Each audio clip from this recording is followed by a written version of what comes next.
Okay. Yeah. Okay. Oh, I should remember.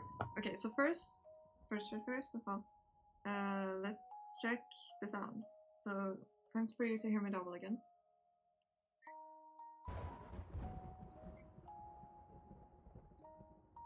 Okay, so that seems fine. Step 1 complete, and then step 2... we'll have to wait for it one moment. Let's continue first. Oh yeah, a long time ago. Okay. I will move myself as soon as I can see a person in the corner, so I know where to move myself to. Because right now I don't know. I thought it was gonna hurt so bad soon. A long time ago, I knew a boy. I don't think I loved him. We were little, but I was worried about him. He was always sad. Very sad. All alone. What was his name again? Something like... What happened to him?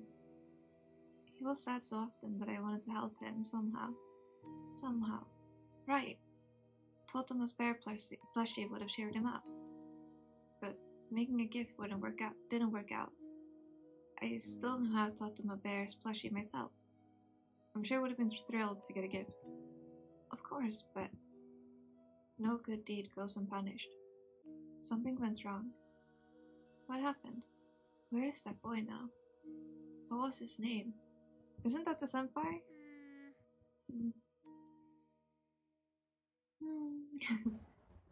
Why does my head hurt so much when I try to remember? No, stop. The ritual and Mitsuki are more important right now. Inhale, exhale. Exhale. Look, I'll show you a trick. What trick? Mitsuki-senpai was a master, but I'm no worse. She waves her worry sleeve. And now... Stretching out the words, Tomo puts her other hand behind her back and pulls out. Oh. Totoma bear! Yay! I collapse on the bed in joy and surprise. It's a gift. Oh, he's so soft. I squeezed the toy with such force that the bear must have mentally put me on the blackest list. How? A magician doesn't reveal her secrets. Hey, I took a risk. We're in an unreal world, right? But we're wearing clothes. And you got your hat back. So, lots of material here. I wanted to put a bear type hair, and here he is. It's awesome. Feeling better? Yeah, thank you. Tomo smiles with relief. She's so worried about me that she has even managed to create a plush toy out of thin air. Tomo is so wonderful. Arki? What's wrong? Hold on, I'm concentrating. Why? It doesn't work. What's the matter? Wanted to give you a chessboard, but it seems I'm doing something wrong. Sorry, next time I'll definitely manage. Aki, you're so cute. Tomo suddenly wraps her arms around me, pulling me into a hug. Why? You're so damn cute. I didn't manage. No matter. Okay, since Tomo is satisfied, then the attempt counts. I have to try harder. I approach the table. Okay, so we only have one character left now. Ooh, so exciting. Okay, just 5 for me. Okay, so this is so exciting. Okay, last character.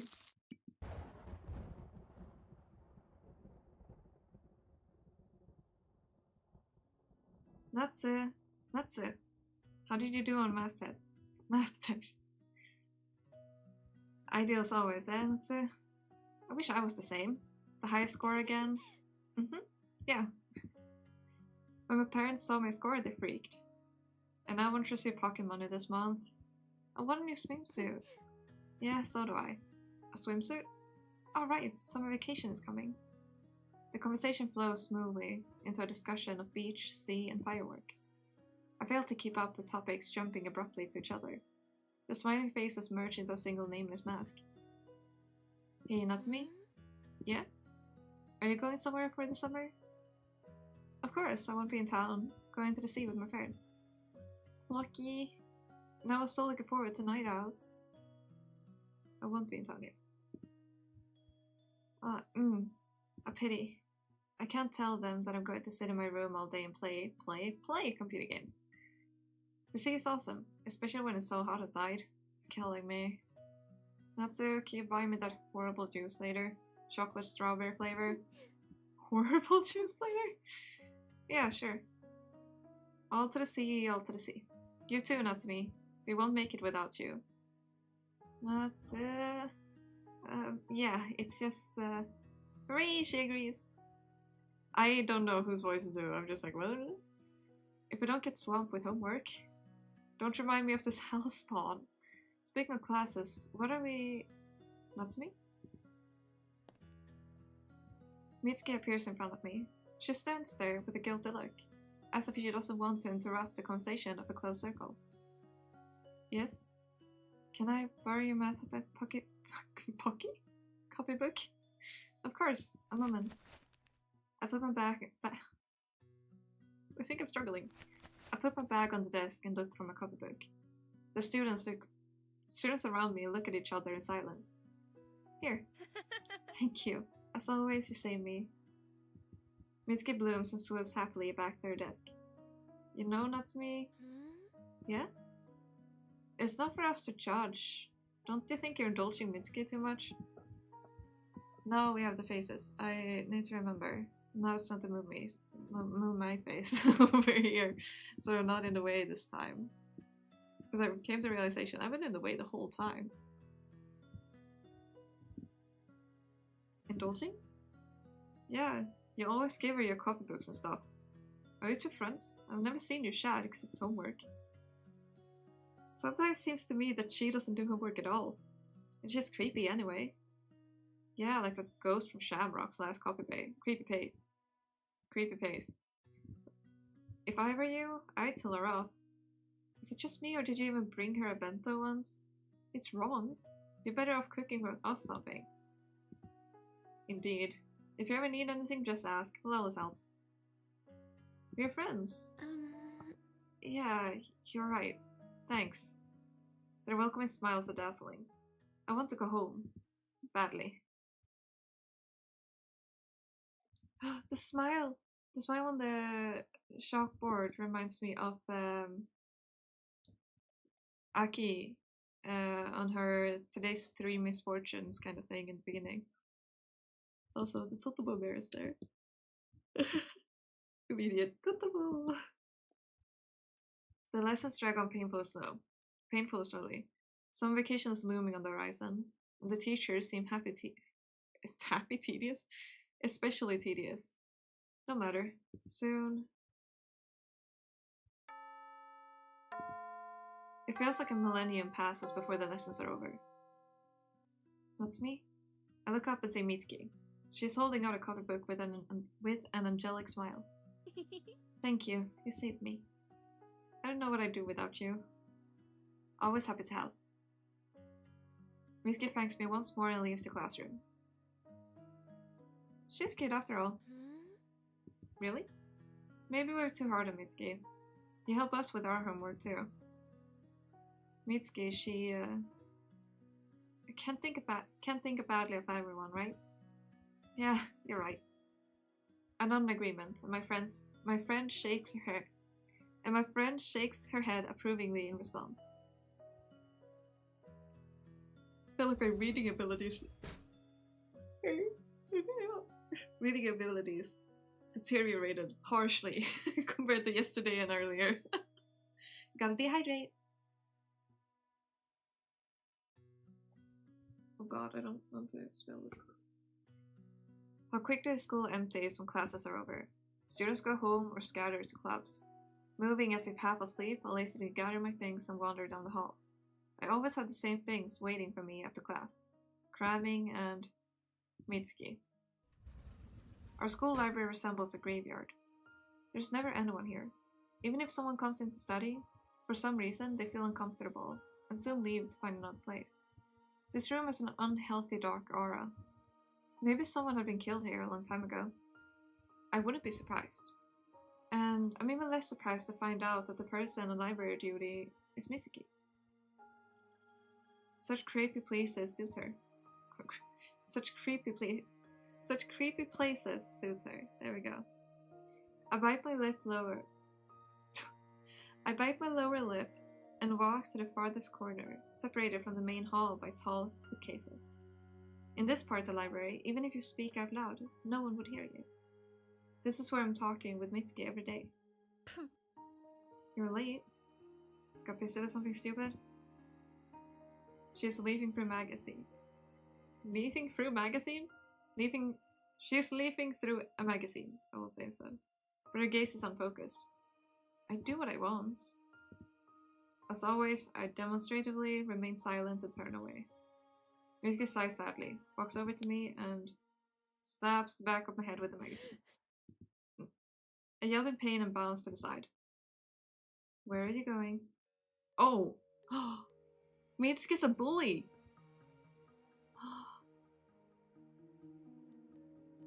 Mitsuki's a bully in this one! Okay. I should... Okay, let me think of a different, like, kind of voice thing to do for Mitsuki, because I don't think she sounds very... what's the word?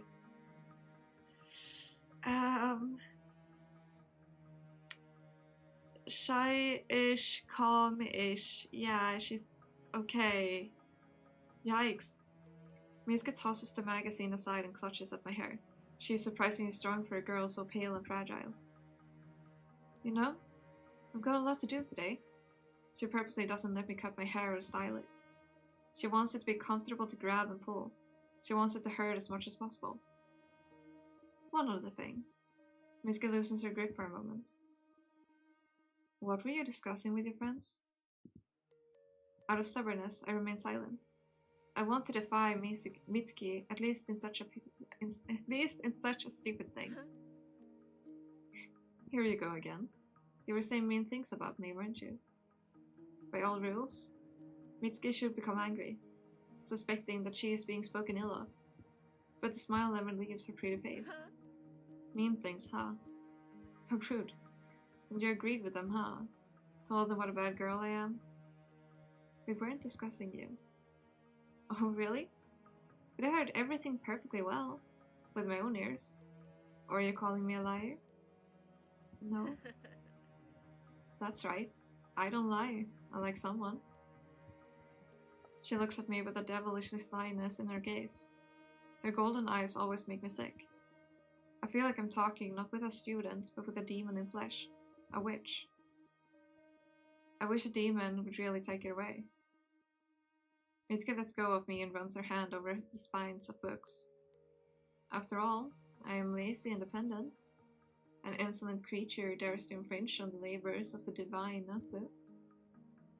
But it's only thanks to me that you become a number one in our class. In your class, oops. Thank you very much. I struggle to get the words out. I don't want Mitsuki to tear my hair out again. She's been off the rails lately. Is Mitsuki also affected by the euphoria of the upcoming summer vacation? What a blessing that I won't be seeing her for the next couple of weeks. Only thanks to me. I hate to admit it, but she isn't lying. All of it started with a stupid mistake. My parents were severely cutting my budget because of my low grades. I wandered around the stores with a sour face, admiring things I couldn't afford. My legs took me to a small jewelry store. I couldn't afford even the most discounted bracelet. Girls in my class were bragging about getting new hair clips the other day. They were talking animatedly about their purchases, not paying any attention to me at all. It was upsetting, distressing, frustrating. With longing in my heart, I look at all sorts of bracelets, pendants, earrings, and other shiny little things. And then I saw this hair clip. It was one of the most expensive and shone like a jewel. It was like I was bewitched. With a frozen heart, I walked over to it and took it in my hands. It's an Aquarius flower. Like our Posthumous. No one would dare to ignore such beauty. But I didn't have enough money. What if... I casted a quick glance at the salesman. He was talking to a plump lady trying to choose earrings. No one would notice if I take it, right? I was shaking all of a sudden. I considered stealing a very bad thing, but I wanted that hair clip so badly. And then something came over me. It was as if a demon had taken control over my body, and with a swift movement, I hid the hair clip in my bag. The salesman never paid attention to an unassuming schoolgirl. My heart pounded in my ears. My face was hot. Sweat beaded on my forehead. But it was done. I stole it, and no one caught me. No one. No one. What do I do? What do I do? Put it back before it's too late? Or leave? Why did I give in to this mindless impulse? Not knowing what to do, I turned to leave and saw her. Mitsuki. A pale classmate almost one head shorter than me. She was smiling meekly, clutching a smartphone in her hand. How cute. Looks like I filmed something interesting. My chest felt frosty. My throat went dry. I knew that now I had to confess everything to the salesman. Hush, calm down. I'm not going to tell. Really?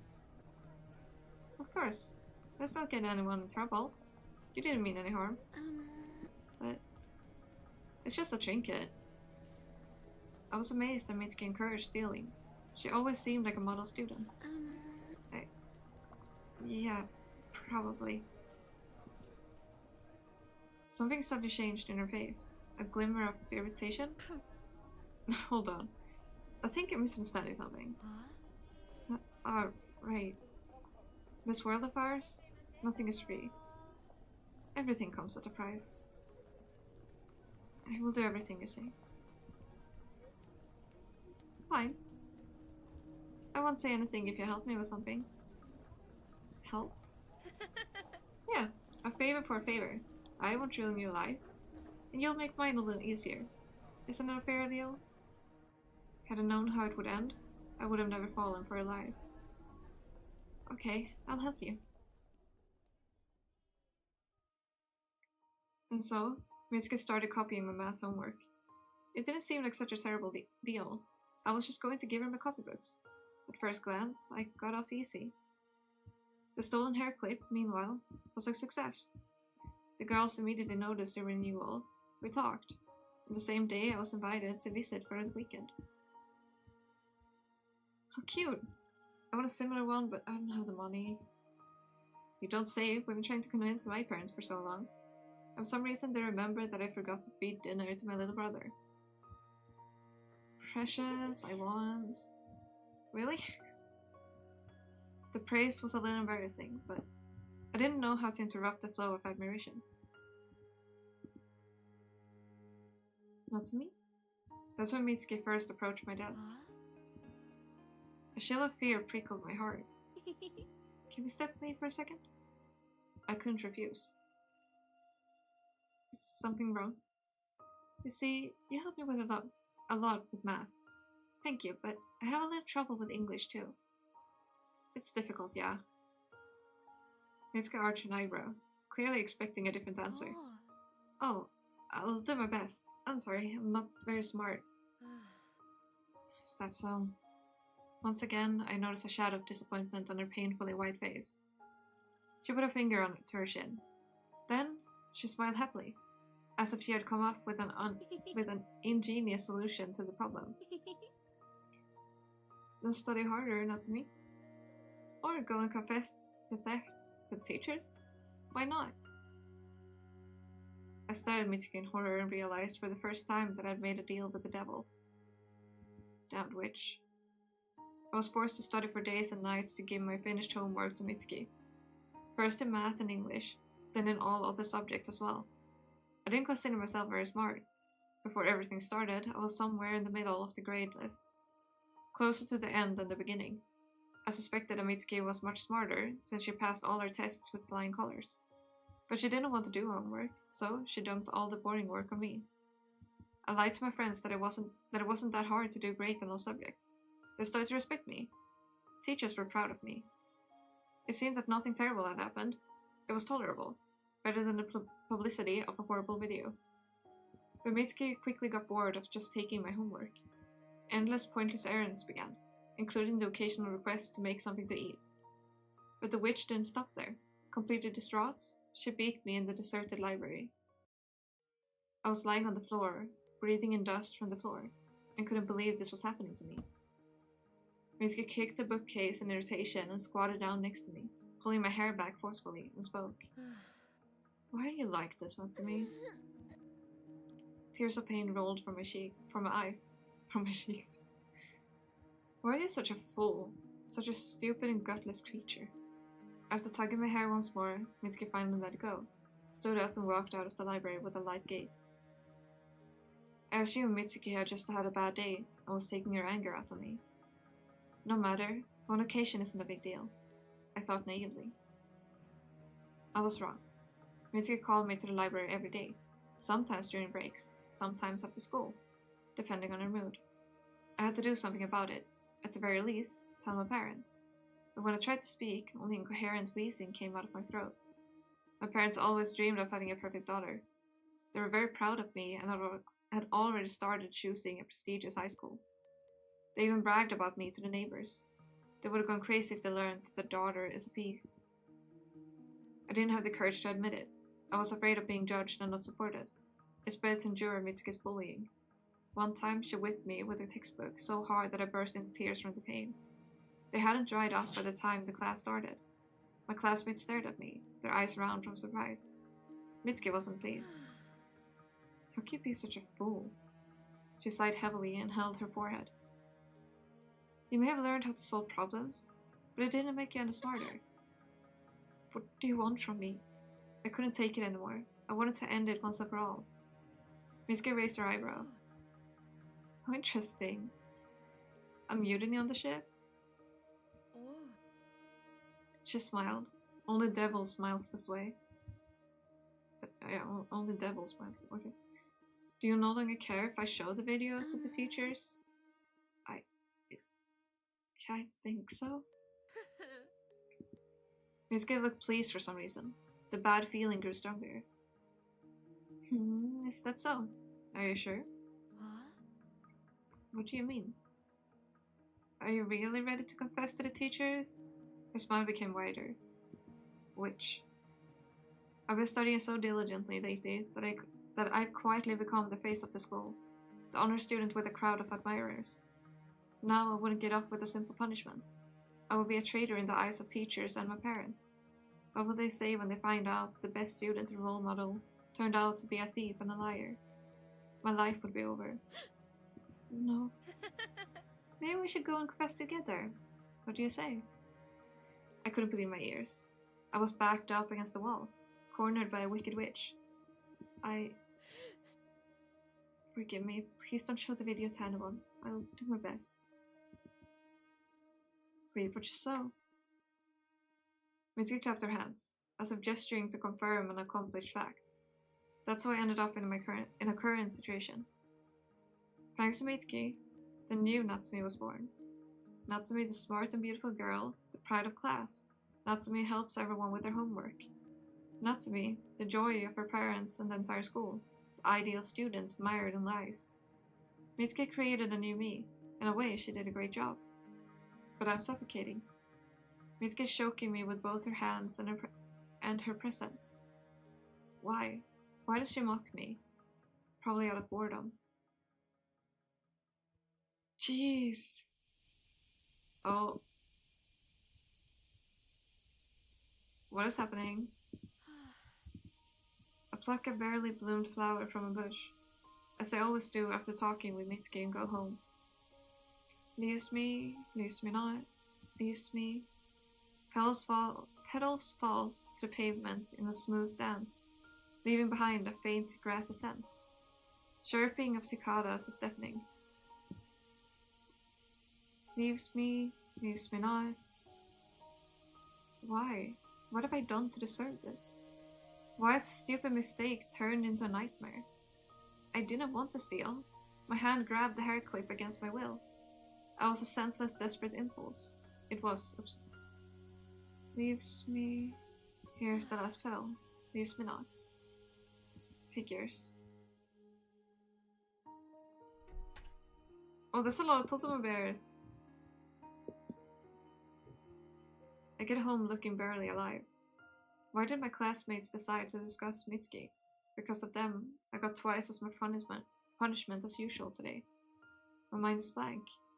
I don't feel like doing my homework at all. Damn this Mitsuki and her impossible demands. I collapsed on the bed and clutched my favorite toy, Totomo's bear plushie. My parents gave it to me as a reward for my academic success. They love gifting me plush toys, especially Totomo bears. I don't know why they took such a liking to him. At first, it was sickening to look at this ridiculous creature, for it reminded me of Mitsuki's existence. Gradually, the bear became my only joy. I hug him when I cry before going to sleep. When I'm devastated by endless studying and the thought of Mitsuki bullying me again tomorrow. Mitsuki. What demon brought her to the store back then? Why at that exact moment? Why didn't it take Mitsuki back to their home? To hell? Oh, hi Drums! Hello! How are you doing? How are you? I've gotten very far. To say the least. We're on the last doll. How are you doing? What if... I stood up abruptly, still clutching the bear to my chest. Let's see... I turned on my computer. My friends told me about Shamrock, where people post mystical creatures for every taste and color. Hope you're doing good as well. Yeah, I can tell. You can? Oh my gosh. Wait, let me show... here. So we completed one of them. Immediately died. Then we completed a second one and I immediately died. So first choice of this run, I died. First run of this choice, I died. Currently I'm on this one. Let's see if I die or not immediately.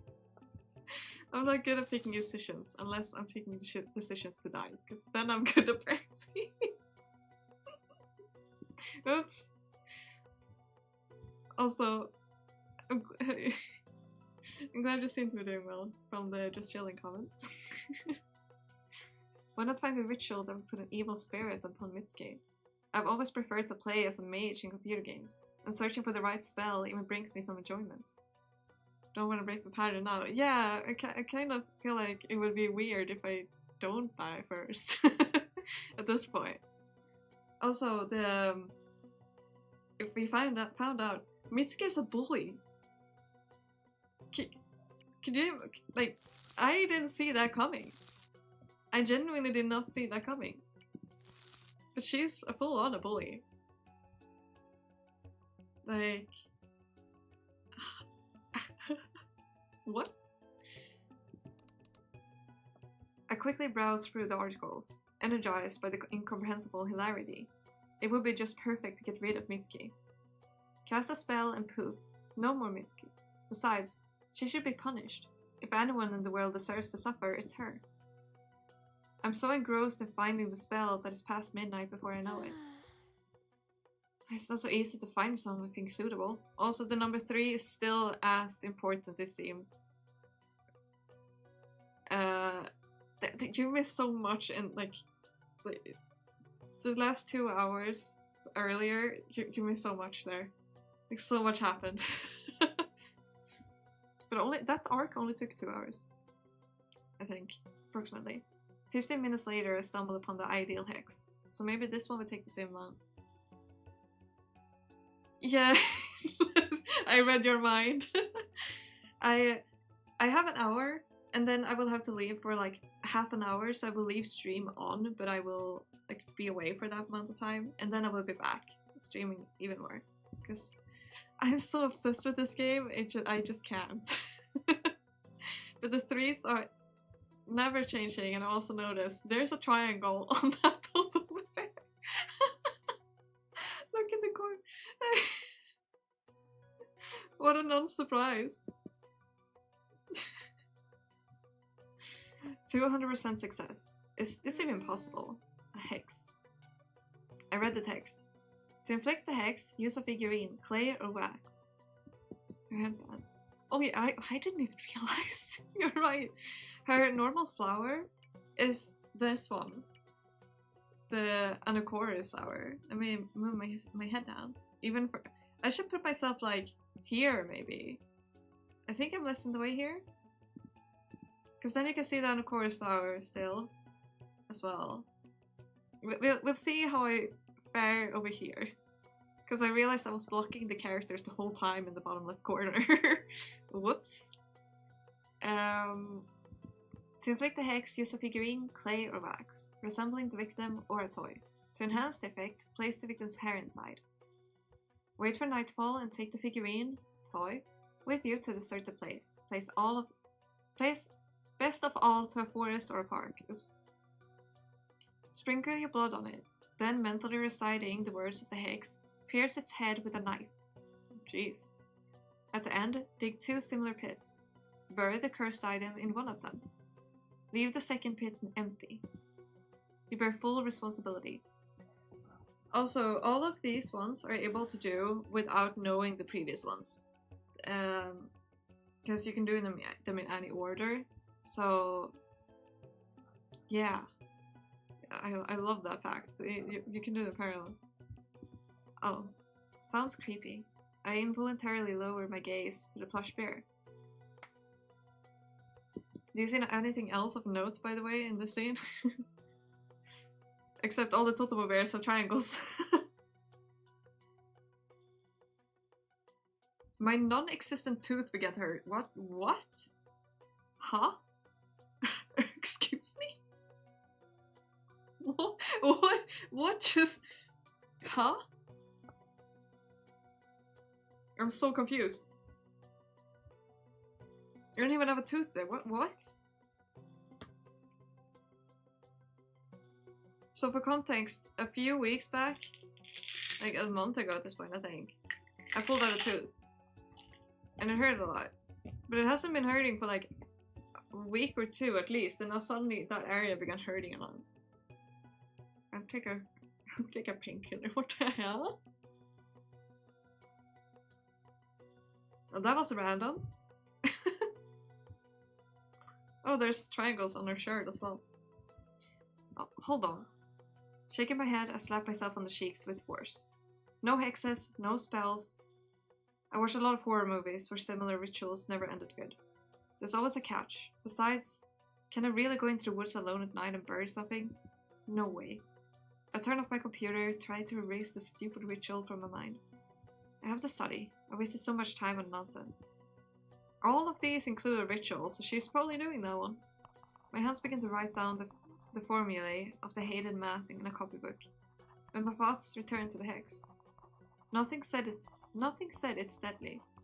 I can just wish that Mitsuki will leave me alone. Is it bad? No. Study. I've already been caught stealing. What if I get caught during dark magic rituals? Oops. This thought quiets the enthusiasm that has erupted. Oh, Mitsuki is running forward. She wears a spacious white dress, in which she resembles a ghost more strongly than usual. The fluttering hem clings to the sharp thorns of an unfamiliar plant that casts a dull green light in the darkness. Oh, it's the Anacoris. Curly vines stir underfoot. Mitsuki perseveres and runs forward. She is being chased.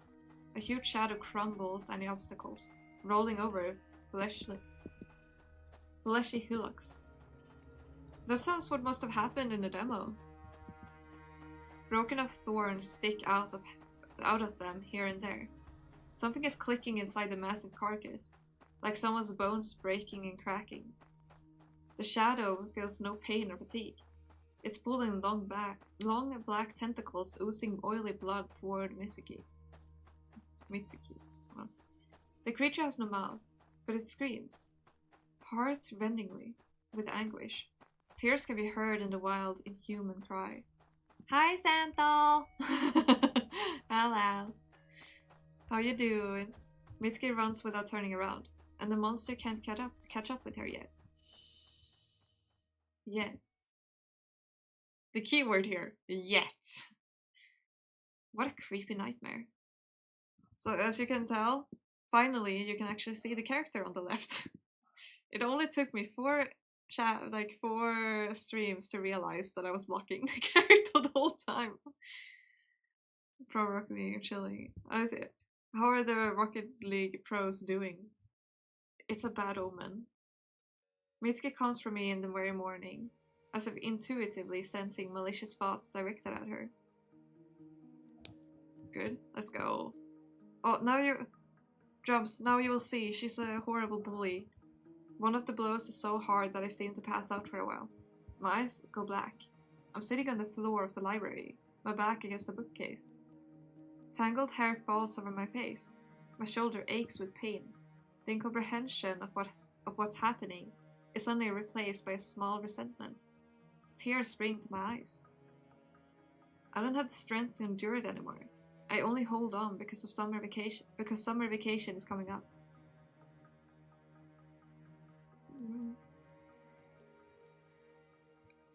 Wait, a grown-up man in a biker suit because he got 100 subs. Wait, what? Huh? And then I'll finally be able to rest. Yeah. Don't tell me you're going crazy and that's me. You told him you did not know it the whole time. I knew it. Not. Mitsuki's voice is so unexpected that I choke on my laughter. Pray tell me, what's so funny? She picks up a book from a shelf with an indifferent look and begins flipping through the pages. Come on, don't be shy. She snores quietly, then slams the book shut abruptly. That's what it is, I see. No, don't tell me she can read minds. Switch. You're thinking about very summer vacation, when you can be carefree and do what you please, aren't you? Oh, she is not gonna let her be carefree and free during that. Do you want to hide? Crawl into a cozy hole where no one can get you? It doesn't work like this, Natsumi. Did I say anything would change during vacation? Why? What does she mean? I don't understand. I don't want to understand. Why wouldn't we continue to meet at school during the vacation? No, please, Mitsuki, don't. I'm leaving the town, going to grandmother's. I will be absent all summer. Huh? To your grandmother, huh? Aren't you going to the sea with your parents? You're a bad liar, Natsu. I'm surprised your friends haven't figured you out yet. But I... So you really hope that I will leave you alone? Smart Natsu not to turn out to be a naive dreamer. Or a coward. If you don't come to our meetings even once, someone will see your precious video. We're in for a wonderful summer vacation. The world is crumbling down around me. Everything is falling apart. I rush out of the library, paying little attention to what's in front of me. One of my classmates is coming towards me in the hallway. If you ever need anything, just ask. We'll always help. She said it looking me straight in the face. There's no way she was lying. She will help me. I need someone to help me. Natsumi? She raises her eyebrow in amazement, looking at my crumpled appearance. Yeah. What's wrong? It's Mitsuki. Mitsuki? Mitsuki, I stammered abruptly. So I figured out now, finally, that this is probably Aki's, thoughts. So I'm supposed to read it as if it's Aki's talking. Took until now for me to realize so. She's scared. Prince will help. Okay. What do we do? Do we speak up? Or do we stay silent? What is our choice? I'll let someone else choose, because...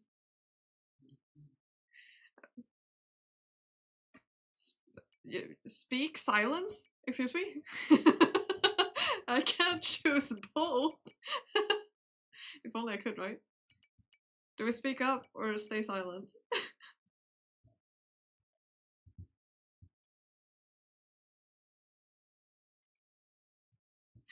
Speak silent sounds so funny.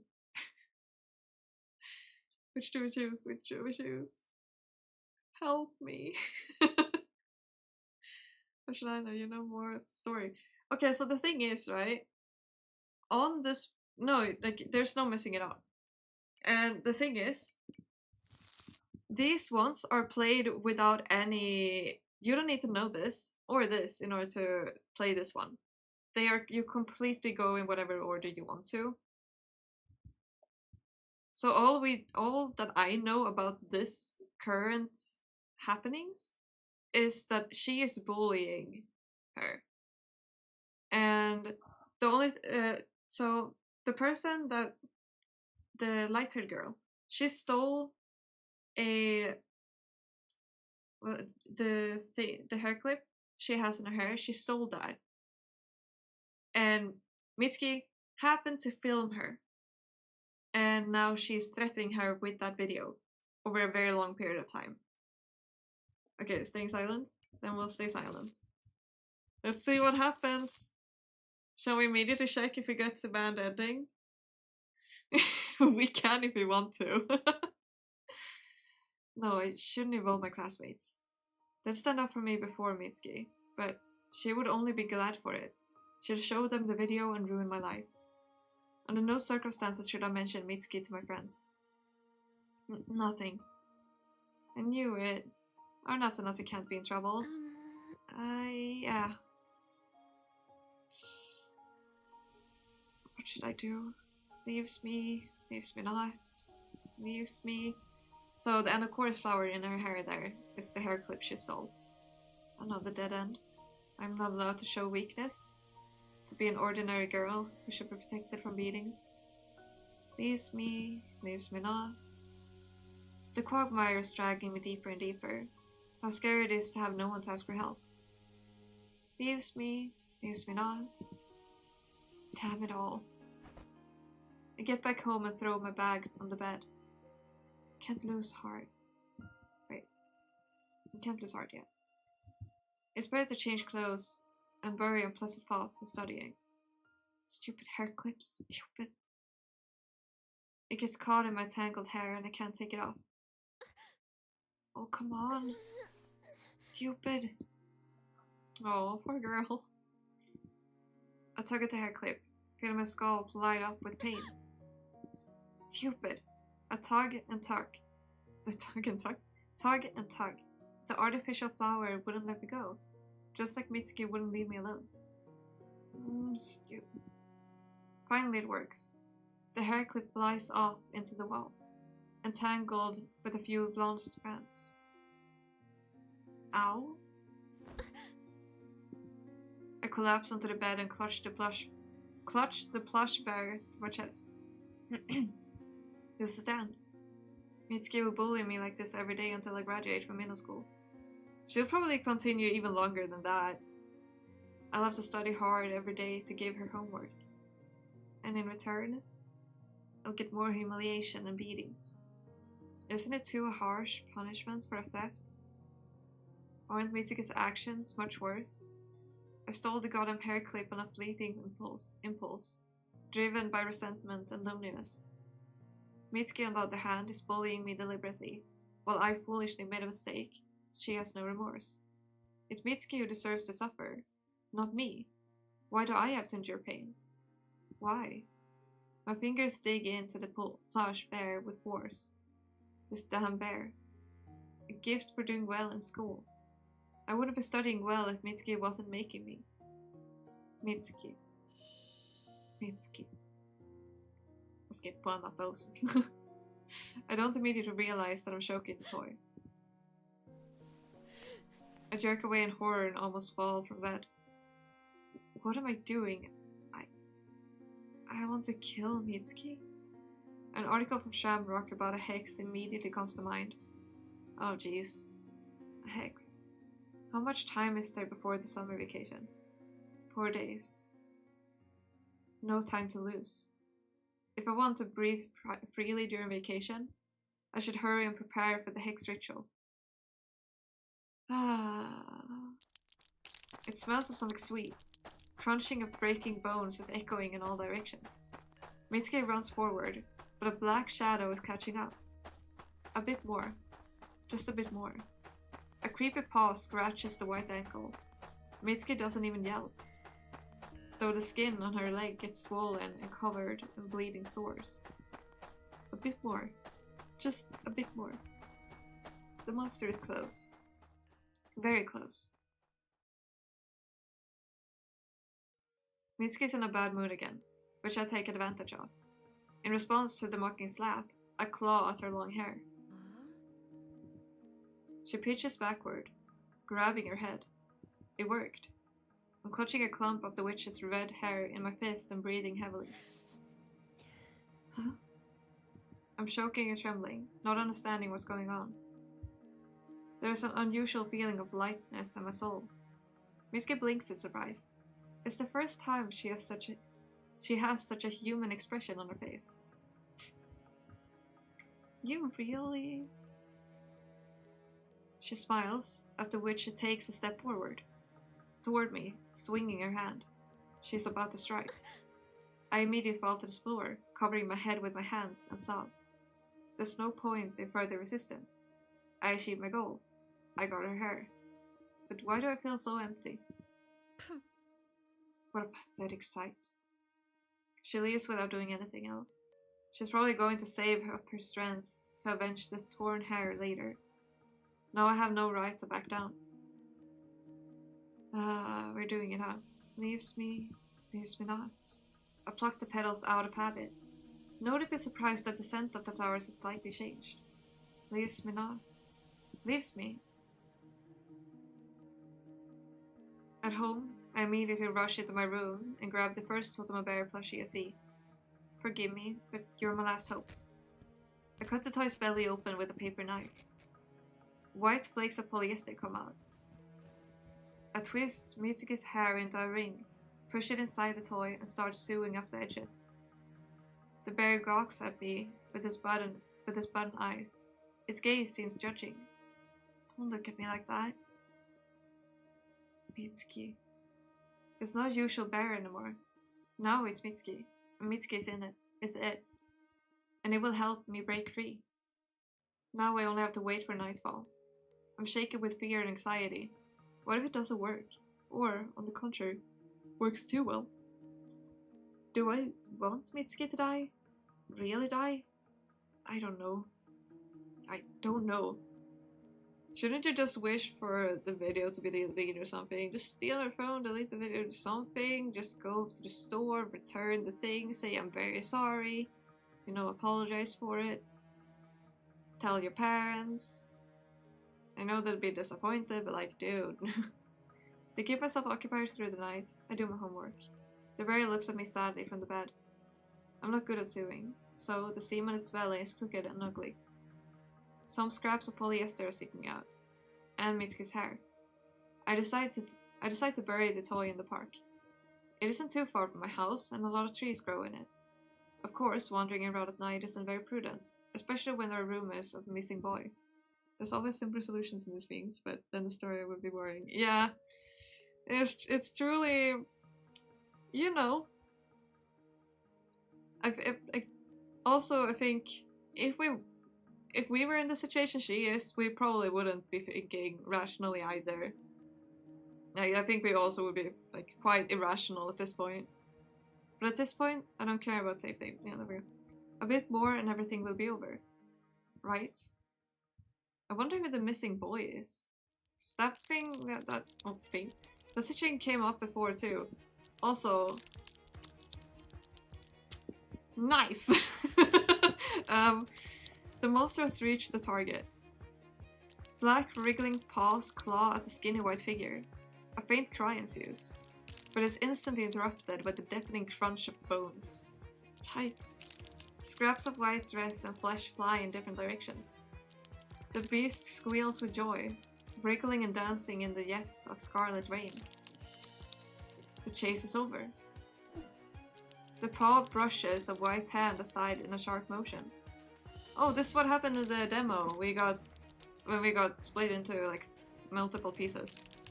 Freedom! A white foot lands splat in a pool of blood. Hooray! The paws flicker like mad, black flashes mingling with white, but still ending in scarlet. A peaceful, lulling silence follows. The beast is finally sated. A dream? How did I manage to doze off? No matter. The important thing is that I woke up in time. And with renewed vigor. Forward, Natsumi. You have to save yourself. I arm myself with a trowel from my mom's gardening tools and a kitchen knife. I stuff them and Mitsuki Bear into my bag. Just you wait, Mitsuki. You will pay for everything.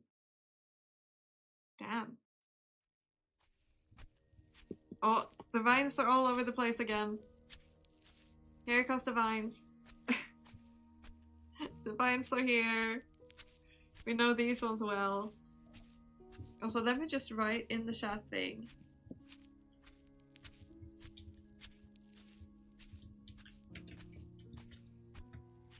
I'm doing yay for vines, right? I'm doing a quick thing here so that when I have to leave later for those like 25 to 30 minutes, I have a written thing already ready, so I just have to click on that. So there we go, now it's ready. The park looks black and scary in the dark. My footsteps echo distinctly in the sticky silence.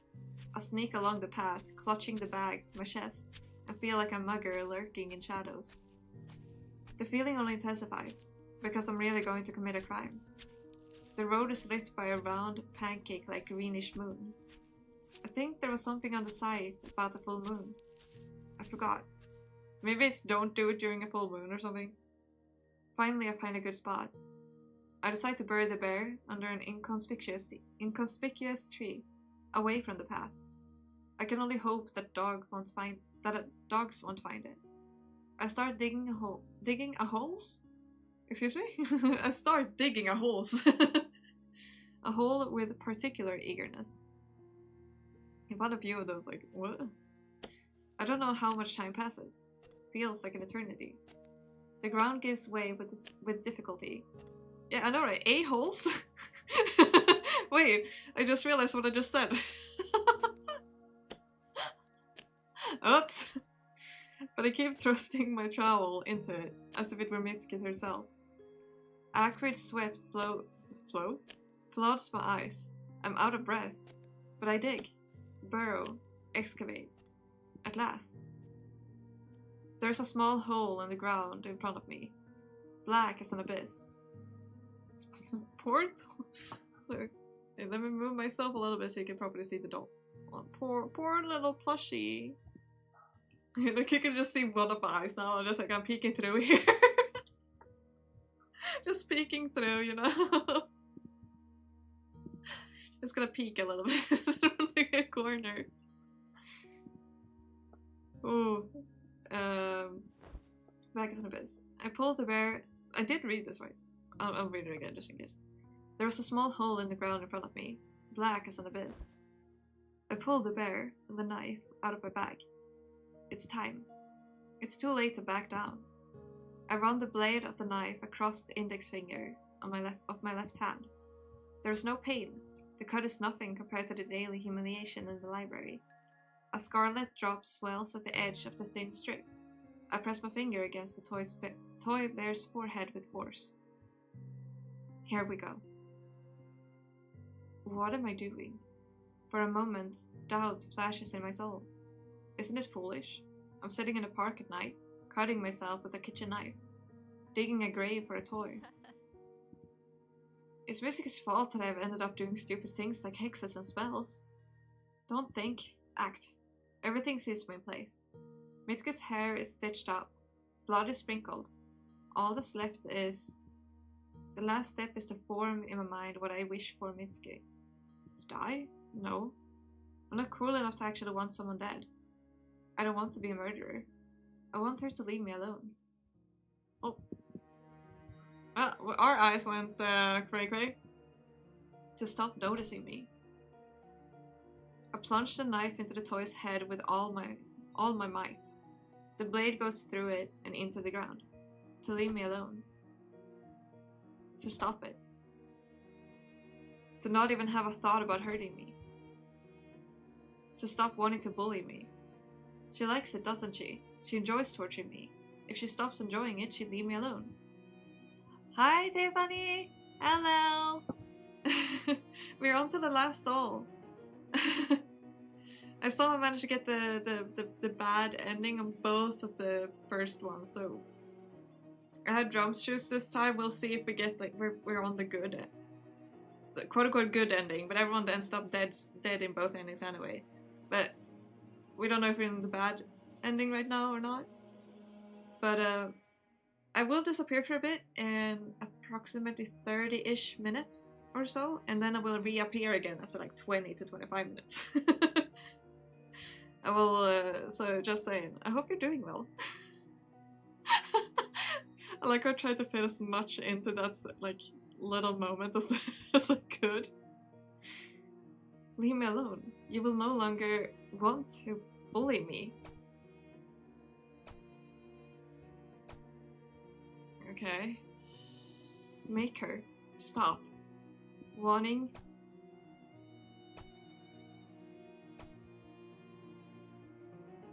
There's practically nothing left of the bear's head. I'm glad the blinking is not like fast blinking, it's just like slow. Because my epilepsy would have hated that. I put too much emotion into the blows. There are pieces of fabric in red and polyester lying around. My finger is bleeding. My breathing is sharp and jerky, as if I've been running. It's over. Over. I laugh. It sounds sinister in the silence. You will no longer want to torture me. Mitsuki, no longer. Laughter turns to tears. I've done the right thing, yeah? Haha, see the pun? You bear full responsibility. See that? Gotta love the puns. I don't know if that was actually intentional, but I hope the game actually intended that. You bear full responsibility. I quickly buried the toy, not wanting to look at the tortured remains. I feel sorry for my former friend, but pity gives way to another, more vile feeling. Right? It's a good one. Let's go! Wait, which part did you notice the other day too? I said a lot in my sentence, my brain has forgot. Yeah, but Tiffany, how are you doing? Horror. By the way, I did end up writing the thing. The thing you said in last stream, I ended up writing that in the description of the YouTube video. That's the only thing the video says. Or shaky legs. I hurry away from the park. Hi, Galaxy! How you doing? How are you doing? This is a psychological horror. Be prepared if you don't like that. Trees on the edges of the path seem to come closer, preparing to interlock. Branches with black leaves rustle right overhead. I never thought I'd experience a feeling of claustrophobia in a dark park. In a park. Whoops. In a dark. In a park. What? Oh, is Mitsuki going to be there? Just came up from work, so tired but fine. And in a yes, oh my god. Yay! We kept the nightmares away! Anxiety killing you? Read the white to me. First I said black instead of park. And now I said white instead of right. What? It worked! Let's go! Let's hope it works today too. We'll keep the monsters away. The more I walk, the more my surroundings change. The trees finally merge together, becoming smooth walls without a single gap. I'm sleeping. It's just a bad dream. The walls are transformed into rows of shoji, going off into infinity. I'm losing my mind. There's an unpleasant cloying aroma in the air. I don't like that the things in the windows are moving. Those look like people. I hope those are branches. Okay, look to the worst. Look at the left. It's easier to see there. Do you see like a figure of a shape of a person, like an arm, the body, weird shaped head? Like that's what I'm seeing. I'm like, please let that be like tree roots or something. I hope it's branches and not people. Oh, I'm gonna show you something. By doing this. I think I took a oh, didn't I save on that perfect part? I didn't. Dang it. Okay, last branch. Well, yeah, technically, last one had like branches, like hands, going through the windows. They were creepy. There's unpleasant clawing aroma in there. I sneeze and immediately freeze, afraid I'd attract unnecessary attention. Because there's someone on the other side of the walls. No! I don't want it to be other people on the other side of the walls. Please! That's what I said it should not be, please. I hurry forward, almost clutching my head in despair. Where am I? Why did I end up here? Will these monsters notice me? As if answering my fears, quiet but cheerful laughter comes from behind the walls. Also, I have fixed it. You can actually see the characters on the left side. Let's go! Yay! There's nothing preventing the monsters from breaking through the unreliable paper walls. I run, praying to all the gods that the park would end sooner. There has to be an end to this insane hallway. Insanity hallway? The walls nearly claw at my sides. I keep expecting a hand to burst through the paper from the other side and grab me. But the monsters on the other side only watch, occasionally sauntering back and forth. They seem to be clutching long stems of some flower in their hands. Probably anacoris, right? I keep running until I'm out of breath. My legs give out, and I almost lean against one of the walls. No. I jerk to the side, but not before noticing that the monsters are gone. The space on the other side of the shoji is terribly empty. Too empty. It's good, right? Oh, that probably means they're in the building with her now. Okay. Who wanna wager that there's going to be like something behind her soon? Also, let me move myself so you can actually see like the whole picture for a second. Ta-da! That's the whole picture. Oh my gosh. Sure, good run, yeah. I hope she runs. But oh, oops, I accidentally opened my like calculator. I just wanted to calculate the likelihood. Oops. Okay, it's off now. I just opened the calculator. Yeah, she's out of breath, so she can't run, sadly, but like... Okay. Let's see what happens. I sigh deeply, catching my breath. I guess it's a test to prove my resolve. Otherwise, any fool could have put a hex and mankind would have died out. Count now? She just peeks through the walls like, how many are there? By the looks of it, I made it. I just have to get out of the park. We only know of 2 monsters. We know the monster in the second story, the monster in the first story. We actually know 3 monsters. First, second, and third. And now we are in the 4th, so we'll probably see a completely different one. Forward. My trembling legs carry me down the endless hallway. Step by step into the unknown. The clawing aroma gets stronger. Huh? Yeah, I knew it! I knew it would be behind. I knew it! Why wouldn't it be behind us, right? Yeah? Oh, we can't even go. I want to go back and look at the picture, but we can't even go back. It actually won't allow us to go back. Ah, I want to see it again. I want to see it more closely. That sounds weird. Like, I want to see it. What is that supposed to mean? I want to see it closely. I'm abnormal. Like, what was that? It was circular. That's all I could tell in the short moment, like time. With a shriek of terror, I collapsed to the floor. My feet tangled in the blanket. My heart is pounding like crazy. My throat is sore, and I can feel sweetness on my tongue. I can relate to the sore throat. I feel it too. Huh? I'm home? My last memory is an endless hallway of shoji and someone's presence behind me. I made it? Or all of it was a dream? Yeah, I had a nightmare inspired by creepy hike in the park and a ritual. I roll out of the blanket and stretch. Despite the nightmare I've experienced, the morning is greeting me with a feeling of extraordinary freshness. My head feels clearer, as if I've slept for a week straight. Suddenly, I have a voracious appetite. Also, Tiffany, it turns out Mitsuki is a horrible bully. Do breakfast stuff, but I'll be on and off to watch. Gotcha! Enjoy breakfast. Enjoy breakfast.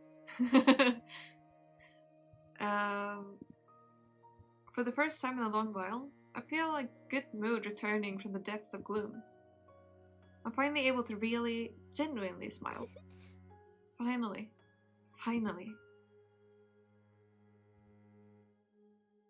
My classmates don't miss the opportunity to describe how good I'm looking today. What a positive look. You're glowing with happiness. Someone confessed their love to you, eh? A love confession? Laughable.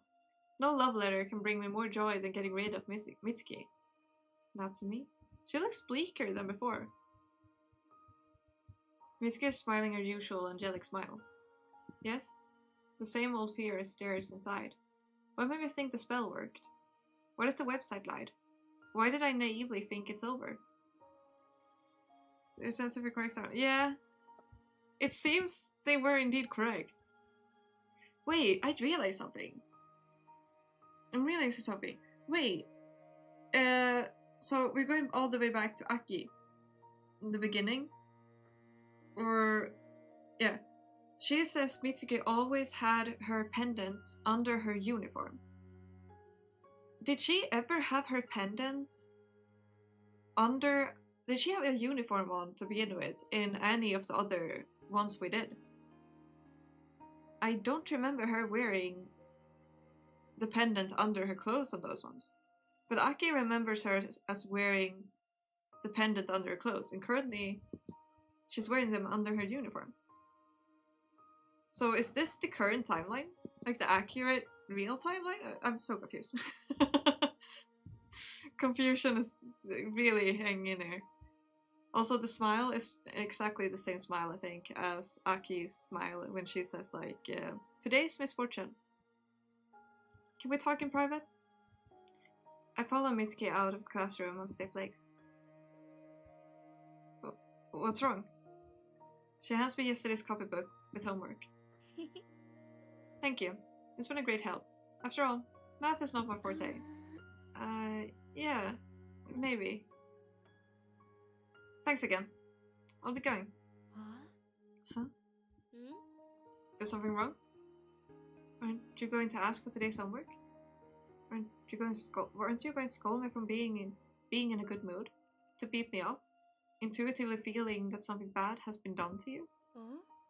Homework? Mitsuki blinks several times and smiles. With horror, it wasn't on her uniform. She always fumbled with it. Yeah, so I'm not imagining that.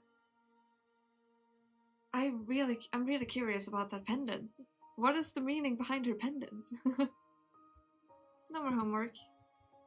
My heart starts pounding with such force that I press my fist to my chest. No homework? Yeah, I'm sick of it. She looks somewhere off to the side. Her gaze clouded for a moment. I'm just so sick of everything. Having said that, Mitsuki walks back into the classroom.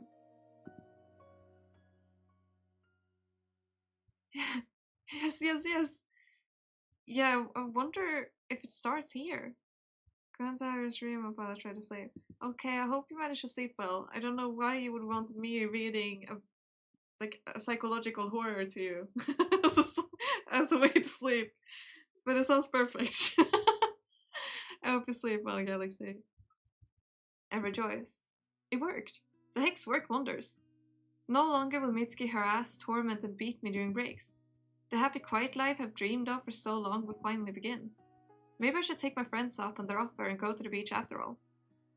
Then I'll have to ask my parents for money for a new swimsuit. Of course, they won't refuse their good daughter not to me. It's going to be great. I return to the classroom in an unusually good mood. Mitsuki doesn't even look at me. She really doesn't want to bully me anymore. I'll have to post a thank you on the forum. What are you talking about, Natsumi? Aw, thank you. Just being aw. I'm happy to hear that. Nothing. Oh. Listen. Yeah? Do you believe in hexes? Hexes? She gawks at me in horror. Even if I do, I'll never use it. Dark magic is evil and dangerous. You bear full responsibility. How foolish. Evil? No one bit. For the first time in a long while, clouds above my head disperse. Yeah, something is definitely off. Like, horribly off. Mitsuko is the real evil. A witch. The hex is salvation. And let the devil himself come and convince me otherwise. Oh, she should probably not have said that. Look, the smile, the smile, the smile. The chalkboard.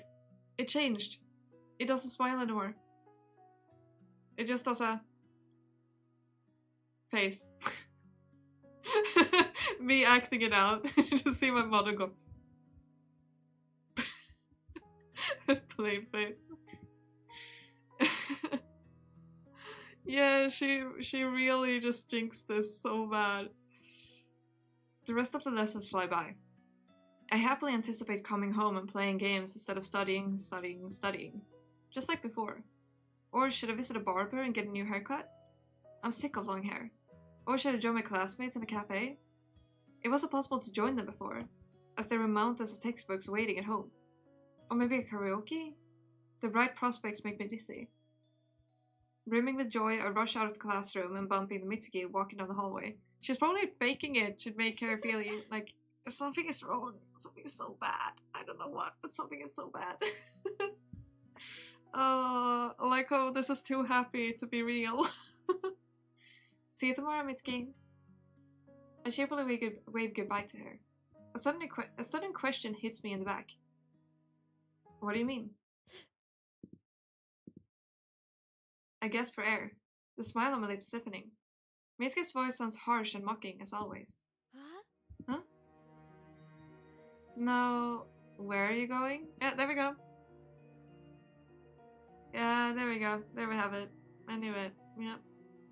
She was just okay. Home. Oh, really? What made you think you can just walk away today? But you didn't demand copybooks today. Copybooks? She frowns, as if remembering. Ah, yeah. I'm no longer interested in studying. Not interested? Thoughts scramble around in my head like butterflies. Why? What happened? Did the hex or not work or not?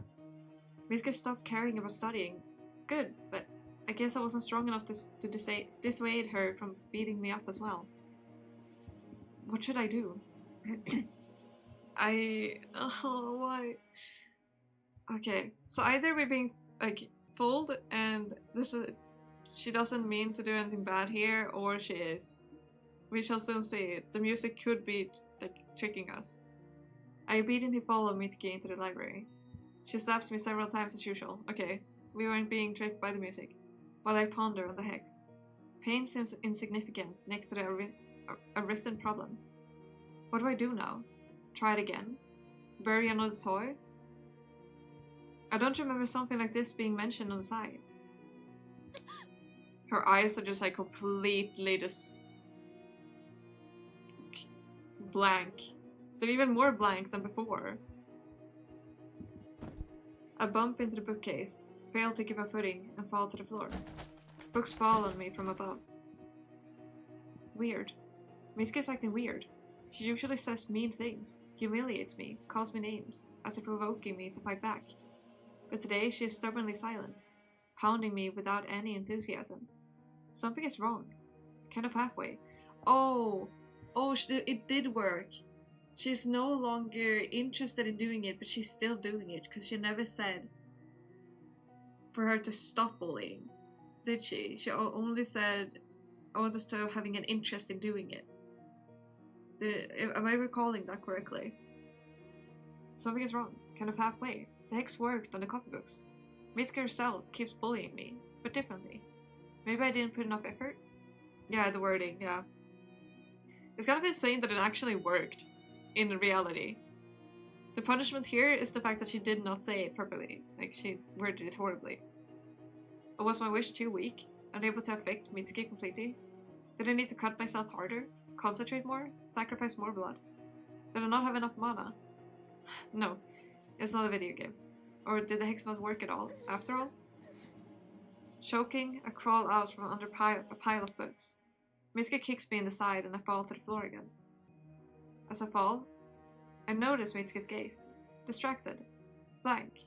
Looking somewhere through me. Need more blood. More.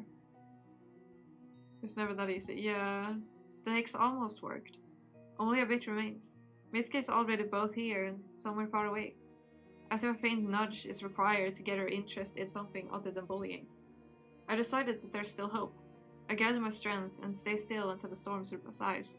I think all of these could actually fully be connected, if they happen in a certain order. So if this one and the black-haired one happens at the same time, it could work, actually. I'm not sure. Mitsuki rages for a while, then abruptly gets bored and leaves me lying on a pile of books. She leaves without a word, though she used to laugh wryly at my infirmity and pathetic appearance. No matter. Soon you'll stop noticing me altogether. She's got an chorus flower. Wait, where did you get that? Where did she get an chorus flower? Lady? You should not have an chorus flower on you. Please. Why? Leaves me not. Yeah, I know, right? And she's being blackmailed since she stole the hair clip she has on currently from the store, and Mitsuki managed to record her. And then blackmail her for it, and now she is in so deep she doesn't dare at all to tell anyone, and being threatened the whole time that she will show the video to everyone if she doesn't obey. So she should have taken the easy route out and just told them immediately, but she did not, and she's going through hell now. Weird. The flower has surprisingly few petals today. Because of a hair clip, yeah. The hair clip she's wearing, the Anacortes flower hair clip, that one started this whole thing. Because she suddenly stole it because she felt all alone and left out. And she was not able to buy a hair clip like all the other girls in her class. So she gave into impulse and put this hair clip in her bag, and Mitsuki saw it and recorded it. So Mitsuki is a bad person. She should have just said put it back and delete the video. They exude a strong clawing scent and stick to my fingers. And stick to my fingers. Leaves me. I walk, constantly looking around me.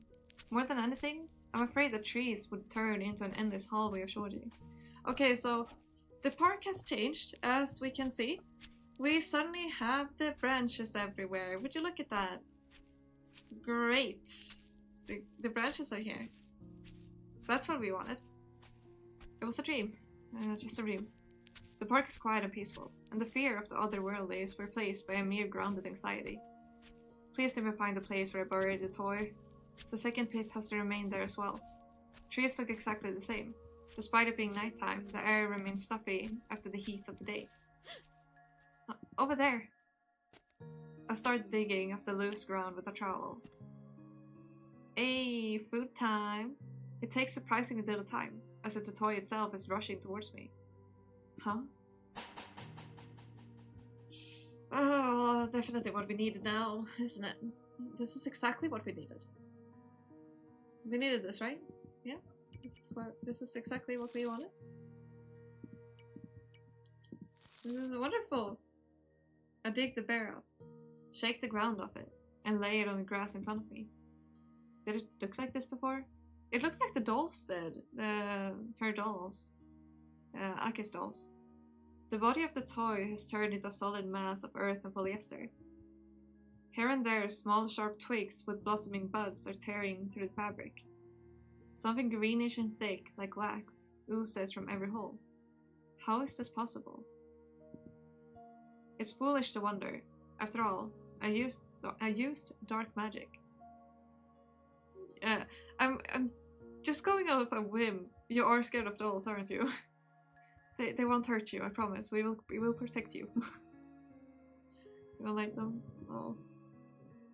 I hate the dolls that are like extremely realistic. I don't like those. Something about them I just don't like.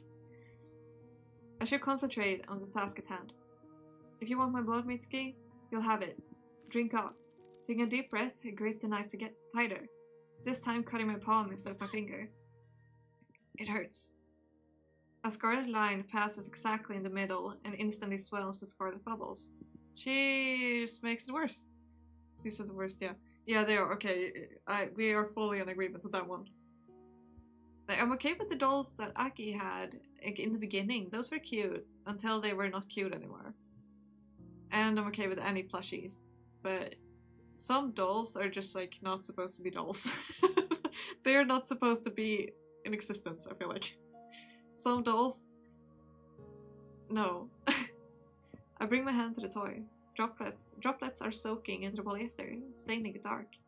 Come on, come on. Yeah, as you can see, now you can see the crazy eyes properly. Is it enough? Is this blood enough for Mitsuki to leave me alone? Leaves me? Leaves me not. My thoughts buzz in my head, not allowing me to calm down. The cut on my arm whimpers painfully. What if it's not enough? I really don't want to go to the park again. Maybe I should add more blood, just in case. More blood. The blade of the knife cuts a second stripe through my palm, just above the previous one. Oh, is she gonna make a triangle? Will she make a triangle here? Blood drips generously onto the plush bear. Yeah, she made a triangle. How could we have guessed? Another line. A beautiful triangle exuding viscous black droplets that smell like vanilla for some reason. Pressure fine, I like those, but everything resembles human. Some I'm no thanks. Yeah, I'm okay with Barbie dolls, Bratz dolls. I don't care, but yeah, some dolls are just not meant to be. Leaves me not. It should be enough. It's scary to imagine what will happen if it isn't. Serves you right, Mitsuki. I don't want to think about failure. Clutching my wounded hand to my chest, I shove the bear back into the hole and start burying it. Again. Please let it work. Please. Leaves me. Leaves me. Oh, it was set in red. It was written in red. Someone's dying. Who am I praying to? To the gods? Or their opposites? No matter. I need help. I don't care whose. I get to my feet with obvious difficulty. I'm wobbling from side to side. I put too much strength, both mental and physical, into the hex. If it still has no effect, then the side is lying or not telling something. Yeah, this is bad. My woozy, unsteady legs carried me obediently toward home. Strange sounds come from somewhere off to the side. Is it Mitsuki or is it the monster? Yeah, it's horrible wording. I stop, listening and praying at the same time that no stray dog or mugger would jump out of the darkness. The sound is getting closer. A scream is stuck in my parched throat. My legs feel like they are dug into the ground, refusing to carry me out of the park. Who is there? Now the sound is close by. I can make out a vague black shadow in the bushes. A cat? Just a cat?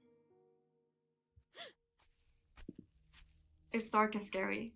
dreadfully scary. I almost keep my eyes closed, afraid to look around. I walk and walk, walk and walk. My mind's completely foggy. Where am I? Still in the park? Another dream? And we're in this thing again. Trees shimmer, turning into paper walls. The cobblestone path blackens, receding into identically inky infinity. The similar darkness spills out behind me, concealing someone's threatening presence. It's the monster that scared me from behind the shoji last time. Yep, great, we're back. We're back in business. A picture emerges in my mind. A tattered toy drenched in black blood. A button eye dangles on a bloody thread and stares at me. Condemns, suffers, begs.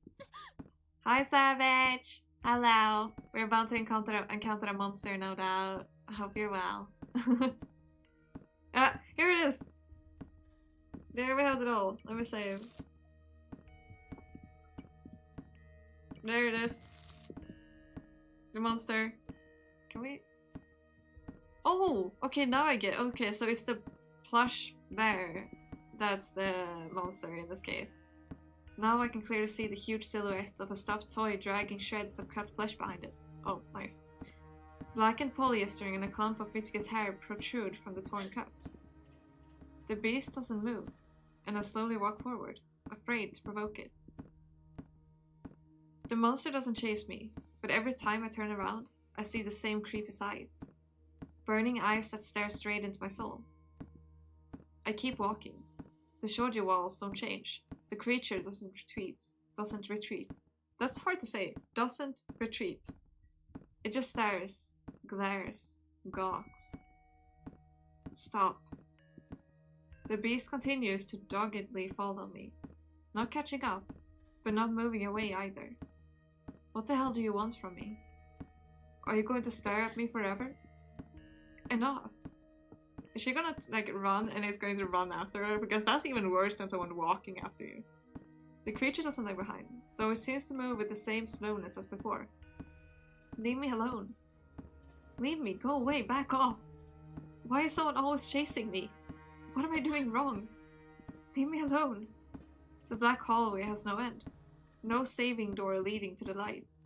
Shoji seems monolithic and indestructible. And the paper in the wooden frame seems stronger than iron. Oh, and it caught up. It caught up. It caught up. It has caught up. Why have you caught up? The monster is getting closer. Did it stab us? Something whips my back. Like, I just wanted to see how this monster looks. It stabbed us, didn't it? Pain spills on my shoulder blades, echoing in every cell of my body. Leave me alone. Go away. It doesn't. The huge black paw swings once more and covers me completely. Now I'm blind and deaf. There's darkness all around me. And it's a living thing, longing to be one with me. Oh wait, I want to see what this shows us. Wait. What is that? The thing flashing every once in a while, what is that? My brain is not quick enough to capture what it is, to be honest. I'm way too slow. I would have to go like 1 pixel at a time. It envelops my body, merging with my skin, and my heart feels heavy, sorrowful and unbearably lonely. My hands lose their whiteness and become rotting stumps. The hateful hair has almost fallen out. Bloody polyester protrudes from the cut belly. A little bit zoomed in. Okay, a bigger mirror. Thank you. Natsumi is no more. All that's left is a cloying taste on the tongue. I just saw something. Is that us? Are we being held there if you look at the bottom middle? Is that holding onto us or something? Like onto... Or is that the stuffing maybe? All the sides are going... Cause it looked like it. I don't know, my brain might be imagining it. And we wake up. I wake up in my bed. What a creepy nightmare. Disgusting. But what does it symbolize? Have I passed the test or not? Did the hex work this time? A look at my palm with the triangle carved the last night is reddening. It has to work, otherwise everything in the world loses meaning. Do you think it will work? Do you think it has worked? Let me also save. Okay, so very soon. Okay, this is the last chapter of this one, it seems. But very soon I will have to go for a bit. Like in 3 minutes I will have to leave for a little while. And then I'll be back. The morning doesn't bring relief. I feel tired and broken. My arm whimpers, causing pain to spread in waves throughout my body with every careless movement. But I don't despair. It's 2 days until the summer vacation. Only 2 days. I enter the classroom as if nothing happened. My classmates immediately ask what's wrong with my hand. I didn't bandage it, and the scarlet triangle instantly draws curious stares. I cut myself making dinner. Oh, Natsu, don't be so clumsy. I rub my eyes in surprise. Really? No one in their right mind would believe I'd only cut myself. Yeah, I accidentally cut myself when making dinner. I cut it in a triangle. What? Whatever. There's more important matter. There's a more important matter in it. Mitsuki. She is sitting without moving, looking more like a statue than a person. Has the hex worked? Natsumi? What's with Natsumi today? Is something wrong with her? She doesn't have her copybooks like she usually does. Today's second class is math. She doesn't need them anymore. The classmates started whispering, glancing towards the desk Mitsuki is sitting at. What? As if she wasn't weird enough today as it is. What do you mean? She's sitting like a zombie. My cat just sneezed. It scared the life out of me. Stop her. Let's see my kid. Are you okay? I keep sneezing. They laugh. Once again, I stare at Mitsuki's back, straight as a board. She makes no indication that she feels it. Or maybe she doesn't? Going to sneeze scared me. Half a day passed and Mitsuki still hasn't changed her pose. During a break, she is approached by one of the girls she used to talk to during her time away from bullying. Mitsuki? Mitsuki? What? Do you want to try cooking? I baked it yesterday, thinking of giving it to senpai. Can you try it? If it's disgusting, tell me right away. I don't want to poison him. So, hearing senpai makes me think about the person from the previous one. We called him senpai the whole time because we never got to know his name. Mitsuki obediently takes the brightly decorated sachet. Her friend's culinary talents leave a lot to be desired. Despite the burned appearance of the cookie, Mitsuki chews it without hesitation and swallows it without a wince. Well, her friend dances in place with impatience. Mitsuki lowers her gaze to the cookie. Mitsuki? I don't understand. Huh? I don't understand what it tastes like. Oh god. The students look at Mitsuki in utter bewilderment. Then puffs up her cheeks. If it isn't tasty, just say so. The girl turns around resentfully and tries to treat another classmate to a cookie. I don't get it. Mitsuki's acting strange, as if she couldn't taste it. Is it possible? Why? But to be honest, I don't really care about Mitsuki's condition. I'll be back in a bit.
I'm back!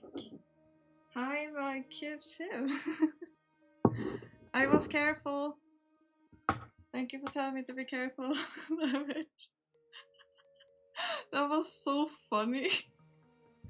It didn't take me 25 minutes, I'm so proud. It went much faster than that. My kid, what do you want?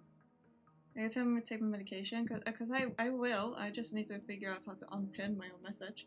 Cause I forgot how to do that. Help! Oh no, I forgot. How do I unpin this? I'm a great streamer, I promise.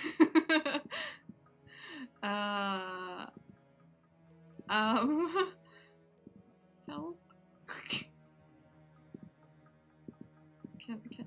Will it allow me? Okay, it won't allow me. Also, it's so hot. Oh my god, it's so hot. I have two things I need to do. I need to figure out how to unpin this, which I have a feeling I won't be able to do. That's the first one. And the second one, I need to take off this shirt. And wait, I have three things to do. Third one, I need to take my medication. And also hide my kid. Okay, we will soon continue reading. The thing is, when because I can't care for myself, so I need help. But when the helper got here, I jumped at the sound of the sound of the bell. That was so funny.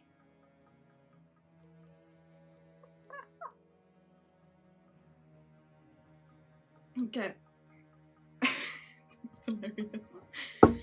Gosh, I don't know how to unpin it. I really can't figure out how. Does anyone know? Like I can't. I think I've done it before, like unpinned a message. So I don't understand why I can't do it now. This is so weird. Oh, now I can. Why didn't it let me do it? Okay. Why did it let me do it now but not earlier? What? That's... There's no logic in that. That's so weird on so many levels. Huh? Okay. Oh, let's continue. Yes, let's go. We get to continue. Okay. But to be honest, I don't really care about Mitsuki's condition. All that matters is that she leaves me alone. The rest is insignificant. What do I care if she doesn't react to a burned cookie? I don't, right? I just realized the face on the chalkboard now has gone from the smiley to the indifferent to the sad one. That's sad. Mitsuki doesn't approach my desk even once for the rest of the lessons. As expected, she never asked for my copybooks.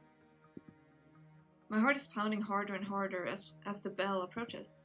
Did it work? Or not? A vision of a creepy plush toy pops into my mind. It has to work. It has to. Here it is. The bell. The school day is over.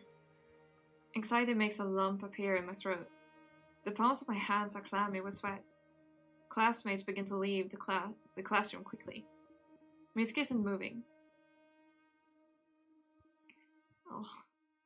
Time passes. Mitsuki continues to sit at her desk, and I hesitate for fear of missing something important. Time seems to have frozen. Oh god. I'm so anxious that I don't notice the sky turning orange. Mitsuki has been sitting at her desk for hours, not moving even once. I gulp.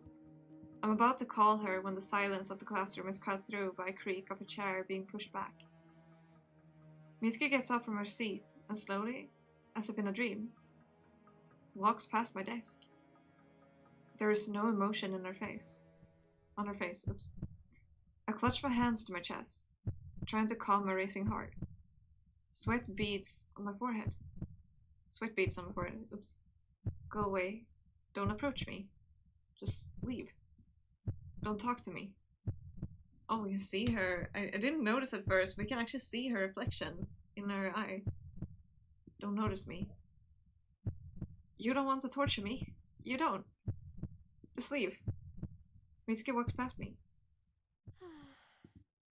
I brush away the unsolicited tears. It worked. It really worked. I'm free. Free. Yeah, I thought as much. She is not. That's me.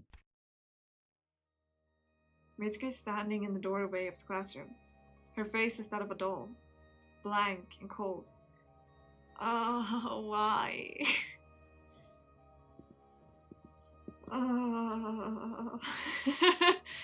Well, we saw this coming because her wording is the worst wording ever. This is so... Like you said, Tiffany, this is so going to backfire, like, so bad.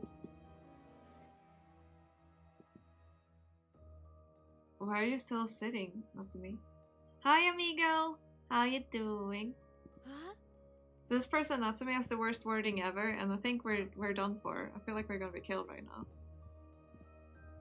What? What? Come. She swings her hand, and I'm horrified to see a paper-cutting knife in her palm, in her pale palm. What? No. There's a sound of blades coming out. Alright, I'm go. Mitsuki raises her hand and runs the blade across her cheek. Scarlet beads glisten in sunset rays. Not a muscle trembles on her white face. Because dolls don't feel pain.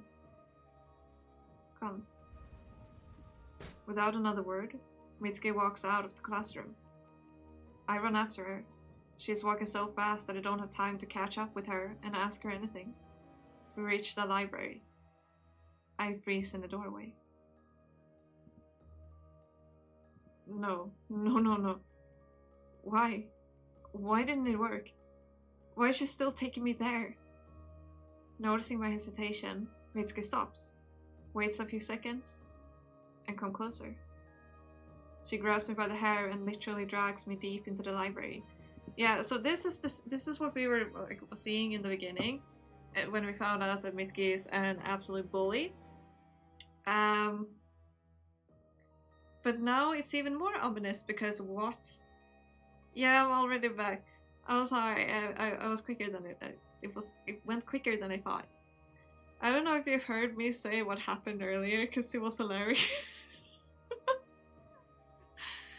I don't know if you missed much here, but it was hilarious because when my doorbell rang, I knew it would ring, but I jumped.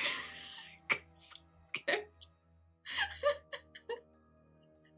because I knew it would happen any second, and yet I jumped so high.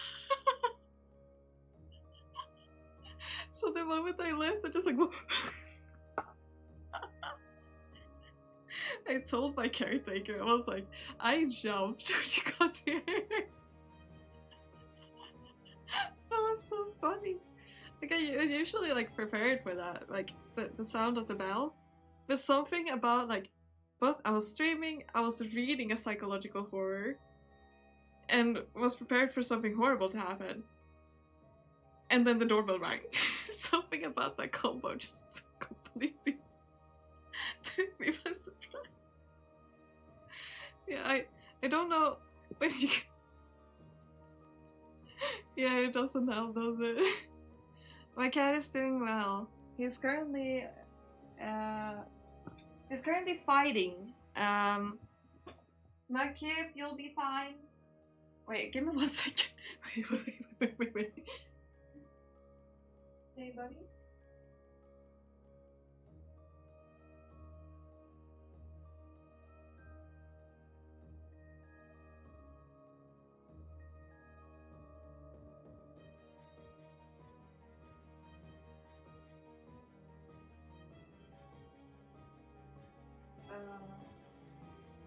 Also, wait, what? Wait 1 second, my cat is teleported somewhere. I need to find him.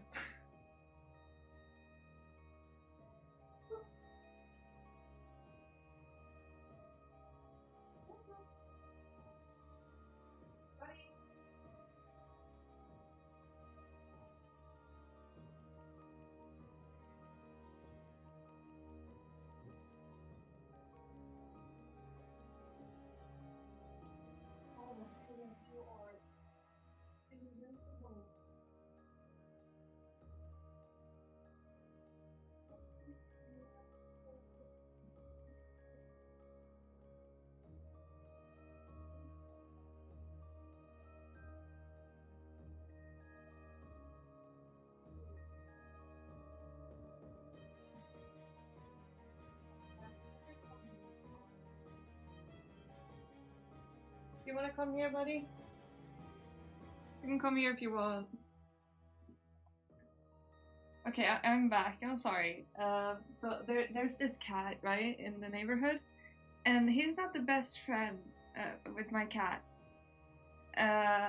So when they see each other, they get really mad.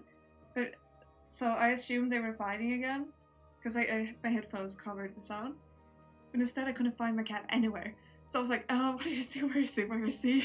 I thought maybe the caretaker accidentally let him out or something. Into the, like, the share, like, the, what's it called? Like the place where you enter the actual building. I got so worried, so I was like looking everywhere, and then I saw him behind the curtains. Just sneaky. He left, buddy! And finally, the main cat left. So they have fought a few times. I don't know why he's hiding this time, because he usually doesn't do that. Are you okay, buddy? I might just give him some candy.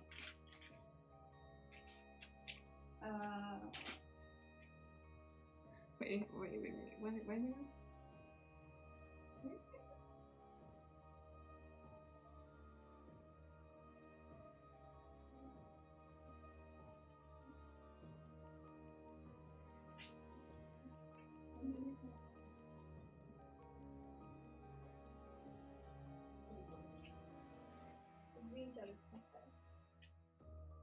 I am so confused.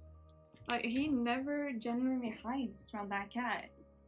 But he was straight up hiding. He did not come out of hiding. He's not there, buddy. You can eat. I don't know why he's so scared. Now I'm worried. I'm like, the cat is not there, he left, so he's okay now. He is adorable. I agree. Some cats. I have probably encountered a few mean cats in my lifetime. But usually most cats are nice, unless you're not nice to them. I know, like, our old cat hated someone so badly. Like, they never got along. They absolutely despised each other. Okay, my cat despised her. Why? We don't know. She was a kind person. Just hated her. She just absolutely hated her for no reason. He has to jump on it? No, he doesn't. That's the weird thing. But, oh well, he seems fine now. I'll keep an eye out if the cat returns. Let me just make sure my door's a little bit. Yeah, now he's back to normal. He's just staring outside, waiting. That's so weird. It seems fine. Let's continue. I got a little bit sidetracked. She grabs me by the hair and literally drags me deep into the library. She doesn't seem to care if anyone sees her inappropriate behavior. Mitsuki? I don't like some people either. I think same goes for cats. Yeah, kites can... kites? Kites? What? Cats can sense, like, bad people. That much I've noticed very well. He's very clear if someone is not, like, nice. He just goes like, I don't like you and I will ignore you. I got so used to the devilish grin and arrogant face that I don't recognize Mitsuki in her. Who are you? Instead of answering, she starts pounding me. I'd like to say as always, but no. Today's Mitsuki is different. Her blows are different. There's nothing in them. No rage, no irritation, no pleasure, nothing. Like Mitsuki herself, they're empty. I wonder what this says in the like upper left. Is anyone able to read? Does anyone have the reading skills? Stop. Stop, enough. Oh, oops. I wanted to make this smaller, but I accidentally hid my screen. I fight back in desperation. Mitsuki, leave me alone already. Unable to take it any longer, I shove her aside. Mitsuki takes a couple of steps back, trips and falls. Both of us end up on the floor.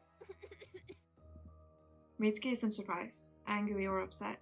She just sits on the floor, staring blindly past me. Tears are rolling down her cheeks. We stay still for a while. I don't understand. I don't understand. My mind goes blank. I rise to my feet. I feel my speaking English is bad. I am better at writing and listening. Yeah, I don't know if my speaking is bad or not. I hope not. I'm definitely better at writing, that's for sure. I'm wondering what it says in Japanese up here. That's what my brain was thinking, and then I realized like the way I said it just sounded like I was speaking about the English part. That's why we got it. Oops. Mitsuki looks up at me from below, tilts her head to the side, and stands up as well, like a doll. A puppet. What the hell are you doing? I can't stand it and hit Mitsuki in the face. The library is filled with the sound of a slap. Mitsuki turns around, her head jerks back, long hair sweeping up. It happens so slowly, so clearly, like in slow motion. Mitsuki turns her face towards me. Her cheek is red. Mitsuki? She doesn't move. Succumbing to a mad impulse, I yank her hair with all my might, then slap her again, on the other cheek. I was wondering what it said in, they said in Japanese. I understand an okay amount, and I if it's in Japanese, I can go like to English and then to Swedish, which is my mother language, my mother tongue, however you say it.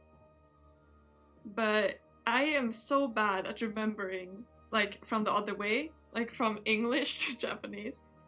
And fun fact, the first thing I learned was "toire wa doko desu ka?" which is where is the toilet? It was in the essential part at the beginning of a book to learn. This is the most essential part. How do you ask where the toilet is?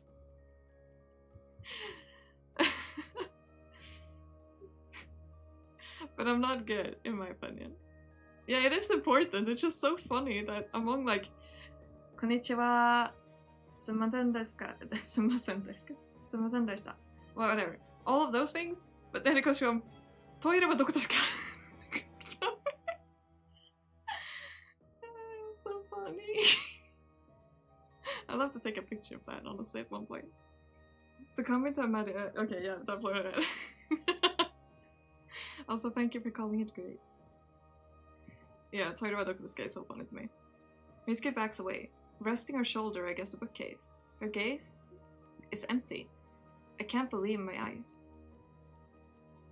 Wait, Mitsuki can't taste anything, feels no pain, and acts like a doll.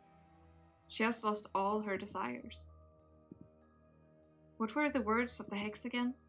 Oh, now she realizes she is so bad at wording, and she finally thinks of, oh crap, I'm kind of bad at wording things, aren't I? You'll never want to torture me again, Mitsuki. Never. No, not like this. Make her stop. Wanting. But Mitsuki hasn't just stopped enjoying my beatings. She no longer feels anything. She has lost her soul. Yeah, better late than never. It's just too late to do anything now. Why? Back then, in the first day, she was acting weird. But she hadn't completely lost her feelings. And today, I overdid it. Sacrificed too much blood. Mitsuki hasn't stopped paying attention to me. She no longer sees, hears, or feels like an ordinary human does. But why is she beating me up anyway?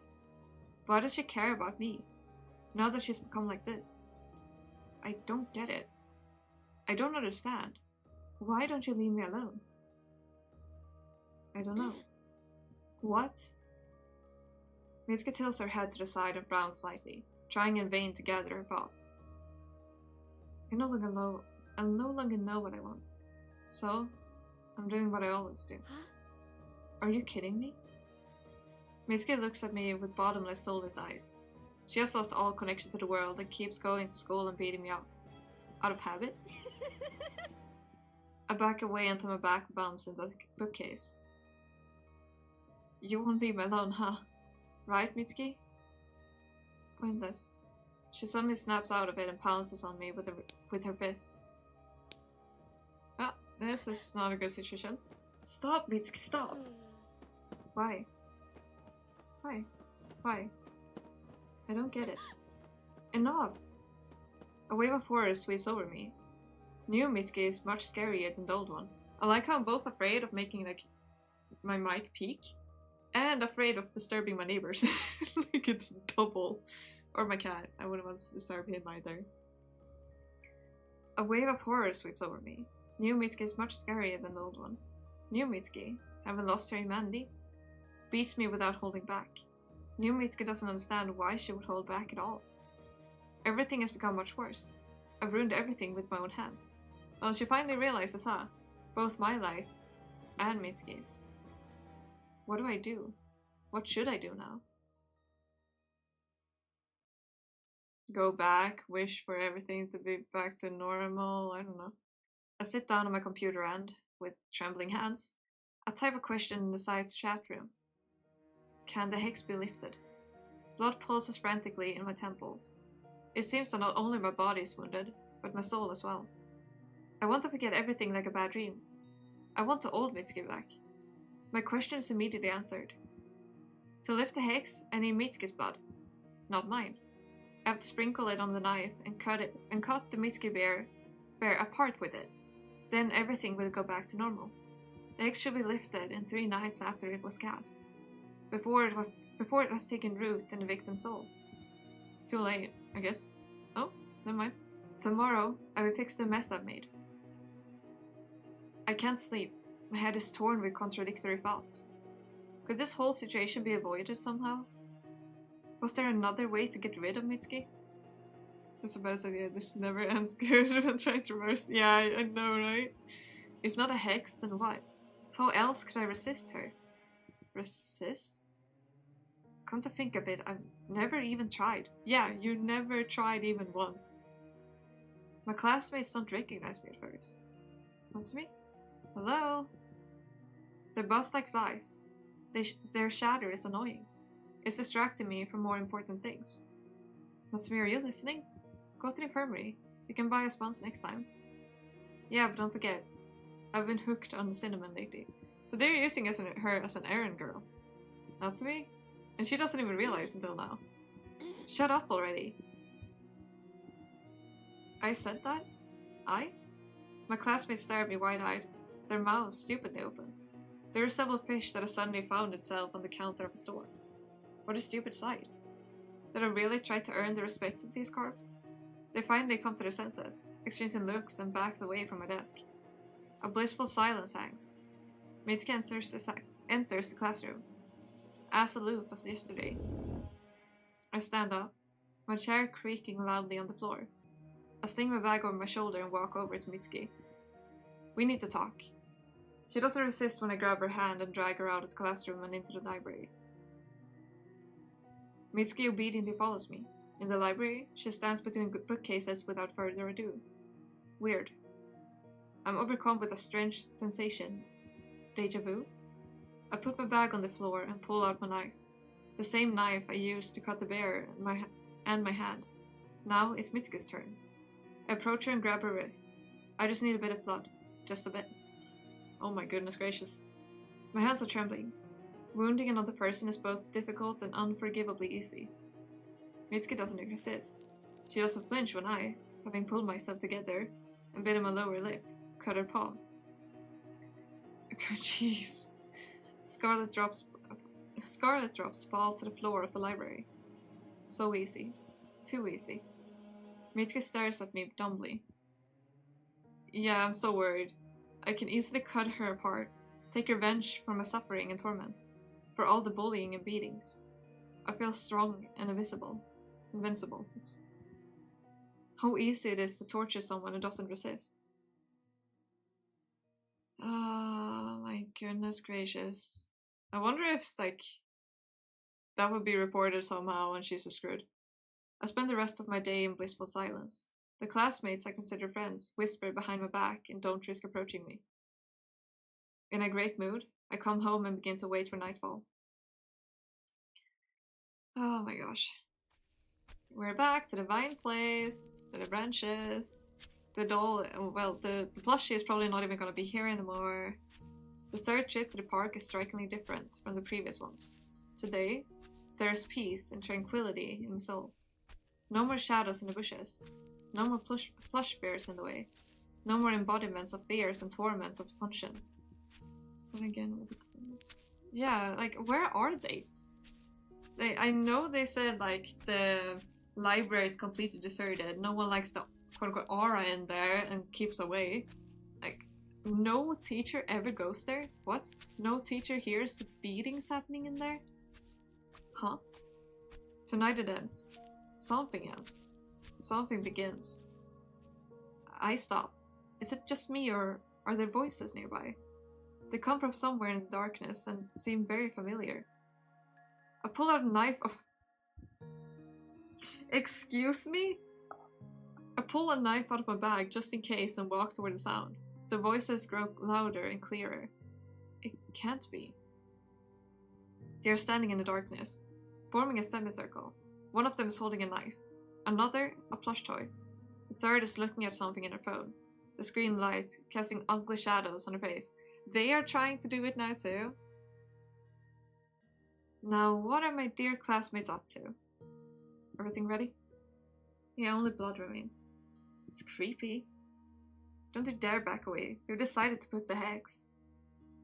They told me they're afraid of dark magic. But who do they want to curse? Probably her, right? I think I already know the answer. Natsume's completely out of line. Yeah, I thought as much. You don't say. Top student in the class, and quite pretty at that. It fed up her ego, and her behavior today.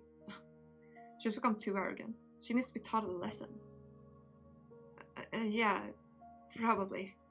The last phrase is uttered in a squeaky, croaking voice. It's followed by a burst of muffled laughter. Jeez. I can't believe my ears. So that's how it is. That's what was hidden under their smiles and kind words. Yeah, we kind of figured the moment they treated her like an errand girl there. The whole time they were praising and admiring me. Envy was eating away at their souls. So disgusting. Alright, let's begin. Serves you, right, Natsu? How interesting. I step forward. I put the knife behind my back and toss my phone in my other hand. Why does her eyes seem even more lively than normal? The vines are just, like, the branches are just climbing. Let's save her. Oof, if that happens to school, I'm so glad I'm out of that hell. I know, right? School was hell anyway for a while, but like, I'm glad the second part of it was just good. Like, oh my gosh. This, I couldn't even imagine being beaten like this. Natsumi? What are you doing here? I can ask you the same question. They look at each other nervously. One of them tries to hide a plush toy behind her back. No need. I already know that you're here for me. Yeah, we hate you. And you won't stop us. Uh-huh. Yeah, you're right. That's what old Natsume would have said. Unfortunately for my classmates, that gutless creature no longer existed.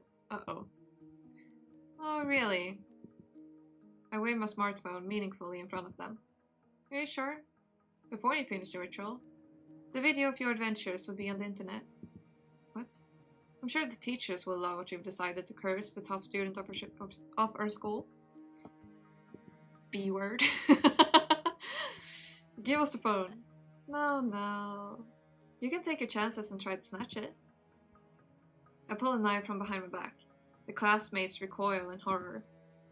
You're crazy. Oh? But I'm not the one trying to curse someone else with dark magic. Here's what happens next. Drop your garbage and get out of here. Or else, I'll show everyone this video. The classmates are silent. They're probably wondering if they can stop me somehow. Fear not. I decide to dispel their doubts. Should something happen to me, the video would certainly find its way to the teachers and your parents. Never underestimate the top student. Yeah, damn it. The classmates curse. Throw their stuff intended for the ritual on the ground and leave. I watch them go with pleasure. So that's how it is. That's how you felt, Mitsuki. I stare at my phone in admiration. These fools didn't even bother to check if I actually filmed them. Fools. There is no footage. Was there ever a video of me shoplifting? Mitsuki, you were right to call me a fool. I was a fool, but now I get it. I get it. I see. So that's how it is, Mitsuki. That's why you kept beating me up even when you seemed bored with all of it. Because I didn't resist? Because I obediently allowed you to torture me, doing nothing in return? Now I know how great the temptation is. How pleasant it is to feel that someone is completely at your mercy. No new bully born, she is the world's full of joy now. Yeah, exactly. You can do anything you want with that. Anything you can think of. Now I understand. Thank you, Mitsuki, for opening my eyes. Weakness is a sin. Weakness must be eradicated and strength must be enjoyed. Thank you for teaching me strength, Mitsuki. I only turned Mitsuki into an unwilling puppet because I was afraid to confront her openly. What a fool I was. A complete fool. No worries. Soon I'll fix everything, and we'll settle this like regular people. I want to return Mitsuki to her former self and tell her everything I've learned. I want to share my discoveries with her, because she is the only one in the whole world who can understand me. We'd laugh at the fools I've so cleverly fooled. This sounds great. I have no trouble finding the spot where I buried the plush bear. Except, it's not there, is it? No, no, no. There's a blackened hole in the ground. The bear isn't there. Anyway. Oh, of course it's not there. Why would it be? Where is it?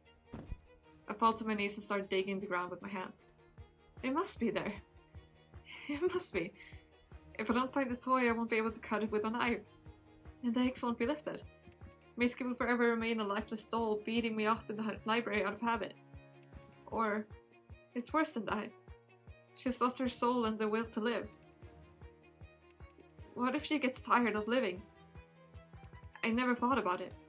How come you never even once considered that one? What if the empty shell left of the former Mitsuki decides to end the grey life devoid of feelings and emotions? Mitsuki will kill herself? No, no, no. I'm frantically digging the ground. The parklings did their job. Yeah, they did. Oh no. It's pointless. The bear isn't there. On all fours, I start searching the surroundings. What if a stray dog took up the bear, played with it, and dumped it nearby? I have to keep looking. Searching. I can barely see anything in the darkness. Blood rushes to my face. Hammers pound in my ears. This is the price of cowardice. Except I'm not the one who has to pay it. I keep searching. Scratching my hands and feet against the rocks. Tears of grief and desperation run down my cheeks. Forgive me, Mitsuki. It's all because I'm a complete fool. I wonder if the big bear will... No, never mind, I was about to say, I wonder if the big bear will chase her, like follow her, and she will give that one the blood. But... nope, it doesn't seem like it. I search until the morning. I crawl around the park, covered in mud and tears. But I can't find the plush bear. My phone keeps ringing. My parents must have freaked out when they didn't find me in my room. No matter. It doesn't matter. Because Mitsuki? I failed to save her. Now Mitsuki will be a puppet for the rest of her life. The Mitsuki I knew died, and maybe soon her body will follow. I'm a murderer. All of it is because of me. If only I'd known, Mitsuki would have... I covered my face with my dirty hands and cry. I've never cried so desperately in my life. Not even when Mitsuki was bleeding? Beating me up with particular brutality. I cry for myself and Mitsuki. I cry until I'm hoarse. Farewell, Mitsuki. I dearly wish we could be friends. Finish Natsume's arc. Okay, so we didn't get the bad ending on these, that's for sure. My head is buzzing. My heart is torn apart by what I've seen. Why, Mitsuki? Why? How are you? Mitsuki... Memories. It's alright. You're back. It's over. Back? Yeah, right. Something stirs in my hand. I lower my gaze and see that I'm clutching a grace in my hands. The doll has become sticky and very heavy, and something is moving incessantly under its rag skin. How did she get out of the box? The doll seemed beautiful and innocent before, kind to all her friends. Now I see pleading and desperation in her eyes. I feel sorry for the poor frightened Grace. Even now she's shaking with fear. Yeah, be prepared. The doll is here, but you're safe. We're keeping you safe, I promise. Her shivers travel to my fingers, crawling over my arms to my head and drilling my temples with throbbing pain. The doll suddenly jerks out of my hands and hovers in the air. Oh god! Oh, that's brutal. Why is that one of the first things I go fully oh god to? Her raggy belly inflates like a balloon. There's an unpleasant sound of wet slurping. The fabric rips with a squelch. Black, stinking polyester comes out of the doll's belly. Jeez. The button eyes break off. Curled vines of anacoris grow in their place. The doll makes a circle in the air, spewing out more and more stinky polyester. Wiggling larvae can be seen among the black lumps. I feel nauseous. I back away and bump into Tomo. Such a sight is hard to get used to. The vines oh gosh. Yeah, I promise to tell you when the doll is gone. So keep your eyes closed. The vine continues to burst from the bowels of the doll's body, scattering scraps of fabric and foam rub around them. The crunch of breaking bones fills the half-empty room. The vile sound echoes of the empty walls. With one last desperate shriek, Anacoris finally fills the space where the doll used to be. Do you want to see the Anacoris in front of the doll? Then you can look now. If you don't, then keep your eyes closed for the and I will continue. I will keep it on the screen for 10 seconds. I can count 1, 2, 3, 4. Okay, I'll give a warning instead. That's much better. Okay, if you were watching, then keep your eyes closed again. I don't know if the doll will be shown again. So, then it falls to the floor. Yeah, it is, right? The floor is, that's the thing. The flower is beautiful but dangerous. Okay, keep your eyes closed. Then it falls to the floor, scattering to the sides in 3 shriveled petals. Okay, you're safe now. You're safe. The doll's gone. For now at least. I don't know if it will appear again. If it does, then cover your screen again and I will tell you when it's gone again. Oh. The box where the Natsume doll had been hiding is now bright and neat, just as it should have been. You're welcome. As if it's been cleansed of a heavy load of regret. So creepy. Are you okay? Yeah, I think. I'm not sure. My teeth are chattering with fear, but I realize that it's the memories of Natsume that have such an effect on me.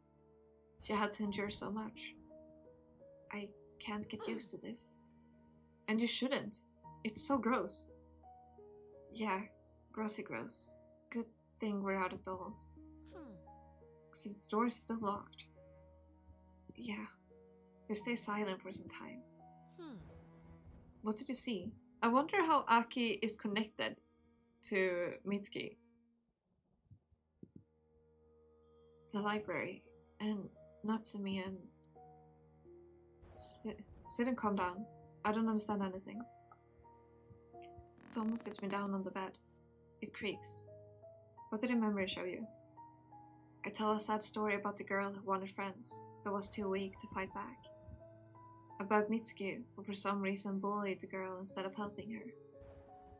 About how Natsumi couldn't stand it and casted a hex on Mitsuki, even though there were many other ways to solve the problem. Tomo listens, her eyes wide in bewilderment. Toward the end of the story, she bites her lower lip forcefully. It's horrible. I didn't think Mitsuki was like that. Why did she do such cruel things? To try to teach a coward a lesson? To vent her emotions in a convenient punching bag? However you look at it, it's horrible. Agreed. So, the hex is to blame? Mitsuki died because of Natsumi's spell? Sounds plausible. I don't remember Mitsuki from the memory saying anything about Onokoris. She was in no condition to fight the hex. It's getting more and more mysterious. Is there anything else you can remember? I don't think so. Natsumi often had creepy dreams, but I'm not sure if they can be of any use. Dreams? You saw Natsumi's dreams? But how? I freeze, not immediately realizing what Tomo means. And not just dreams. Maybe the ritual works that way? Maybe. Go figure, these spirits. We laugh strainedly. Despite the gravity of the conversation, I'm immensely glad that Tomo is here with me now. Without her support, I would have been completely lost in this creepy empty room with these creepy black boxes. It's so good when there's a friend around. Natsumi didn't have one. A good friend. Her classmates pretended to be friends, but they didn't care about her problems. It's sad when such things happen. Agreed. However, do you think Natsumi herself was worried about other people's problems? Would have she been able to support them in their distress like a true friend? The sudden question makes me gawk at Tomo. I didn't think about it. I wonder if Natsumi thought about it. That's the wrong person. I wonder if Natsumi thought about it herself. I don't know. And no one will ever know. They're not same friends, are they? I am extremely worried if Tomo and Aki will either not be friends anymore, or if Tomo is Aki's imagination. Because I think that's a potential truth. So either that, or they will somehow not be friends anymore, and I don't want either of those outcomes. Like, something is wrong. And I feel like Aki's connection with Mitsuki, I'm worried that Aki has also done something bad in the past. She just doesn't remember it. Because she's also cursed in some way. Yeah, it could be. Like, there's so many potential outcomes here in my brain. Like, I have so many theories. It's overwhelming me. It's overwhelming with how many. And no one will ever know. Do you have friends beside me? Another sudden question. I tilt my head to the side, thinking hard for some reason. Good friends like you? No, just buddies among my classmates. I see. And the memory scratches me with a sharp needle of recall. Oh. Temple's ending is coming. Yeah. Oh! A memory. Aki's memory. We have had one memory from Aki before, and that was of a boy. A long time ago, I came to a playground. The sun was setting, and there was no one there but one single girl. She was just sitting on a swing, but she seemed unusual to me. Why? Because of a white summer dress. It was fall. This is Mitsuki, isn't it? How frivolous. She seemed to like it a lot. Yeah, that's right. She said she loved it very much. Did you two become friends? I think so. She promised we'd play again someday, but she left and never came back. I remember now. Okay, at one point, Aki couldn't, like, exactly say what Mitsuki was to her. She was saying, like, one of the things she said with a question mark was a classmate, a friend. So it could be that, yeah, she has just suppressed it. Okay. But she left and never came back. I waited and waited and waited until... I don't remember. Did she curse her in some way? So many options. I hoped that we'd become friends, that she'd save me. For what? Oh, I don't know. The loneliness? Then you... What did you say? No, nothing. I've gotten quite drowsy. I'm sorry. I need to stay awake and think about the ritual. Tomo gets up from bed. What's wrong? Hold on a minute. She walks across the room and stops at the slender young sprouts of anacoris, not yet spiked with thorns. She plucks a few and twists them into a ring. What? Wait for it. That's better. Oh, that's so pretty. That's actually so pretty. Oh, I love that. I know that's super dangerous. Yeah, I feel like Aki might be the source of the curse. Like, it feels like she might be the, like, the, what's the word for it? The, oh gosh, there's a word for it. The catalyst. It feels like she might be the catalyst to everything that is currently going on. I'm so curious. Yeah. It's so pretty, but that's dangerous as hell. Take it off. That's better. Are you wounded? And of course, it's very, very prickly. I'm a master. She holds out clean, pale palms, showing that she hasn't pricked herself on the treacherous thorns even once. Great, thank you. It's the first time I'm wearing a wreath. Too bad we don't have a smartphone here. I need to capture this beauty. You're making me blush. Even anacoris, despite its sinister appearance, can be cute. It's super beautiful, but like... Even in Mitsuki's empty room. And through him, a ball of happy laughter can spill out. Once again, I rejoice that I'm not alone. Tomo's smile keeps me from getting sour and giving up. And what keeps Tomo herself going? When she was listening to my story, she looked very distressed. I jump to my feet and fidget, maneuvering around the room. Given my bad luck, I have to move as carefully as possible to avoid running face to face into the spikiest parts of the thorns. Aki? In a minute. Hold on. She tries to do it too. Here. Oh, that's so pretty. Oh, that's so dangerous but so pretty. Though hers have thorns on them and I'm very scared. You can see that Tomo's one has the thorn on the... What's the word? The branch closest to her. I flop back on the bed and put a wreath on Tomo's head. Why did I choose this voice for her? Because that's the person I talk as the most, and she's the hardest voice to do. It hasn't turned out very neat, but the vines hold tight and don't fall apart. Success. It looks good on you too. Oh, she's blushing! Look how cute they are! Wait, you're gonna hear me take a screenshot. This is the first screenshot I take, it's just too pretty. You don't like it? Huh?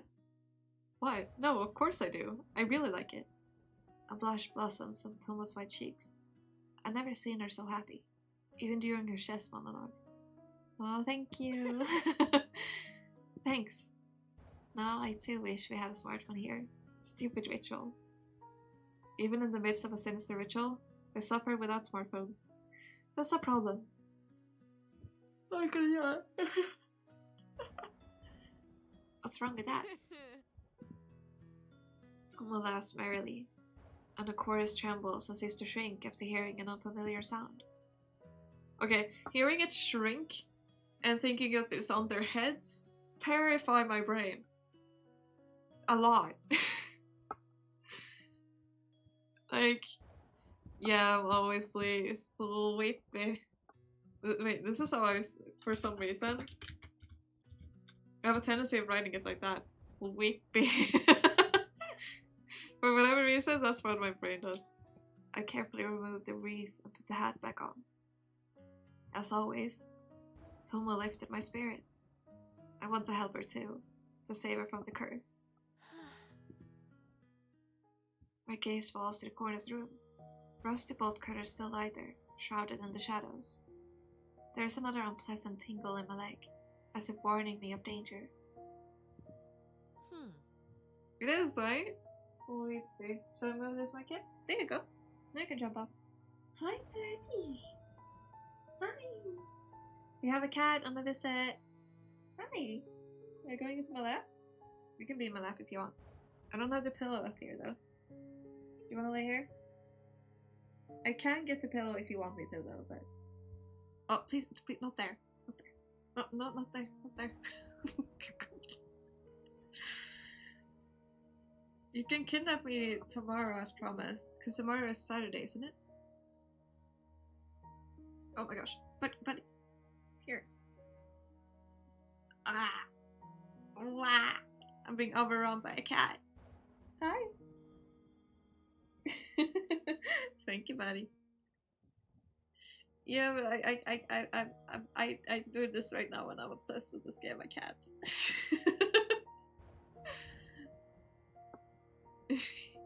As promised though, you can't kidnap me tomorrow. What? What now? I don't know.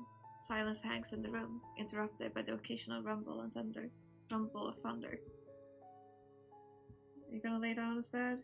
Come on. Nothing's happening. Okay, bye, buddy. Mitsuki, what should we do now? I watched the memories, but I'm no closer to figuring it out. Yeah, we need to know what's going to happen. It's important.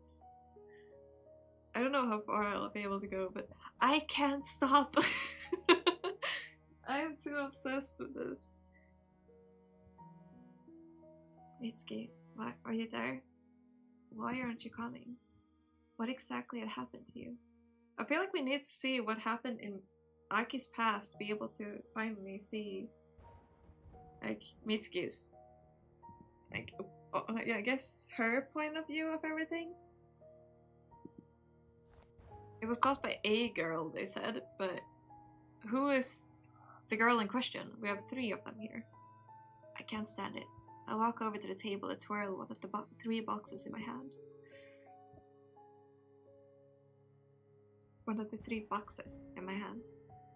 It's clean, as if straight from the store, and practically weightless. Okay.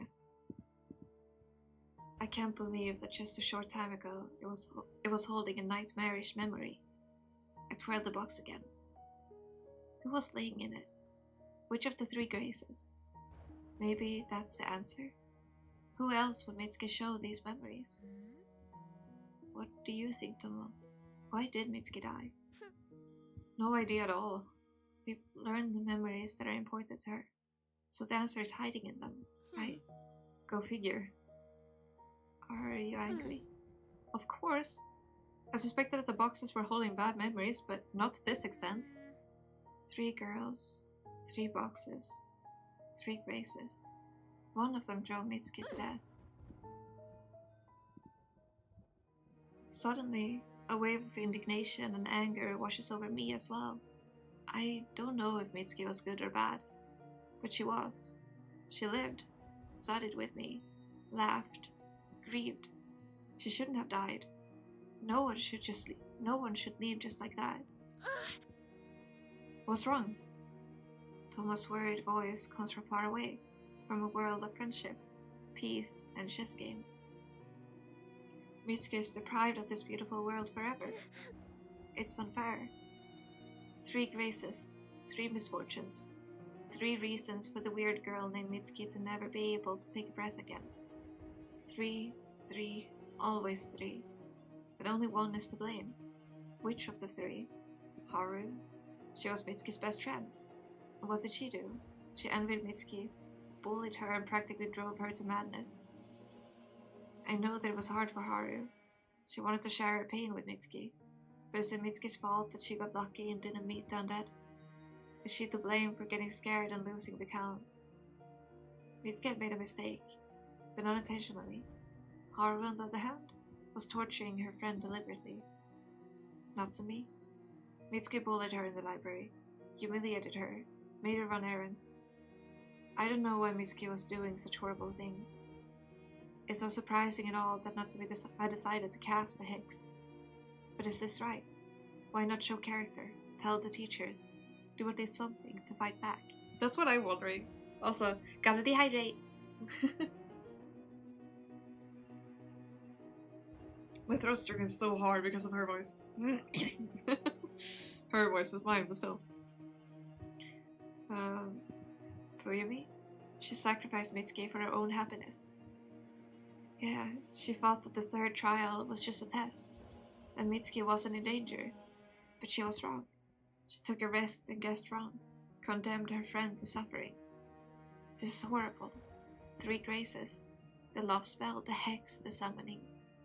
Who is to blame? Who should I get angry at? Who put Tomo in danger? It was you! It was you, wasn't it? Okay, we get to choose, we get to choose, we get to choose. Finally we get to choose, okay. It's our choice now. I want to do the ... I really want to do the ... Because, like, I think Aki is part of it and I want to know why. Like, my brain is just like, is it Aki? Is Aki the case? Will the dots tell us?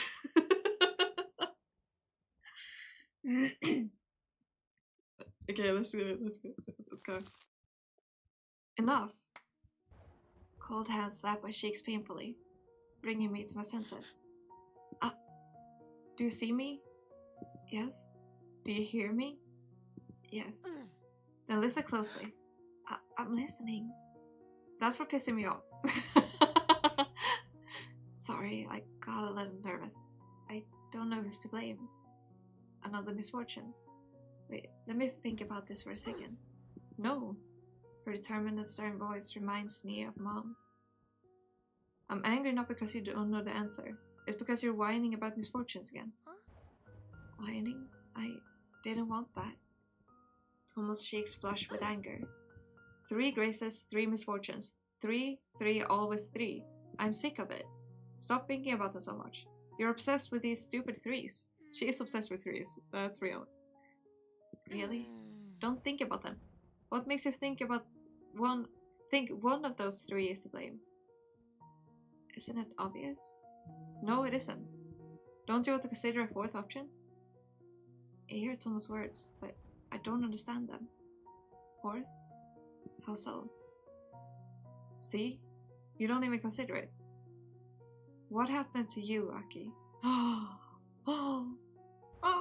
Tomo is of the same brain. Of the same brain? What? What happened to her? Okay, I need to know. What happened? 3 misfortunes. This is not the answer. For me it is. But now, under the intense gaze of black eyes, I'm beginning to doubt its absoluteness. There can be a 4th option? Of course! And 5th and 6th. So, that's such a hard word to say. 6th. But I don't know them. Sometimes the lack of knowledge is an answer as well. I'm confused. I don't understand anything. Yeah, she seriously dropped the bomb. Tomo's words sound both absurd and peculiar. Peculiar? At the same time. Peculiar. I don't know if that's how it's pronounced. 4th. Tomo's offering me to deny everything I've lived by before. To deny my very essence. Can I do this? How can I step beyond such an ideal number? This is wrong. This is unsightly. Just try. Okay. Maybe the blame lies not within the three. Not with the three graces. Maybe. And we haven't found out the whole truth yet. So, we're in no position to judge. And why do we even think we need to judge anyone? What are you really afraid of? The curse? What is the curse for you? 3 misfortunes? They too. You see, it's very important not to meddle when not asked. No good deed goes unpunished. What makes you say that? Indeed, what? Why couldn't I make a wish at the clearing? I had the perfect chance to break the curse, but I chickened out. I cowardly followed Tomo into the posthumous wish ritual, clinging to excuses. No good deed goes unpunished. Something had happened, right? But what? Very long time ago. Oh my god. Oh. A box appears in my hands. Something disgusting is swarming inside it. A brown substance bursting with cloyingly stinking bubbles. The shapeless mass is moving, aching to crawl out. Oh my goodness gracious, what's happening? The cardboard bottom gets wet and viscous liquid oozes between my fingers. I yelp. I want to throw the ugly box away. My body stops listening. I'm really steering Aki slowly in the right direction. Yeah, she's a good friend. Yeah, what is this? It looks like intestines and I can't unsee it. It's impossible to take my eyes off the gruesome contents, as if it's forcing me to inspect every lumpy particle. The 4th box with a bad memory. This time, with my own. Reject the 3s. Realize that there can be more than 3 options. Aki? Oh! It's a chance, Tomo. I must remember. Wait a bit. I look away and flinch, seeing a toy sitting on the bed. Totomo's bear plushie is looking at me with sad eyes. A bear plushie. Yeah, there was something connected to him. Something disturbing. I feel drowsy, but I chase it away with an effort of will and grasp at the elusive memory. At something I'd rather not remember. I can't miss this chance, so I dip my fingers into the disgusting warm mess. Oh gosh. It envelops my skin in an instant, as if not going to let go. I feel someone's fast pulse beating. Yeah, I'm so worried. To this anxious rhythm, bright sparks flash in front of my eyes. Memories swirl in a chaotic dance, filling holes in the huge patchwork quilt of memory. There was a sad boy in a long, lonely wandering, and a good friend who promised she wouldn't leave me in a bind. She is all 3 of them, isn't she?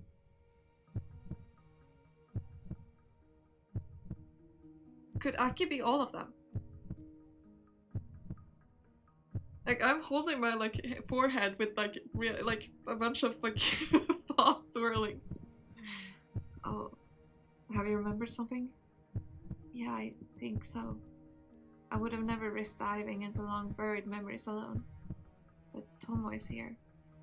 She's been so genuinely supportive the whole time, helping me, keeping me from going crazy with other people's emotions.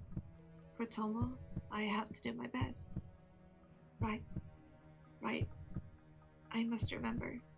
It's very important. Then let's try. I think I was friends with the boy.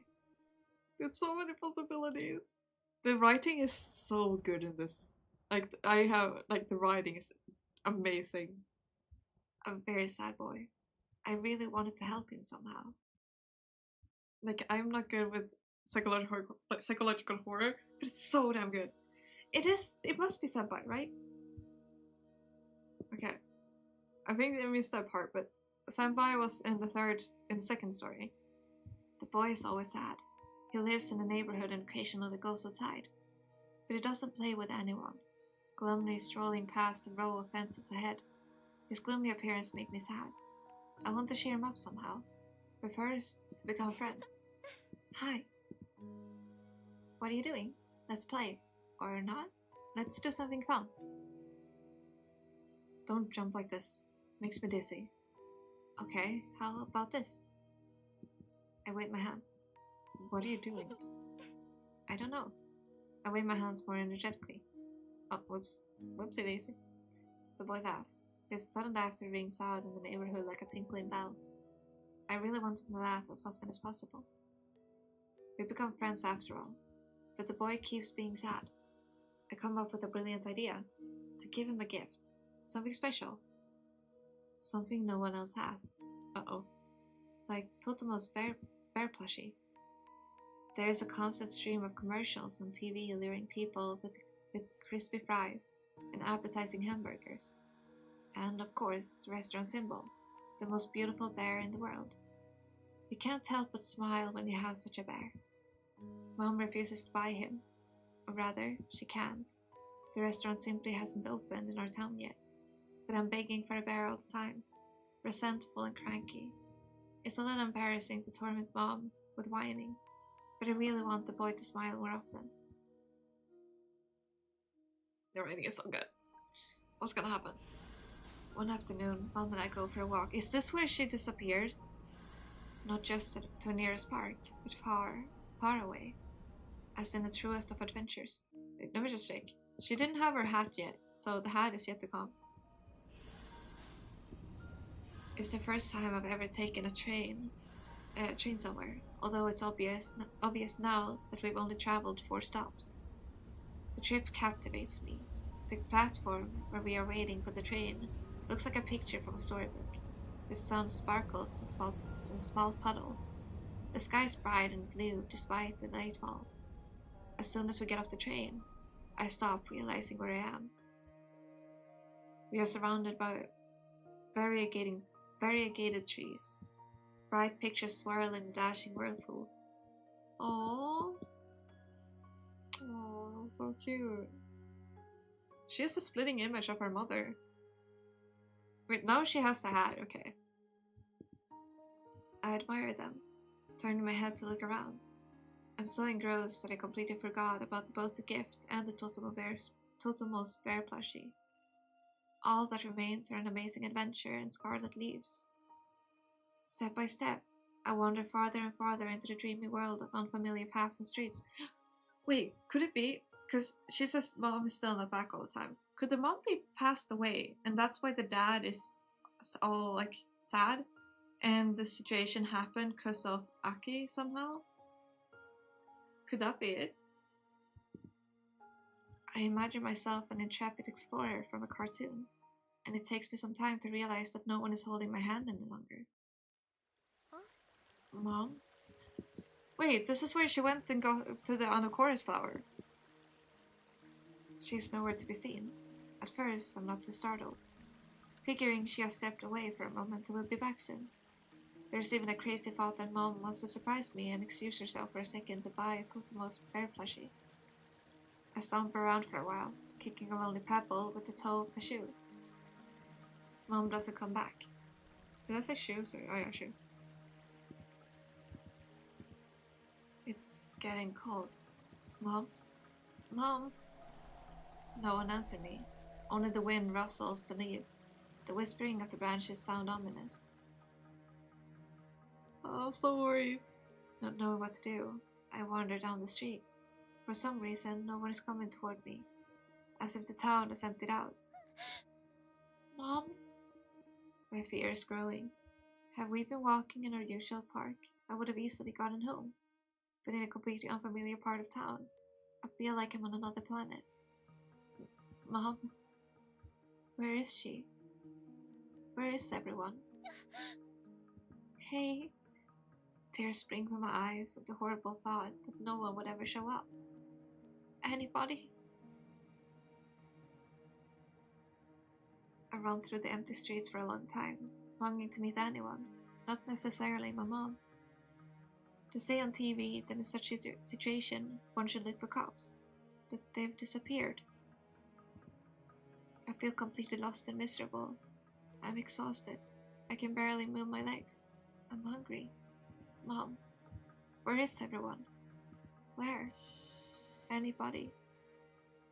Why am I left alone? Will I just be wandering around an empty town alone forever? Mom, help. In desolate search, I walked to the playground. The sight of empty carousels almost made me burst into tears again. Hey. Oh, hey. I don't realize immediately that I hear someone's voice. Why are you crying? It's Mitsuki. It's the girl. It's the moment they fought. Okay. We're saving here, by the way.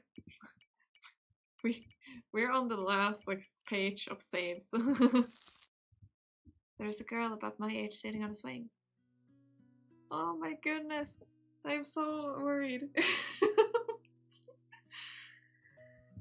Okay, so it probably started, everything probably started with Aki. Her whole image seems weightless and fake, like she isn't an ordinary human, more like a resident spirit of this strange, empty world. After several attempts to say a word, I give up and cry again. Hey, don't cry. Girl tilts her head slightly to the side, pressing her pale lips together, then smiles calmly. Don't be sad. Do you want to play? I don't want to play. I miss my mom and I'm barely holding back another flood of panic tears. Alright, then we won't play. It's Fall Fest today, but I'm not going there. My mom doesn't let me. She never lets me do anything. Let's make a fest right here. I want to see see the fest as well, so I nod. You have a beautiful hat, and I love my white dress. Do you like it? Yeah. It's so graceful. The word is unusual and complicated. Apparently, it means something very beautiful and mysterious. The girl looks at me with unchildlike scrutiny, and something in her expression softens. What's your name? It's Aki. I get shy, stammer, and pull my hat over my eyes. The girl claps her hands together contentedly. Good, Aki. And I'm Mitsuki. Let's be friends? So we have a confirmation. Okay. Do you like fests? Yeah, I saw them on TV. I finally have the courage to form a coherent sentence. Fear started to recede. Had to yawn. And the idea of playing doesn't seem so out of place. Allowed to catch a goldfish. Oh wait, that's the wrong one. Hey, let me do something. I need to write a message. There we go. Message has been sent. I'd love to catch a goldfish. Me too. Or to win a toy. Are there Posthumous bear plushies? I don't know. Do you want one? Yeah. Where did that come from? Yeah, I think it's because on some festivals you are able to basically catch fishes. And I think that's what this is about. And it's usually a goldfish. He is cool. He is soft, right? I think he's very soft. Yeah. Finally strike up a conversation. For some time we discussed Totomo and various toys. I calm down a bit. If my new friend doesn't panic, then everything is fine. Clearly, she isn't lost, and she could take me to the cops. Or to her parents. We would figure something out. I like it when you aren't sad. You should smile more often. Like this? Yeah, it's great. Don't be sad. I recall my mom saying that strong people always meet their problems with a smile. Then I too should try hard and be strong. Gotcha. I'll be smiling. Yeah? Don't give up. Then everything will be fine. A loud female scream comes from somewhere far away. Mom? I'm being called. Mom, but not mine. Wait here a bit. I'll be right back to help you. She didn't return, did she? Because I think she said something about her friend not coming back, or she thought she would stay, or something like that. Pick up her trade or something. Can't exactly remember the exact words, but that's probably what happens here, huh? When the small figure disappears from view, I lower my gaze to the ground and twist my feet restlessly in the air. After the marvelous encounter, the loneliness is pressing harder than before. The old fear returns, but the girl's words have stricken me in the heart. I smile diligently, though I want to burst into tears again. She promised she'd be back. She will save me. Dusk has finally fallen, preparing to turn into night. There is still not a soul in the street. For some reason, the girl doesn't come back. I don't know how long I have to wait, but the longer I sit there, the scarier it becomes. Did she curse her for this? Heroes in cartoons always act on their own. Sometimes they get scolded for it. But then they're always praised for their bravery. I want to be brave too, so I decide to try to find my mom and my own one last time. On my own. I jump off the swing and run in the direction where I think my mom and I have lost each other. The darkness that has descended on the town makes buildings look the same. It's very, very scary. Mom. I no longer hope for finding Mom. Something must have happened to her. My only hope is that the little girl I promised to help will look hard for her white dress between the houses. Sometimes I catch a glimmer of light in the distance and run there, trying to catch up with my new friend. Mirages can be very cruel. As I look around, I realize that I'm completely and irrevocably lost. Is that a chorus? Okay. Okay. We're going somewhere. Oh, I'm so worried. I'm so worried. This has me so genuinely worried. The town has turned into a gloomy dark forest. The trees are so tall they block the sky. Steam puffs escape my mouth. My stomach is rumbling loudly. Anybody?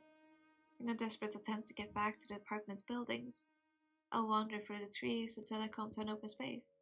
Is it? Okay, it is. We were going up the mountain clearing kind of thing. The hill clearing. Surprise takes my breath away. The clearing is covered with black, gnarled sprouts of an unknown plant. The unusual triangular flowers glow dimly in the darkness. The buds emanate a weightless, sweet scent. The clearing is mesmerizing with otherworldly beauty, and yet looking at the flowers is somewhat unpleasant. This is where a bunch of people were dead, by the way, like during the demo. Like, this is how we died here. Fatigue washes over me with a terrible force. I really want to sleep, but I just can't lie down on the grass in the open air. Oh my goodness gracious, what is happening in there? Did the thing just break? Also, thank you for the raid. How was stream? How was the stream? Everyone go follow Inkyu. What? What is that long thing just well, help? You're really sleepy? You should go sleep. You should go sleepy. Sleepy. What are those? Like, I can't get over what those things are that are just like boom. For anyone that accompanied Inky over here, we are reading a psychological horror. So if you're not okay with that, then I understand if you want to head out immediately. Inky, you should probably go ahead and rest or sleep. Yeah, hi everyone. This is a spot for chaos and weirdness. Yeah, we're weird here. That's the one rule. Be weird. Imagine if that was a rule, being weird. Yeah, the only rule here is rule here is basically to be nice to each other. That's all. Yeah, I hope you had a wonderful time and that everyone is doing well. We are close to the end, so there will be spoilers here. What did you play, by the way, Inky, if you're still there? I really want to sleep, but I can't just lie down on the grass in the open air. I shake my head. A cave lurks at the far end of the clearing, enclosed in the darkness by something incomprehensible. I can hide there and wait out the night. Minecraft and Demonologist? Phasmophobia. Oh, sounds fun. Goes to get some food and go eat. Yeah. Go sleep asleep. More horror. More scary stuff. Let's go. Turns out there's a mesh fence blocking the entrance.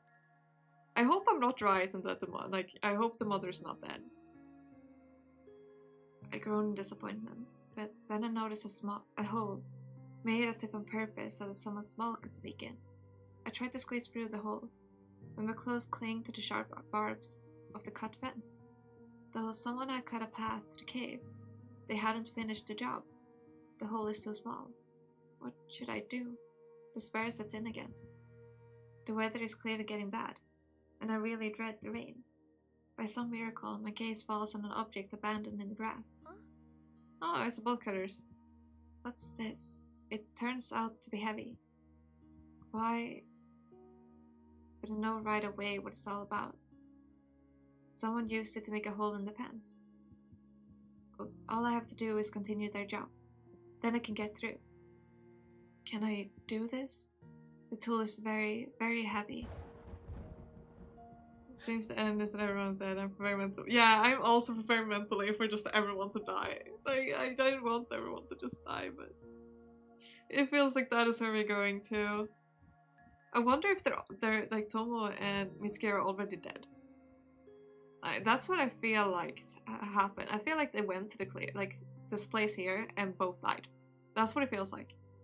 Or that Aki died on her own here, and she's like seeing all these things before her death. Thunder rumbles somewhere in the distance. I don't like thunderstorms, and I'm afraid of getting wet, so I have no choice but to pull myself together and take a risk. With great difficulty, I lift the tool and try to squeeze the blades on one of the fence wires. Is she already dead since she was a kid? I think it worked. A chunk of the fence has come apart and the hole has become bigger. Oh, phew. The tool falls from my weakened hands. I can't do more, but now I can try to get through the hole again. Oh, what is she about to find? The rumbling sounds closer. Scared, I rush forward, tearing the sleeve of my jacket against a sharp thorn of a strange thorny plant. Are we gonna see what's in the cave? It's cold inside the cave, but quiet and still. Footsteps echo faintly. Water is dripping somewhere. Sometimes I trip over something scattered on the ground, but I can't see what it is in the darkness. Is it bodies? Please no. Now I just have to wait for someone to rescue me. Mom or Mitsuki. Someone. Definitely. I just have to wait. I jump away from the table. The pain in my leg becomes unbearable. Mitsuki. We met when we were kids. Yeah, the green glowing one. I really want to... I should show you what happened in the demo. That was... The thing that happens in the demo doesn't even show in this one so far, so... I wonder if that was like a dream kind of thing. Mitsuki, we met when we were kids, and I've completely forgotten. It's hard to remember someone we've only seen once. And so long ago. But somewhere in the back of my mind sits the image of a girl in a white summer dress, worn out of season. That's why meeting Mitsuki at the station caused so many unpleasant feelings. The white dress reminded me of the unfortunate day my mom disappeared. The day I had made 3 irreparable mistakes. No good deed goes unpunished. If only I didn't want to help my friend. If only I didn't leave the playground. If only I didn't get through the fence. What happened beyond the fence? A cold hand runs down gently on my whitened fingers. Tomo's black eyes are very close. There's no surprise, fear, or sympathy in them. Only unwavering determination. How did it end? I was saved, but Mom still hasn't returned. Dad hasn't been himself since then. and I'm still haunted by misfortunes. All because I was cranky and kept asking for a Posthumous bear plushie.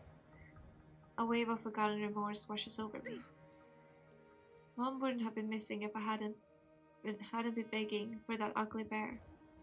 In a fit of rage and desperation, I throw the toy at the wall. The bear hangs listlessly on the spiky stems. The boy didn't even ask for a gift. What made me think he'd even like a bear? No good deed goes unpunished. Now I see. Thomas sighs heavily and releases the bear from the prickly captivity. A horrible set of coincidences. One shouldn't meddle when not asked. But you don't know for sure. Your friend could have actually been dreaming of a Posthumous bear plushie. Your gift could have become his salvation. But it didn't. And Mom disappeared. Why didn't I ask him directly what he wanted? I had ruined everything. Do you really think so? Do you really think that it is the right thing? That the right thing is to do nothing? Yeah, otherwise it only gets worse. Misfortunes come. I look at the mesh fence in powerless anger. That's what Mitsuki wanted to tell us. You can't go where you're not asked. The door is locked for a reason. Danger lurks behind it. Toma follows my gaze and her lips press into thin, barely visible line. No, it won't do. Isn't it obvious there's a reason we've ended up here? Come on, Aki, think. There's a reason? I can't help but marvel at the coincidence. The girl who had met me that unfortunate day was Mitsuki. Did she remember our conversation? Did she decide that our meeting was just the beginning of a series of unsuccessful encounters? Aki, Fuyumi, Haru, Natsumi. It all started with me. I called it! At that fall evening. Because graces. The original graces are not 3. They are 4. I called it! Oh my goodness, why did I call it? What's the matter? Is it really as you say?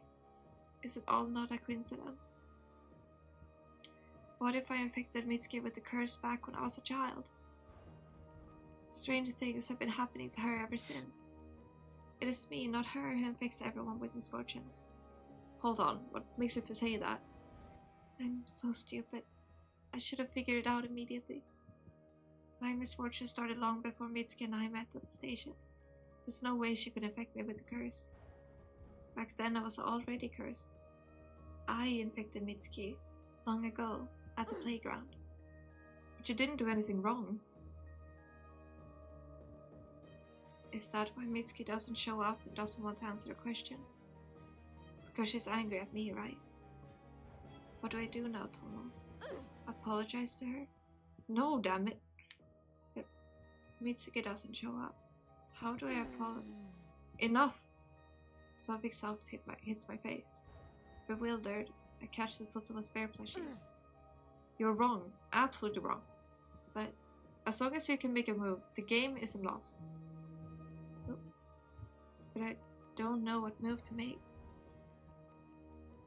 Let's deal with this fence. How? Wasn't it obvious from the beginning? The tool we need is right there, in this room. Yeah. Nothing difficult, no? You're wrong, Tomo. It's very, very difficult. I recall the sharp thorns stabbing my fingers. I want to throw the bolt cutters as far away as possible and never think about them again. I am not sure.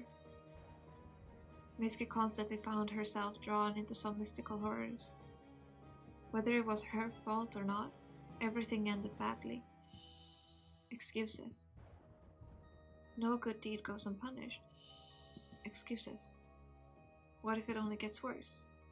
A lump comes to my throat. There's rumbling in my ears. Panic is growing inside me. I know that a reckless act would be followed by punishment. There's no other way. That this posthumous ritual, we were supposed to ask the dead a question, but she hasn't even come. As always, everything goes wrong. Everything's upside down. Everything's inside out. It's only going to get worse. And yet, I don't know. Excuses. Aki. Then I'll do everything myself. Oh, she decides to go for it. Even after she warned Tomo not to do it. Tomo grabs the bolt cutters. The moment her fingers close on the handles, her face contorts in pain. I'm sick of it. Struggling, Tomo brings the bolt cutters to the mesh. Are they really that heavy? She lowers the blade of the tool into a corroded wire and tries to squeeze, and the chorus rustles alarmingly. A most fierce roll of thunder rumbles outside the window. Tomo's body arcs. A painful wheeze escapes her mouth. The mesh remains intact. I won't give up. She tries to cut the wire elsewhere, and again, as she squeezes the handles of the bolt cutter, the blades only clink against the steel, and Tomo herself groans. Blood glistens at the corner of her mouth. Tomo, don't, stop. No way. You are in pain. So what? Stop. I grab her hand. Don't. I don't want to back down when we've gotten this far. You're hurting yourself. No good deed goes unpunished? Yeah. Then let them punish me. Yeah, Aki has to do it for sure. Tomo turns towards the fence and tries to cut through it again. No, Tomo, you're wrong. Didn't you get it from my story? You can't meddle when you're not asked. I shouldn't have gotten through that fence. Stop. Stop. It's unbearable to watch Tomo try to cut the wire. Blood streams down her white chin, dripping onto her clothes. Her fingers clutching the bolt cutter are slightly reddened. Don't. I don't want to see my friend suffer. Then why look? I need to close my eyes, calm down, and wait. Sleep. Sleep is the best. I slap myself on cheeks with force. I slap my cheeks. I'm gonna say it like this instead. I forcefully slap my cheeks. My skin flares with fire, but the fog in my eyes clears. Tomo freezes, staring at me with round eyes. What are you? Now is not the time to sleep. Aki? Please leave the bolt cutters alone. I gently take the tool from her stiff fingers. There's no need to suffer. I know what I should do. According to the rules of this game, you can't get through the fence. Not you. Aki? I'm a coward, Tomo. No good deed goes unpunished. Even if you want what's best, it doesn't always turn out good and right. What's best? And the chorus flares up with poisonous glow. I thought I'm used to their cloying flavor by now, but another wave of sweetness practically knocks me off of my feet. The buds rustle, swaying from side to side, and an unintelligible whisper sounds among the petals. What's best? The foreign voice sounds right inside my head. A familiar, sad half-whisper. Best? What? Look! The 3 boxes disappear from the table. In their place appears a new one, completely black, consisting of the most gloomy thoughts. I like how it looks like it's not connected to the table. Mitsuki, did she react to a quarrel? Or to particular words? What's best? Is it really? Maybe everything combined? Then I take a deep breath, gathering my strength. I'll take a look. The answer lies right in front of me. The blackest thoughts of the girl named Mitsuki, her worst nightmare and the most unbearable pain. The 4th box of Mitsuki.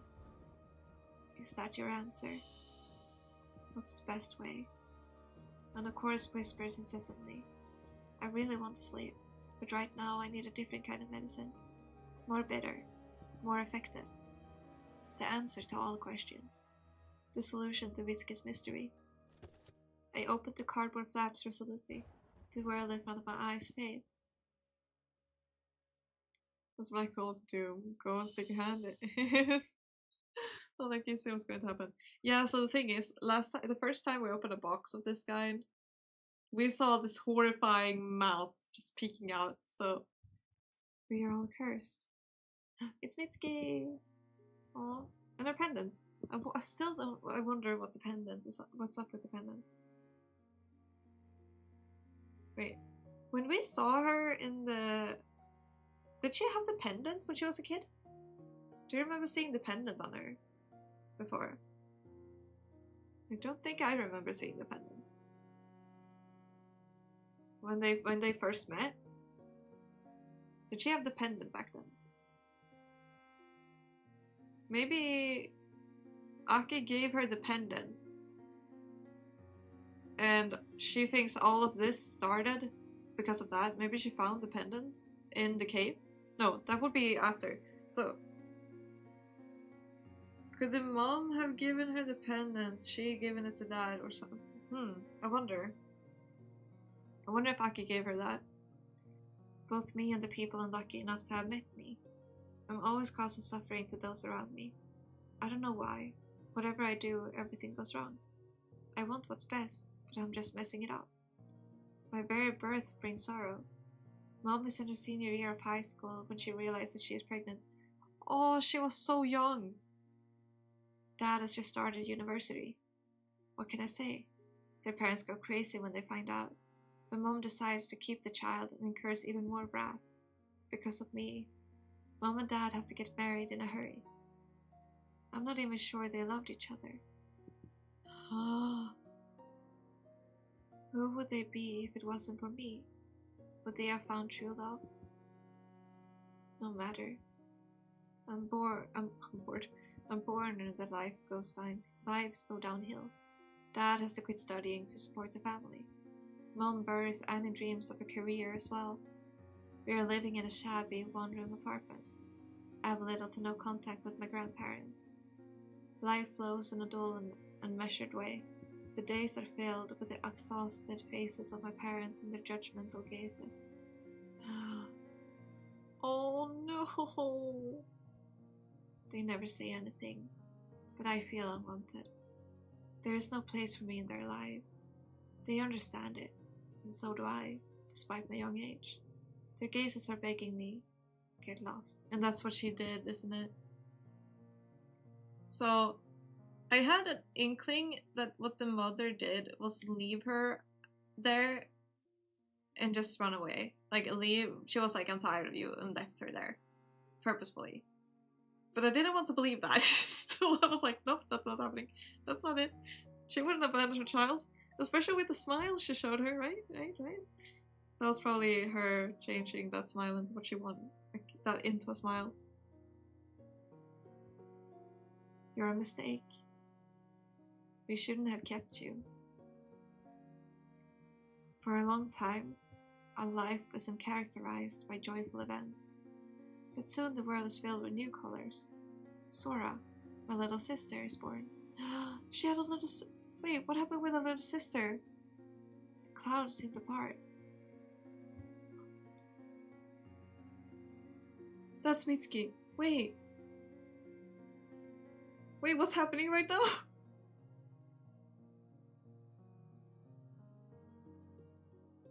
Wait.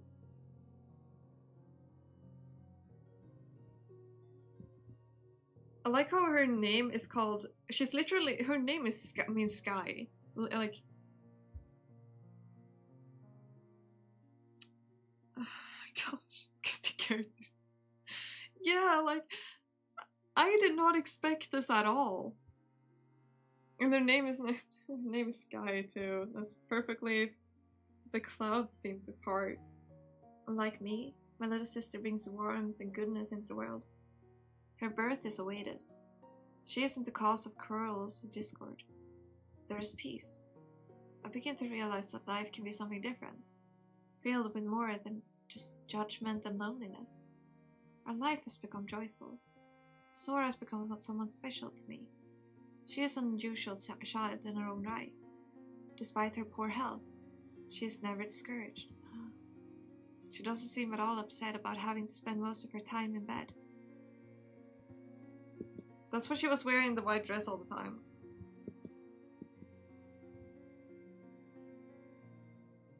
Gradually, her body gets stronger, and we are able to go outside for walks. At first, our parents are worried and follow us around, but soon they realize that Sora is fine. My sister adores the white summer dress and refuses to walk in anything else, regardless of the weather. One day, I ask her why she loves it so much. Oh, you called it and you didn't even know. The fact that that's SWE. I found a picture of you, in a similar dress. I want to be like you, Nana. That's what she calls me, still unable to pronounce my name. In that instant, the icy crust finally falls of my frozen heart. Oh. Wait, what?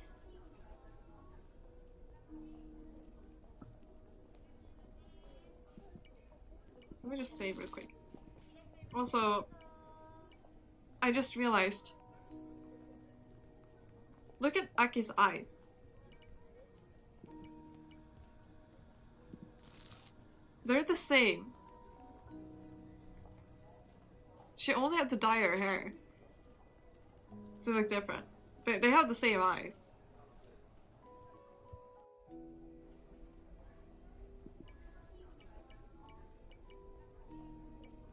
And we couldn't see because of her, like, the way she styled her hair. Okay. She has the triangle, oh my god. One day we walk around the mall while Mom is talking to an acquaintance.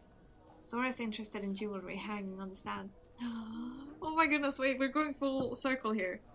Her huge eyes reflect the bright glimmers of glass beads. I don't have any money with me, so I sadly take my sister outside, even though I really want to buy her a present. Sora suddenly stops me with a tug on my sleeve and opens a small palm. In it lies a pendant, painted gold. How... Wait. Mitsuki? Wait, what?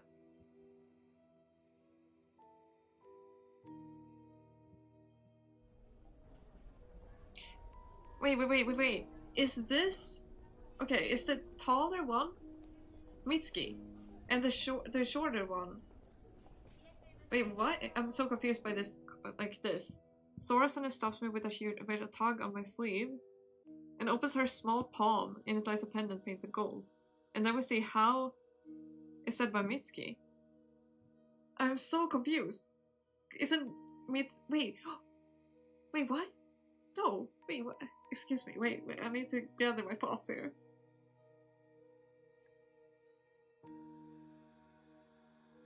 Mitsuki was supposed to be Sora. Like, wait, okay. But currently, Sora suddenly stopped me, but we see Mitsuki. But Sora and Mitsuki are supposed to be the same person. Did they just make an oopsie here? What's I'm so confused. Okay, maybe we'll figure it out soon. How... She hands it to me. Don't be sad. I'm not... Where did you get it? In the shop. Did you give money to the salesperson? No. Sora doesn't mean any harm. She has stolen the pendant to cheer me up. Nana? You have to pay money for items in stores. Oh.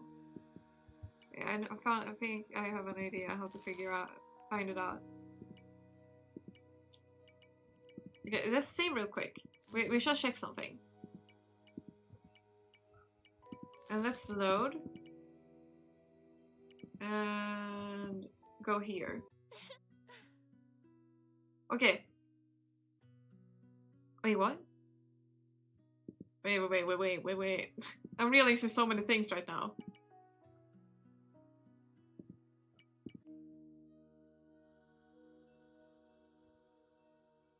Okay. Look closely at the short hair one. Look where she has the... Like, no, I'm gonna show why I got like, wait, what? Where she has the, like, the beauty mark, the birthmark or whatever, like, under her eye.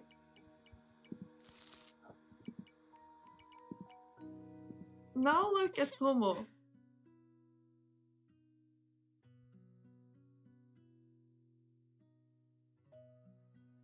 Tomo has this, like, birthmark in the exact same spot.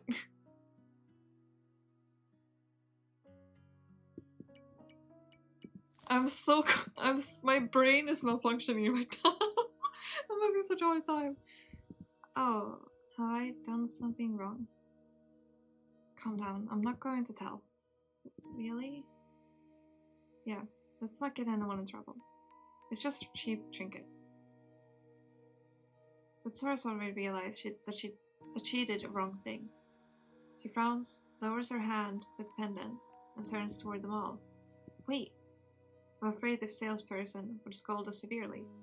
Sora would cry and start choking on coughing fits. But Sora purses her lips resolutely. We should return the pendant. But it's only fair. We tell the salesperson everything. He doesn't scold us. On the contrary, he thanks us for our honesty. He too is affected by Sora's light magic. Light magic? What? The salesperson hands the pendant back to us, saying he wants to give us a gift. I feel like Sora might be Tomo.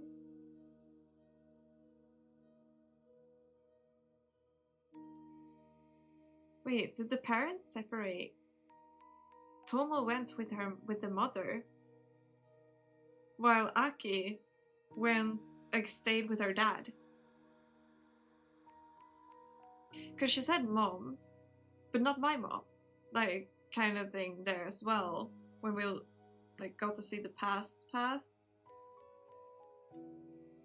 there's so much happening right now. I don't find the strength to refuse. Here.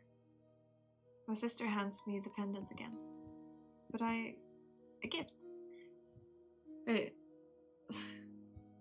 Who could have refused? And so a cheap trinket has become more precious to me than any treasure. But it feels more like...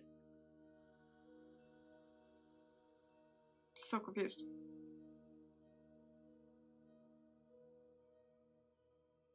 Is Tomo dead? And she's trying to make us... Okay, I'm so lost. More precious to me than any treasure. Sora often surprises me, and every moment spent with her becomes a precious gem in the treasury of my memory. And moments with her. In the spring when petals would get stuck in her beautiful hair. This is such a beautiful artwork. Wait, let me move myself. Look at this beautiful artwork. Like, look at that. So pretty.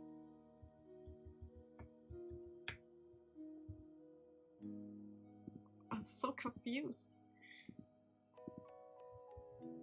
In the summer, when the hem of her dress resembles a fluffy cloud.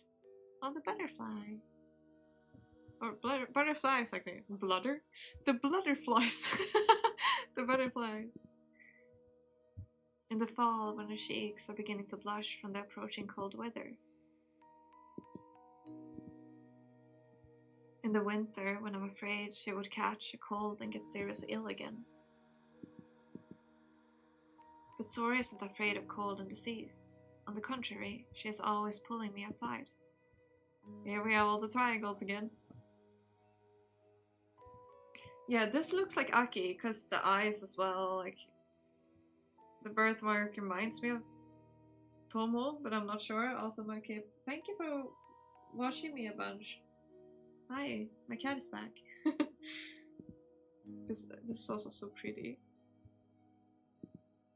Since it's cold, let's eat something hot. And we, laughing, buy baked jams. I've never eaten anything tastier, and I've never had happier moments in my life. There couldn't have been a more beautiful world than the one with me, Sora, and the most delicious baked jams. Sora is an amazing child. Her mere presence makes my life not only tolerable, but also enjoyable. I can't refuse her anything. She's my first and biggest mistake. One day, Sora suddenly starts begging me to go outside together. Our parents have been letting us go out alone more and more often lately, so I give in to my sister's pleas. No, there's an accident, isn't there? She just wants to go for a walk.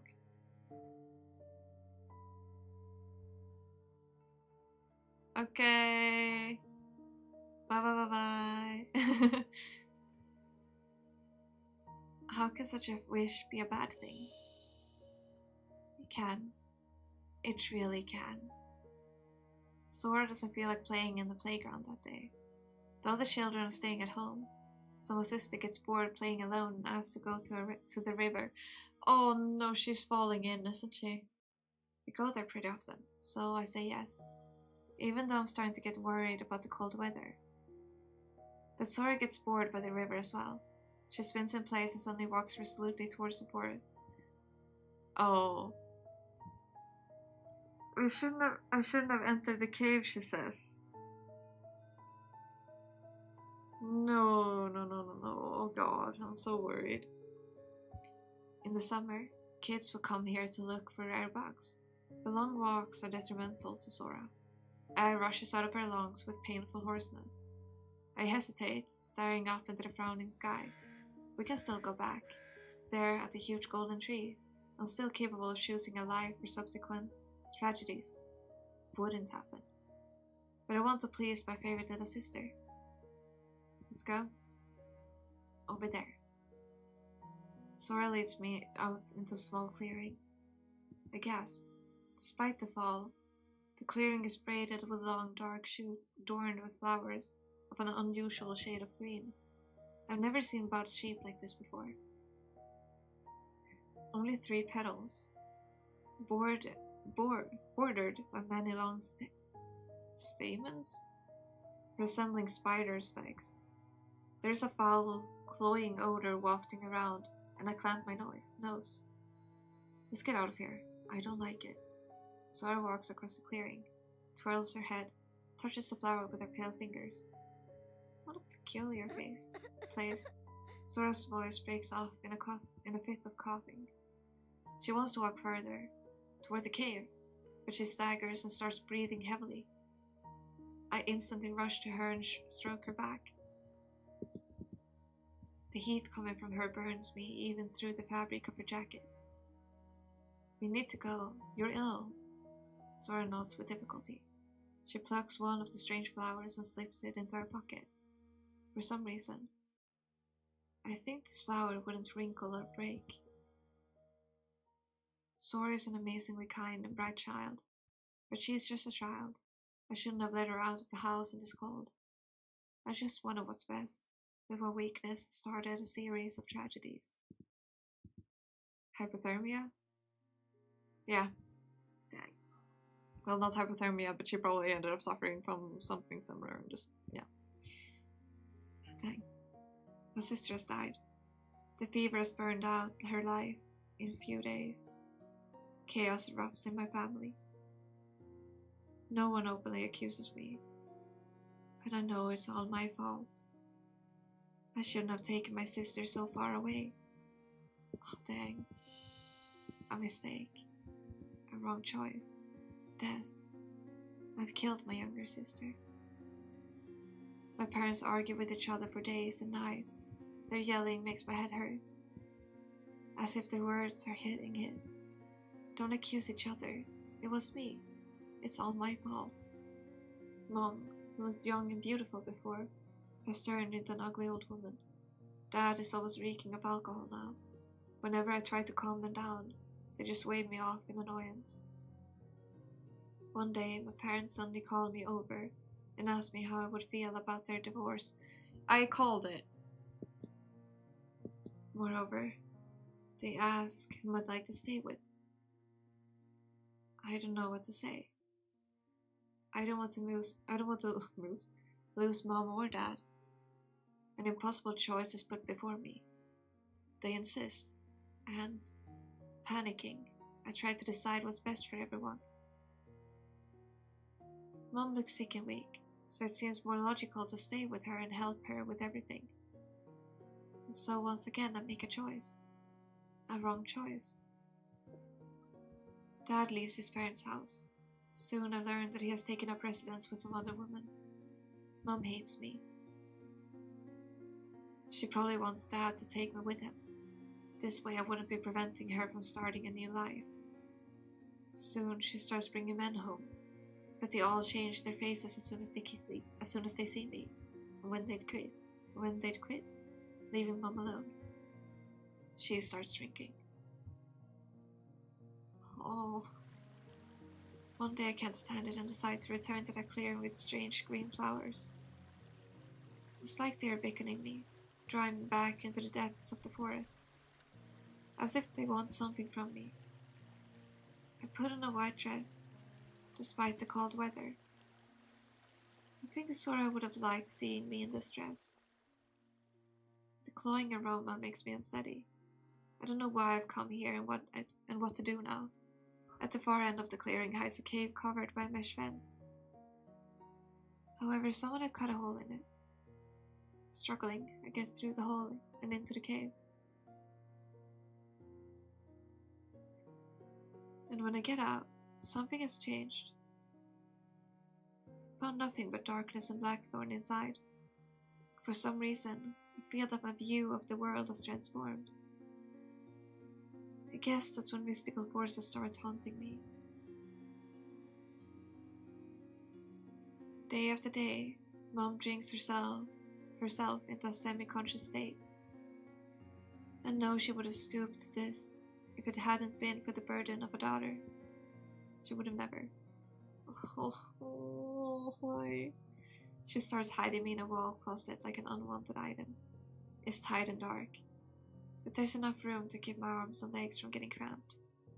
For hours I'm surrounded only by black walls, from behind which the voices of Mom and unknown men occasionally come. I don't want to get out. On the contrary, I have the ever-growing desire to become even more small and invincible. Invisible, okay. To finally become one with the darkness. The closet is like a den, a cozy refuge where I can't hurt anyone. The darkness is soothing. The sun, on the other hand, shines too brightly, flooding the road from the house to the school with light. I don't deserve this light. Maybe I should just vanish. If anyone deserves warmth, it's my classmate Natsumi. I met her in my freshman year of junior high school. We are Mitsuki. Yeah, we are the bully. Okay. She's a little different from the rest of her peers. Shy and scared like a fawn. She has a mole under her eye, just like Sora. That's probably why I've paid attention to her. I'm really surprised when I catch Natsumi stealing. Calm down. I'm not going to tell. Really? Of course. Let's not get anyone in trouble. It's just a cheap trinket. We should return the pendant. But it's only fair. Calm down. I'm not going to tell. Really? Of course. Let's not get anyone in trouble. You didn't mean any harm. But it's just a trinket. Yeah, probably. Natsumi's reaction strikes me to the core. It's the first time I feel such disappointment. When I come back home, I get into my closet and ponder it. The familiar cozy space seems to expand to accommodate the feeling surging in my chest. I'm dizzy with emotions that seem to be gone forever. I can pretend that nothing had happened. But is it right to turn a blind eye to Natsumi's transgression? To leave her the way she is? Weak, desperate, gutless. Completely different from Sora. The fire that seemed to have been extinguished with my sister's death flares up in my soul. I want to help Natsumi so badly. Okay, one second. Gotta dehydrate first.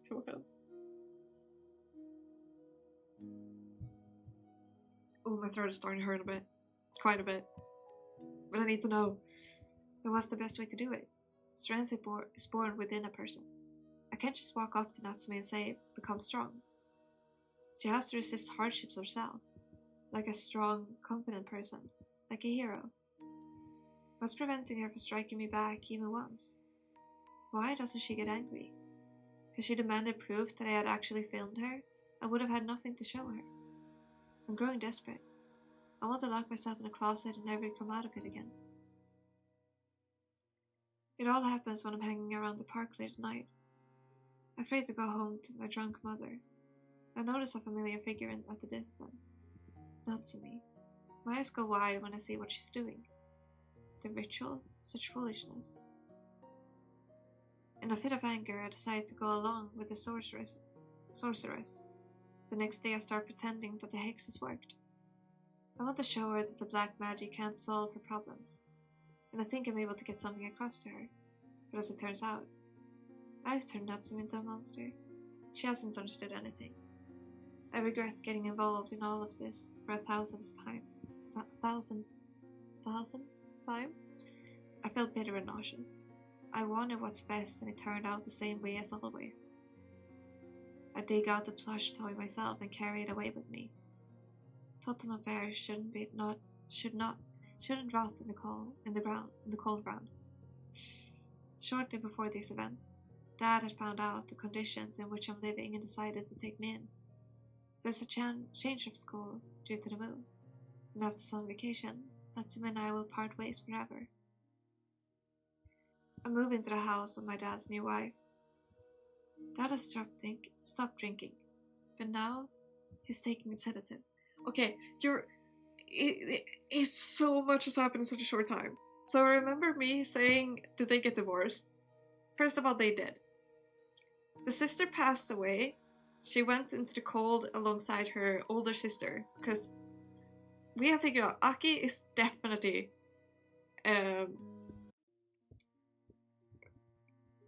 like, they are definitely the same person. Aki and Mitsuki are the same. So it turns out probably all of the occurrences so far is Mitsuki. She has been pretending and everything, she just messed everything up. And that's the 3 mistake thing. She was the one that hurt all of them. All 3 of those people, she's the one that hurt them. So her parents got divorced due to the death of Sora. The little sister Sora died. The parents get divorced. They argue, and she sees her mother is looking sickly and unwell, so she's like, I'll go with my mother so I can help her and take care of her. Her mother starts drinking. She doesn't get happy at all. She brings men home all the time. They see Aki, or Mitsuki, I guess, and immediately leave. Basically, they're like, no, I'm out. She eventually puts her in a closet, a fairly tiny closet, but she can move so it doesn't get like, her body is not completely like rock solid. Eventually the dad finds out what condition she lives in and brings her back with him. So now she has an actual room to live in. But before that happens, she spots I forgot her name. Okay, she spots Natsume. Turns out Mitsuki spotted it and decided to play along. So she started pretending that it worked, but in the end, as she says here, but as it turns out, I've turned Natsume into a monster. She hasn't understood anything. So she saw the stealing when her kids, like when her little sister stole without knowing it. She returned the pendant because that's the right thing to do. Natsume didn't do that. She said, okay.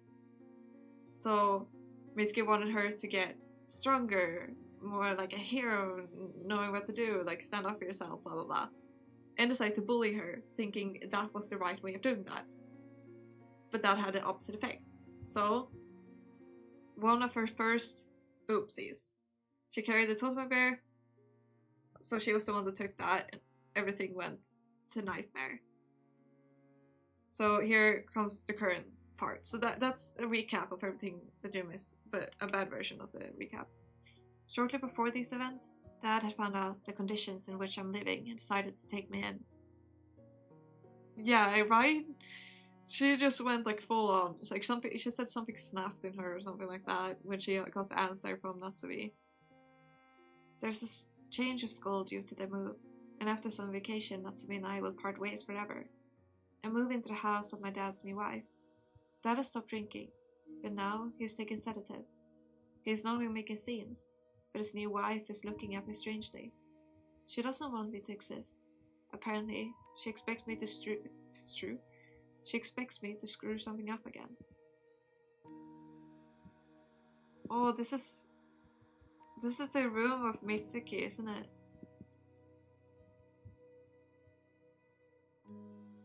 Oh, it's the flower! I think it's flower, and this time, this is the classroom. In the new school, I make friends and even join a club. A magician's club. Silly, of course. Yep. So she is also the other one. But I've always thought that magic tricks and miracles put people in a good mood, and I really want to share something other than grief with those around me. At the club, I meet Senpai. He is a kind person who brings a smile to their friends' faces and makes others feel warm with their mere presence. People like him are the ones who've been given the power to save souls of the others. A hope sparks in me that having Senpai around will keep more tragedies from happening. How ironic, considering that it turns out to be the opposite. As you can tell, another mistake, another failure. Once again, I've stirred a pebble which, having fallen off the top of the mountain, generates a whole avalanche of misfortunes. My new friend, Fuyumi, has a crush on Senpai, and I genuinely think her feelings are mutual. But Senpai rejects her. Fuyumi's heart shatters. I feel scared and guilty, so I support the idea of a love spell. The ritual works. Who would have thought the dead lover has really come? He exists. A ghost, spirit, whatever. Can it bring a message to Sora? So this is the second story, the one you missed, I think. I don't dare to ask, but I accept his existence without hesitation, for it appears that Sora's spirit might one day visit me in the world of the living as well. Looks like the lover has figured out my lie about being in love. He seems to be the only one in the whole world who understands how I really feel. He realizes that I'm completing the trials, not out of love for the boy from the photo, but why? Out of responsibility for Fuyumi, out of guilt. The lover doesn't punish me. Instead, he shows me pictures of the future. A horrible future. I see myself making one mistake after another, again and again, over and over. Mistakes. Mistakes, mistakes, mistakes. For some reason, I'm always choosing the wrong way. Why? That just makes me think about the 2 times I chose the wrong position. How do I always make mistakes? Why does every good thing I try to accomplish end in tragedy? Always. Forever. I'm hoping he's just testing my strength. And I realize I don't want to deal with this anymore. The irony. My throat is hurting a bit. Quite a bit. Better not mess with that kind of magic. You can't force someone to love. It can only end in tragedy. But Fuyumi is determined to go all the way. I had to realize from the beginning that a pure soul can't distinguish between good and evil. Where did that naive and kind girl disappear to? Why did she turn into a calculating, cunning, and evil creature? She made it through the dead lover's trials, but she is consumed by the inner evil. Anyway, Fuyumi has achieved her goal. Soon I find out that she and Senpai are dating. The lover held up his end of the bargain. Everything in Magician's Club is the same, but it seems like Senpai has changed a bit. I dread to think how much the dead lover's dark magic has affected him. I'm afraid to think about it. Fuyumi doesn't talk to me anymore. She seems to shut me out on purpose. One day she says, "Stop following me. Senpai's mine." Once again I ruined someone's life. If only I hadn't pushed her to confess to Senpai. If only I hadn't agreed to the love spell. If only I'd been more persistent. Jeez, why? I go on with my life, trying not to make the same stupid mistakes. I want my life to have a meaning. And here's Haru. Oh, okay, what kind of backward thinking did she have when she was friends with Haru? Haru is the first truly strong person I've met in my life. She isn't doing so well at school, but no one has a heart as brave and fair as hers. Yeah, truly a tsundere. I know I can easily rely on her, so I unwittingly turn into the perfect friend myself. I play the role of the perfect me, cheerful, kind, always smiling. I believed that this time everything would be okay, that it wouldn't make another mess. Everything was great until that incident with the summoning of the dead. Naturally, I don't refuse Haru's request. How else? She is counting on me. Besides, deep inside, I have hope. My previous acquaintances couldn't bear the weight of my mistakes and broke down. Maybe Haru can manage. And then, having overcome the ordeal of conscription, she'd accept a friend with her own terrible curse. With all my evil. So that's why she did the I'm kind of curious. Once again, my mistake ruins everything. I can't experience the same thing Haru did. My ritual doesn't work. I don't meet anyone in the old school building. More so, I lose count. I never thought I'd fall so far. I've become too dependent on Haru's opinion, and the guilt is driving me crazy. It's gnawing at my soul, daily, all the time. In desperation, I steal my dad's sedative. He's taking it in packs instead of alcohol. The pills partially help. The guilt seems dull. The world seems stable and calm as if frozen in time. At last, there's peace in my soul. And then the strange calls begin. The more frequent they become, the more pills I have to take. At some point, I stop understanding what's hallucination and what's reality. The images of the world around me turn into a vague nightmare. Am I dreaming? Or is everything happening in reality? I don't understand. And Haru offers to do the ritual again. Again, why? I'm having a hard time figuring out what she wants from me. Before I go to the old school building, I take a lot of pills. A whole lot. To not lose count this time. My dumbfounded mind, seemingly belonging to someone else, is thinking. During the ritual, the nightmares begin. I see shadows everywhere. My nose is tickled by an eerie, cloying scent that makes my mind go crazy. Why am I running somewhere? What am I so afraid of? Have I lost my mind? Gotta dehydrate.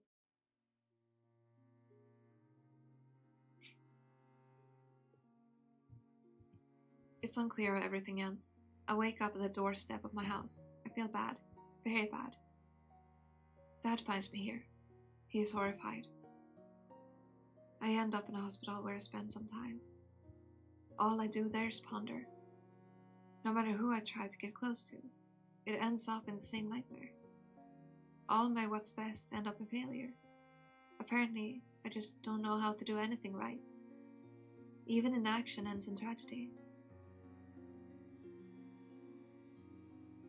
I'm discharged after a while, but I can't say I'm alright. Soon a rumor reaches me that Haru's older brother had died due to an accident. He slipped on the paint he was trying to play a prank on someone. When he was trying to play... Okay. Yikes. I had a feeling it was probably like either when she ran, he maybe got hit, or like something caused him to just fall. I didn't think of the pain being the thing that made him fall though. I'm responsible for his death. I'm responsible for everything. It's confusing as hell.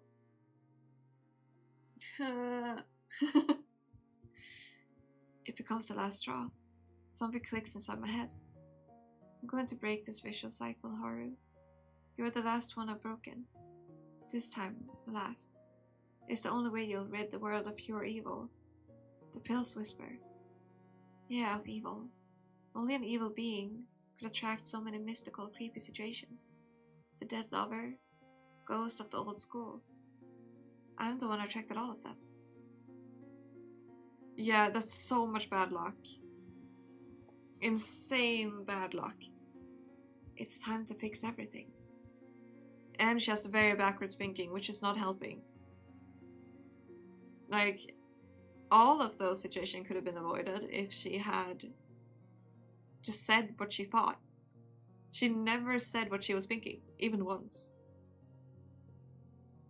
Hurry, hurry, the pills whisper. Don't worry. Very soon. Soon I will disappear from this world. I make it to the station, remembering to take my modest belongings with me. Okay, so this is where it all started. Let's see if we see Aki, or if we are Aki. I don't want to leave behind even a single trace of my useless existence. A thunderstorm has started, but I don't feel cold. I'm wearing a dress. White. Summery. Just the way Sora liked it. Her love gives enough warmth. Yeah, so she was imagining Aki. Soon I reached the outskirts of the town. I followed familiar roads along the fateful path. Here is the tree. The very same where I could turn back. The place where I made my biggest mistake. But I go on, to the clearing where impossible magic flowers grow. I pluck one. A sharp thorn scratches my bare hand. A cloying scent fills my nose.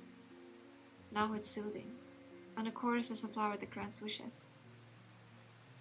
And I just have one wish. Only one. I walk back to the fateful tree and sink down on the shriveled fall grass. Why do I always say glass? Clutching the flower to my chest. Oh. She's gonna place it on the grave. I will break the curse. And never again hurt anyone. She's grasping onto that. Wait. Okay. Dang. What? What did you see? I saw everything. Mitsuki indeed attracted otherworldly powers, but absolutely not how I thought. There is no curse, only a sequel to stupid, childish mistakes.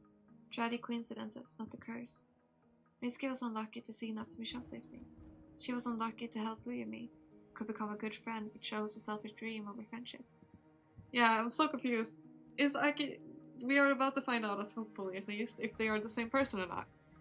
She was unlucky to lose count, unlucky to tell Laura about it. Unlucky to be born in a family without love. She didn't consider herself a victim of the curse. Mitsuki believed that she herself is a horrible curse tormenting people around her. We are all cursed. Everyone who was around me. Everyone's life I've ruined.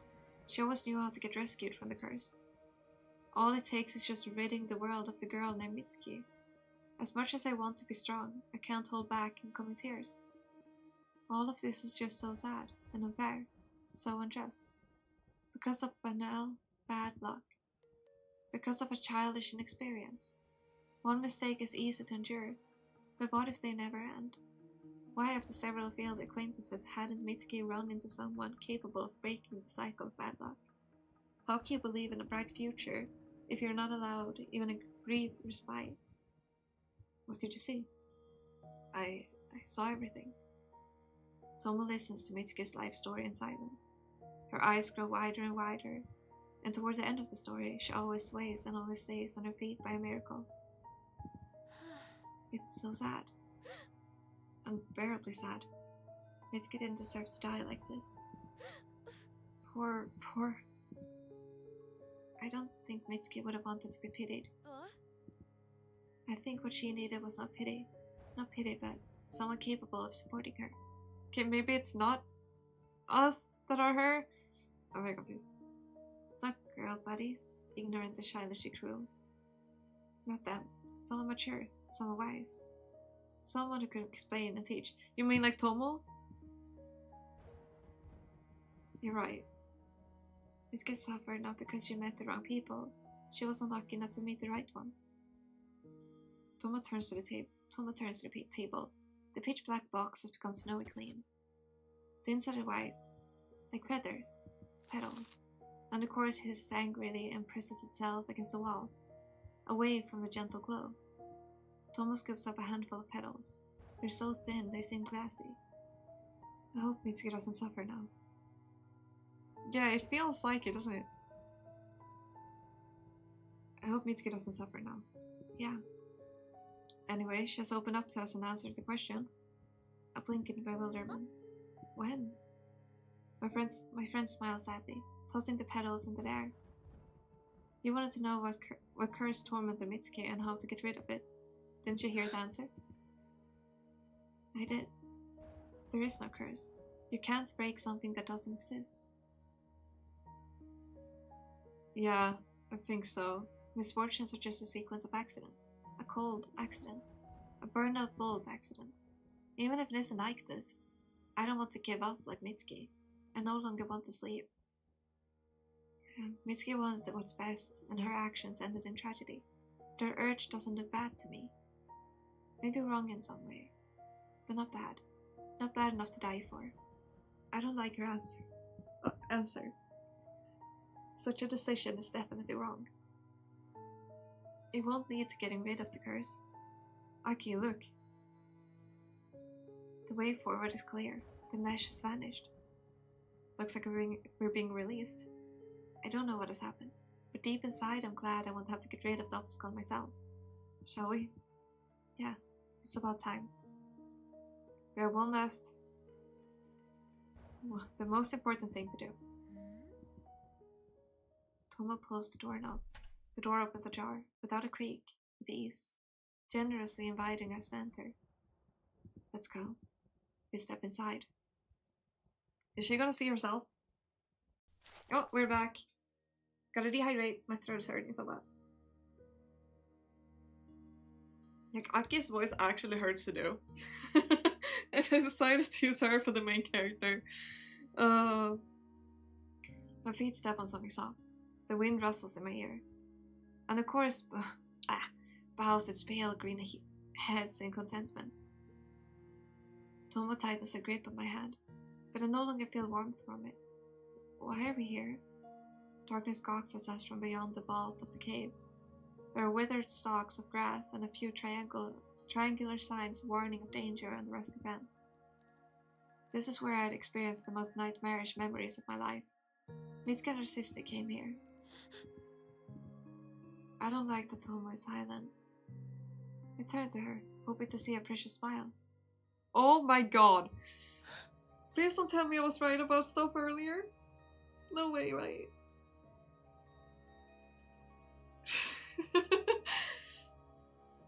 Yeah, I probably should, shouldn't I? Tomo? Should I just go with like that? Gotta dehydrate again, oh gosh.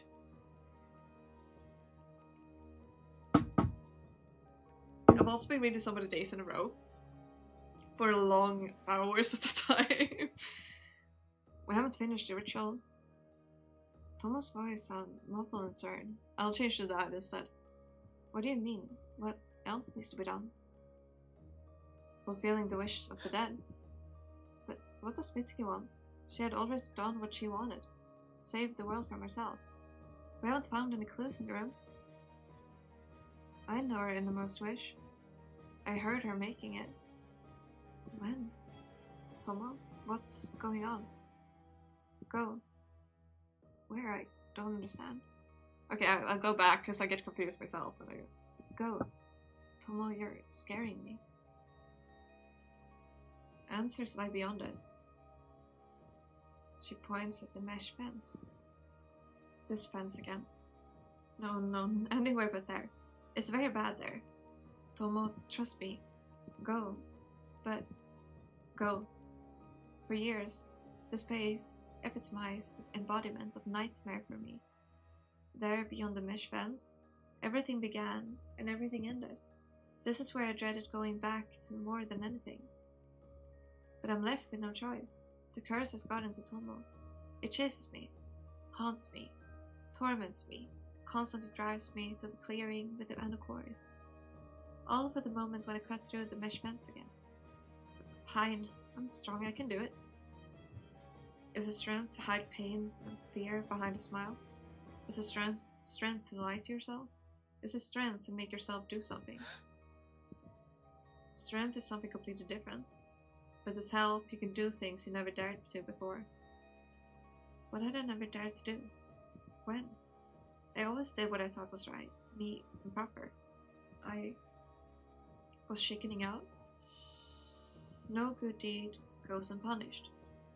Is this the wall I ever become? Don't know. Have to become. Then I will understand what is strength, right? When should I have acted instead of being cautious? Cut the mesh with the bolt cutters. Okay, so I'm still not allowed to do a single choice, but Mitsuki memories her death. I will Chapter 9 initiative. I hope. Okay. I wonder how. Whoop. Wait, what?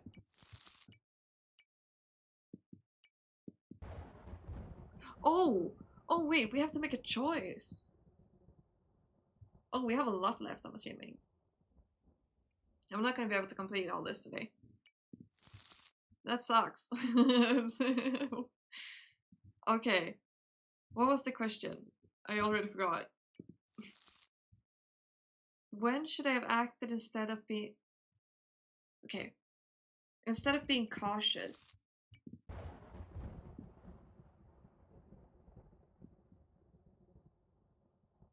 Okay, what happened in the first chapter? In the first chapter...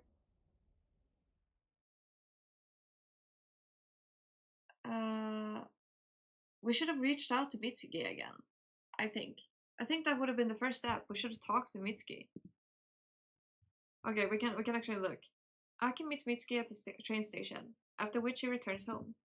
Strange things begin to happen to Aki. The curse intensifies and frightens her. Aki goes to the clearing with Anukoris to make a wish and meets Tomo there. I think she should have been brave when she met Mitsuki the first time. I think she should have like comforted her. I guess this one has an effect on all of these ones, maybe? I did save here, right? I'm gonna double check. Yeah. Okay. Well, I'm going with the first one because that's what my gut's telling me. I think I pressed the first one just now. We are all cursed. The curse devours us from the inside. It's 10:30 here now, oh gosh. Does no one see it? Does no one feel it? Does no one understand? I'll stop in like a half an hour because I can't go longer than that. Yeah, you'll have to go back to the VOD if you want to find out. Or play the game. The world throws off its sleepy haze and slashes at my eyes with a flash of lightning. My ears are filled with a heavy, measured clatter of droplets against the roof. Oh, you get to see what happens in the first... because this is what happened. There's a damp, somewhat earthly smell to the air, a mixture of the withered grass and soil. And a cloying scent fuses with it. This aroma. Lilies? Vanilla? Cursed. A quiet, lifeless half-whisper sends chills running down my spine. We're gonna be able to make the choice, the other choice. I'll flinch and turn around.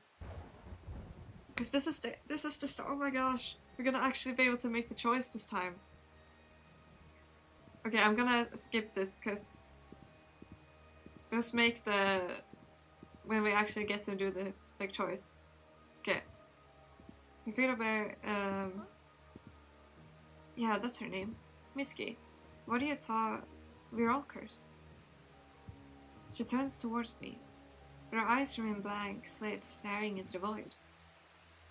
Mitsuki, my classmate. My friend? So this is what I was remembering earlier. I don't know. I don't know much about anything at all, but I'm certain of one thing. Mitsuki looks scary. Where did I go wrong? How can I undo all of this evil? Another flash of lightning distorts her beautiful face beyond recognition. Everything around me. Nothing but misfortune. I'll try. I'll break the curse. Chorus. A chorus? Oops. Could it be a frightening spell? Is Mitsuki trying to scare me? Yeah, probably. Okay. Jumping? Going around? Because we need to get to it. What is she waiting for? Or is she hiding? I think I've read this 4 times or something at this point. The curse break it, it's dark, it's on the skin. I'm not gonna read it properly. It's devouring me, it's everywhere, everywhere, everywhere. Hurry, hurry. Mitski's words are like a malicious spell. Kills. Oh, that's the reason why she said it 3 times. It kills, it kills, it kills. Cause that's the, all like, she goes through all the 3 friends. And then she goes crazy.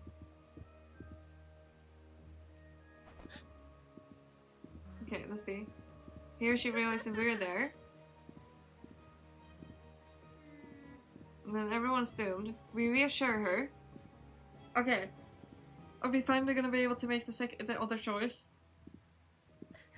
Please.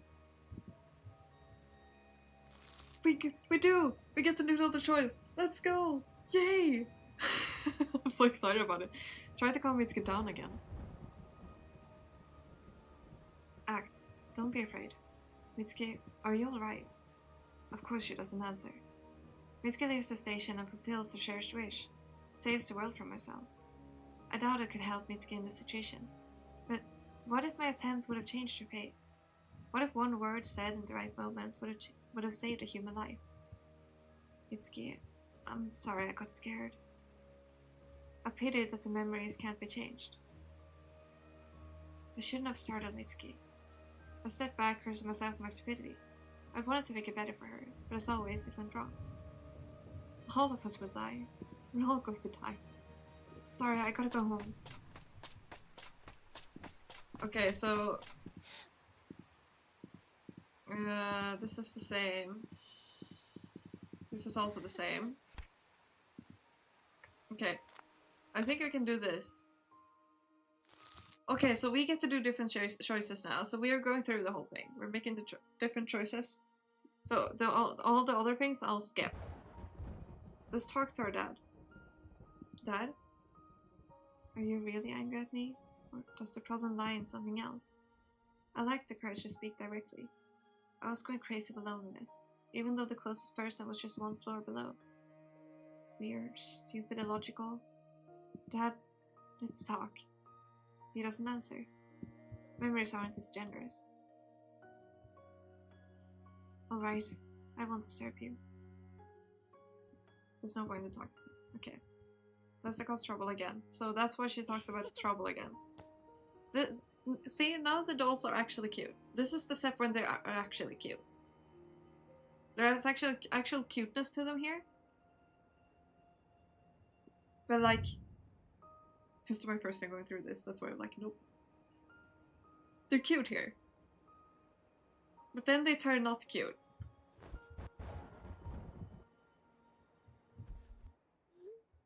Okay, we are skipping through all of this because we've seen it.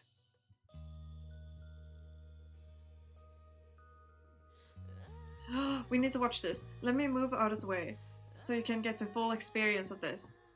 Just a little bit. Hey, that's better than scary. I want to give you the full experience of this.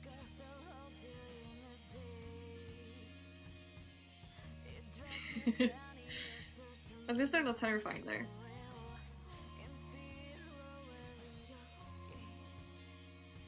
I'm dancing in the corner, by the way.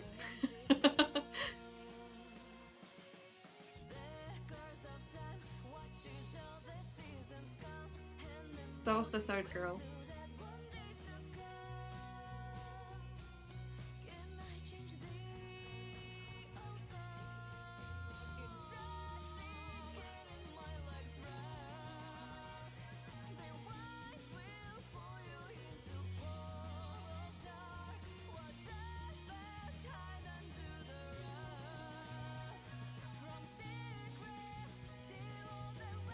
Here they're less cute.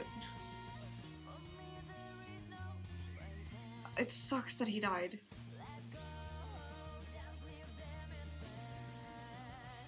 I wonder what that is. Or wait, no, that should be... No, that would be weird too. I'm confused.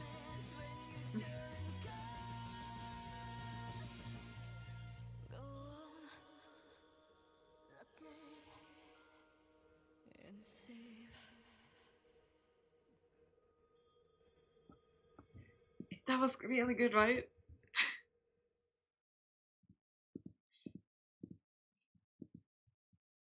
I had to let you see that. That was so good. Skipping through all this. Okay.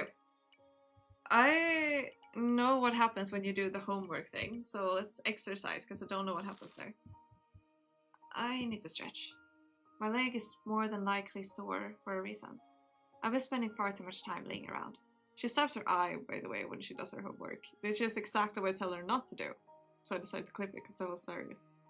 Without exercise, I'll quickly become as stiff as a tree. And one, I raise my arm up toward the ceiling. And she hits it, doesn't she? My muscle gives out and my arm comes falling down. Ouch. Sports really aren't my thing. But it's too soon to give up. I tried doing squats. 1, 2. One of my legs inexplicably wraps itself around the other. The room tilts and the table standing at in the center begins to approach inevitably. I collapse forward. The table staggers and one of the stuffed toys sitting peacefully out on it flies out of the window. Good thing it's closed. No, it's open. When did I open it? Sorry, Mr. Dog. I needed to go outside and rescue him. Okay. We've done doll to the left, doll in the middle, so the only thing we haven't done is doll to the right. I sent a photo into the chat room. It doesn't take long for the reading to appear on my screen. Apples, dead, threats to life. The prediction is bizarre and meaningless. It was silly to expect anything better than that given that it was a picture of a doll. Then, I think I have a photo of Mitsuki saved in my gallery. One that I'd accidentally taken while I was fiddling with my phone in our school's hallway. What if... Though there's a nagging feeling of guilt in my chest, I go ahead and upload the image anyway. The file takes an oddly long time to upload, 3 times longer than when I'd uploaded a photo of my princess Graces. Is something wrong? The chat room freezes. A burst of snowy static overtakes the screen. What's going on? And how cute Mitsuki looks all of a sudden. She woke on the wrong side of the bed this morning. Okay, now we're skipping ahead so we get to the next choice. Because I think we get another one, probably, if I recall. God, that's not nice for the eyes. Yeah, here you can see, by the way, that's the monster. Yeah. Yeah, I don't like it. I really don't. Yeah, I really don't like this thing. One simple moment right now. And then...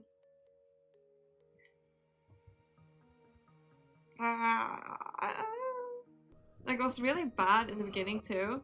Because it's like... okay.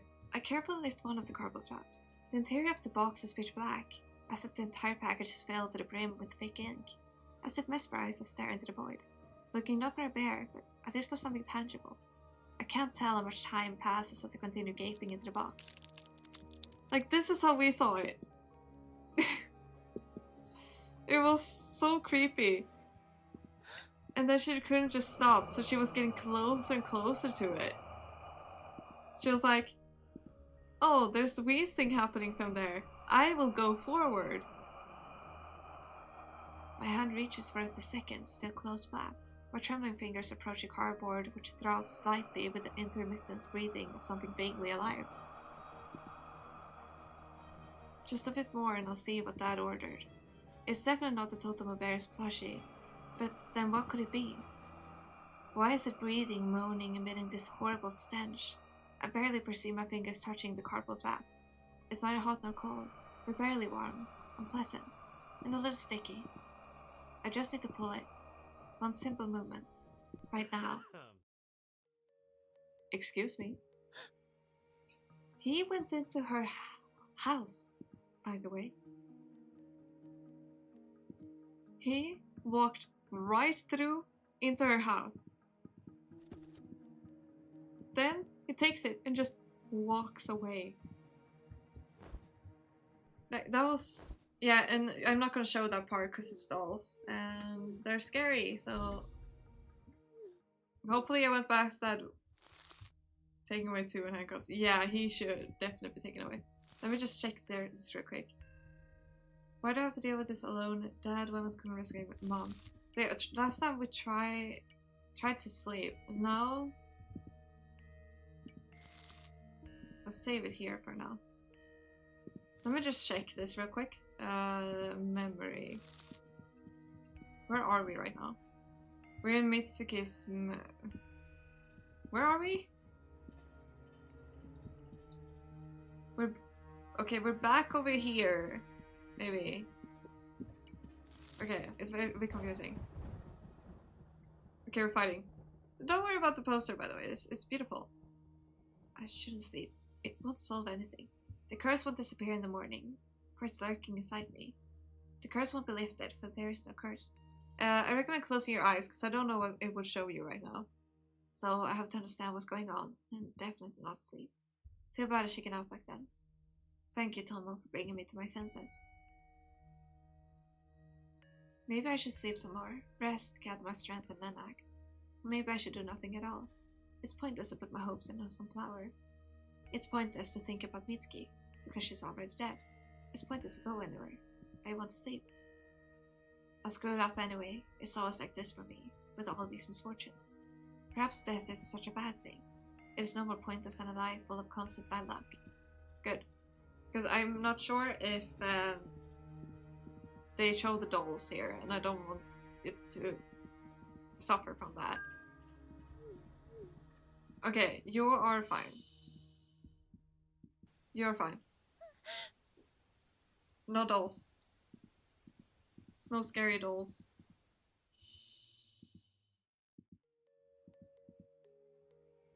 Okay. You're free from the dolls. You're fine.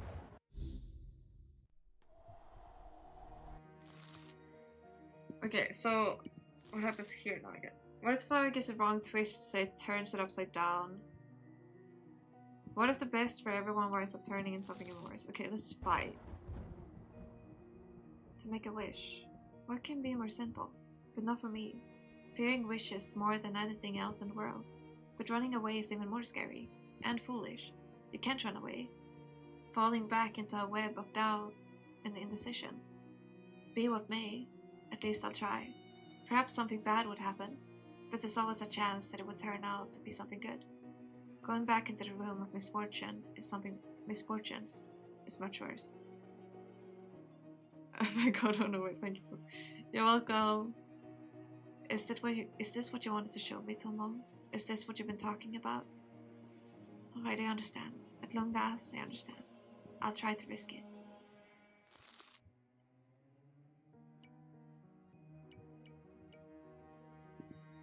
Wait, I'm confused. Wait. Okay, this one. Remember. Oh. Okay. Cut the mesh with the bolt cutters. Aki is ready to face the past. Okay, let's see what happened in Aki's past, like properly now. The rusty bolt cutters are still hiding in the grass. It's time. Alright, Tomo. Even if just a bit. I understand what you meant. But the most important thing is that I feel relieved. Very much so. Doubts are very heavy. Heavy and unpleasant. It's better to take a risk and discard them at once. Or there would be nothing left afterward, but a constant desire to sleep. I'm sick of it. I'll go to the end. This is what you want, right, Tomo? I want the same. To understand what's going on. To learn what I'd left in the cave. To finally break the curse of 3 misfortunes. Sometimes deciding to do something scary. Sometimes it's not worth it. But it's better to risk it than to carry the weight of misfortunes and eventually break. Like Mitsuki. With a slight snap, the mesh parts slightly to the sides. Even if I do have a real magical curse on me, Mitsuki's answer doesn't work for me. Together, Tomo and I will find another way. We'll be looking, going through the options, and if the first, second, and third option don't work out, then we'll try 4th, 5th, 6th. It's done. I tossed the bolt cutters into the grass and squeezed through the gap. Okay, what will happen? The cave is dark and stuffy. It smells of something foul. Footsteps do not echo. And the chorus just rustle, humming a sinister tune. Forward, forward, into the dark, to the place where wishes will come true. Forward, forward, to the place where misfortune started, where they will end. A bunch of trash? The gloomy tunnel is cut off by a sharp slope. A shallow pit reveals piles of debris, illuminated by the dim glow of Anacoris. Broken wooden structures, sheds, crumpled bales of cloth, barrels, crates, long poles with flags attached to them, as if a powerful tornado struck the nearby festival and carried all the trays here, into the cave. A dump. The authorities promised to clear it after the fall fest, and temporarily blocked it with a fence. Part of the pit is still free of junk. I take a few steps forward and freeze. Now I understand. A bit, but I understand. The fall fest was taking place that day. All the locals had gathered at the temple, so the streets were completely empty. I was unlucky to get to the cave, where they had set up the dump. I wanted to hide in the cave and wait out the storm.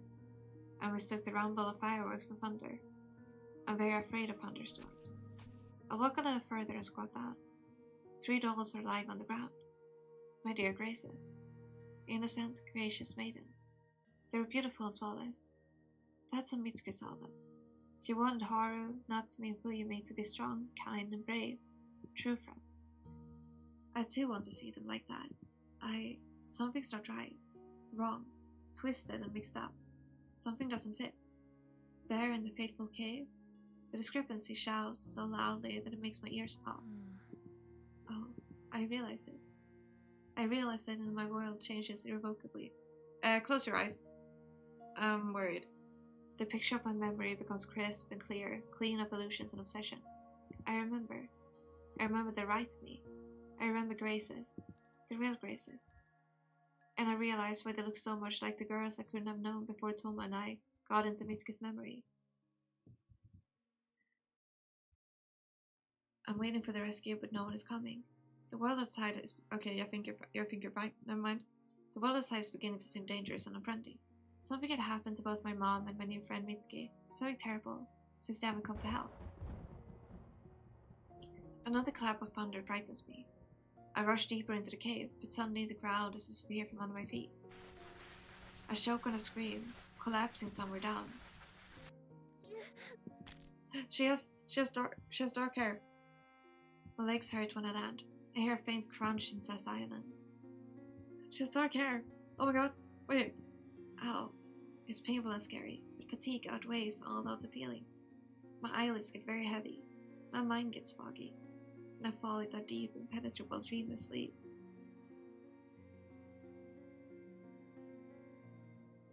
Cold wakes me up. Oh god. I can't get the blanket over me as I used to, and I struggle to get my eyes open. Huh? Where? Her eyes are a bit different too now. Oh, my room has turned into a strange place filled with various junk. Tied bags, boxes, empty bottles are lying everywhere.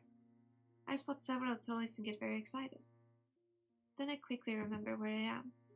I remember that I'm lost. But Mom isn't here. And my new friend hasn't helped. I like it when you aren't sad. You should smile more often. Mom wanted me to smile as well. Strong people don't cry. Strong people try to deal with problems instead of crying. I'm strong. Yeah. Firstly, I look around, but I see nothing except a solid wall of earth and a pile of junk. I fell into a pit. So I need to crawl out and get back to town in the sunlight. People go to work all the time in the morning, which means I will definitely run into someone at the station. But how? I don't see stairs or a ladder. How come? So no one was getting down into the pit? Strong people aren't afraid. An attempt to climb the earthen wall is unsuccessful. My fingers scrape painfully against the rocks. My leg has the worst of it. As soon as I try to lean on it, sharp pain pierces my body. Strong people don't cry. I take another look around and decide to build a ladder out of trash. Dad is often playing a game where a character drags boxes to get where they need to. Bags of garbage are practical boxes, no? Except I don't have enough strength. I tried the first bag and can't even move it. I reach for the second, and tear the decrepit pulley flying backwards and falling to the ground. My leg flares with unbearable pain. Huh? I rub the bruise and cringe as a wave of fire burns across my skin. However, I notice plastic bins. They are more akin to boxes from the games than garbage bags. I try to get up, but immediately collapse back to the ground, gasping at the pain in my leg. How come? A second attempt to get up ends in the same failure. Strong people don't give up. I decide to rest for a while, to let my leg heal faster. I crawl to the earthen wall and rest my back against it. I haven't done much yet, and I'm already tired. I'm also very hungry and thirsty. Did she die here? And my arm hurts. I scratched it when I was getting through the fence. Is she dead? I should just... What's happening? I sit and wait. The pain subsides a little. It pierces my whole body like a sharp needle as soon as I try to move. Despair grows in me. I don't know what to do. I try to understand why such a misfortune has happened to me. First I lost Mom when I was admiring the trees. Why hasn't Mom found me? Did something happen to her too? Where did she disappear to? Is she alright? Then I wandered around the town and got lost. I met a girl who ran away without waiting for help. I wandered into the cave and fell. What had I done wrong? I don't want to think about it anymore, so I tried to distract myself. I noticed 3 dolls covered in mud. Yeah, among the junk. My throat is also struggling so hard, but I wanted to see if we can get through. Yeah, we're back here now. We're very close to the end, I think, but just a little bit. I'll have to end very, very soon. They look silly and ridiculous, but I'm not looking any better myself. Before getting into the pit, they were beautiful and clean, like real princesses. Hi, Kamokrin! Yao, how are you doing? Are you doing well? My throat is struggling. And I'm so tired, but I'll have to end very, very soon. But I'm gonna try and get to a little bit of a stop here. The 3 girls dance among the grass in front of the cave, oblivious to the black hole that seems to suck the light into itself. So beautiful, so Grace. The girl from the playground said some very pretty word. Graceful. That's what they're called, graces. I laugh merrily, pleased with a small victory. And so I make 3 new friends. How did you end up here? Did you fall as well? I'm feeling weird for some hours. I'm glad you're feeling better. Yay! Let's get out of here together. Being alone is so scary. No worries, everything will be fine. I try to get up, but this time the pain slams into me almost immediately and I collapse back, deprived of my strength. What should I do? Oh, this poor girl. What's the best way? You see, I wanted my neighboring boy to smile, so I asked my mom to buy a bear. Then I would have given the bear to the boy and he would have been happier. Isn't it good when everyone around is smiling, like me? I didn't do anything bad, only good. I wanted to help the boy. I wanted what's best. Did he ask for your help? No. Then you decided it's best for yourself? I was wrong, wasn't I? I shouldn't have done what's best. Then Mom wouldn't have tried to distract me and taken me for a walk, and I wouldn't have gotten lost. I should have just stood still. Mom would have found me. Unlucky. I would have waited for that girl in the playground. She would have brought the police. Second misfortune. I should have stopped in front of the fence and not touched that thing. then I wouldn't have fallen into the pit. Third failure. How interesting. There are 3 beautiful dolls too. Apparently it means something. 3 is a special number. Someone will be back when it's 3. That's why she likes when the clock strikes 3. Also, why is one of her hairs like a lighter color, but the rest of her hair is dark? The Greys are also have different colors here. I have to do something, yes. Not for biting a sandwich completely not full of chocolate. Completely not full of chocolate, yeah? What if I make another mistake? What if I do something wrong and only make it worse? Oh, and a chorus. Intuitively, I pluck the strange flower. In the same instant, a gentle breeze tickles the back of my head. Feels like it's trying to tell me something, to get me to say something very important, intimate. Something I'm dreaming of. Something I'm craving more than anything. I wish... No. Scary. Let others decide what's best. I'll just wait. I'm waiting for a long time. Because of the confusing flowers, it's unclear whether it's night or day. Feels like Graces and I have been lying in the cave for a week.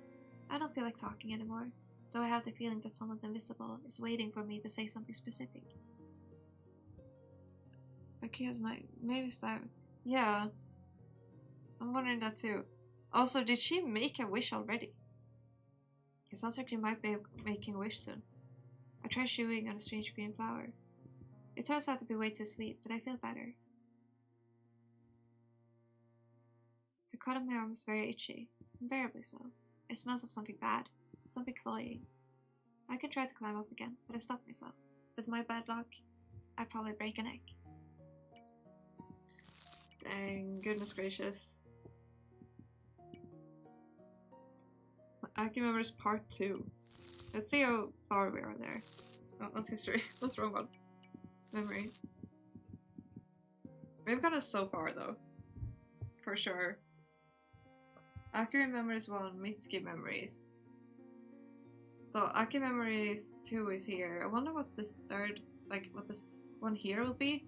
I guess we will have 4 different choices to make, and that's what will decide our choice there.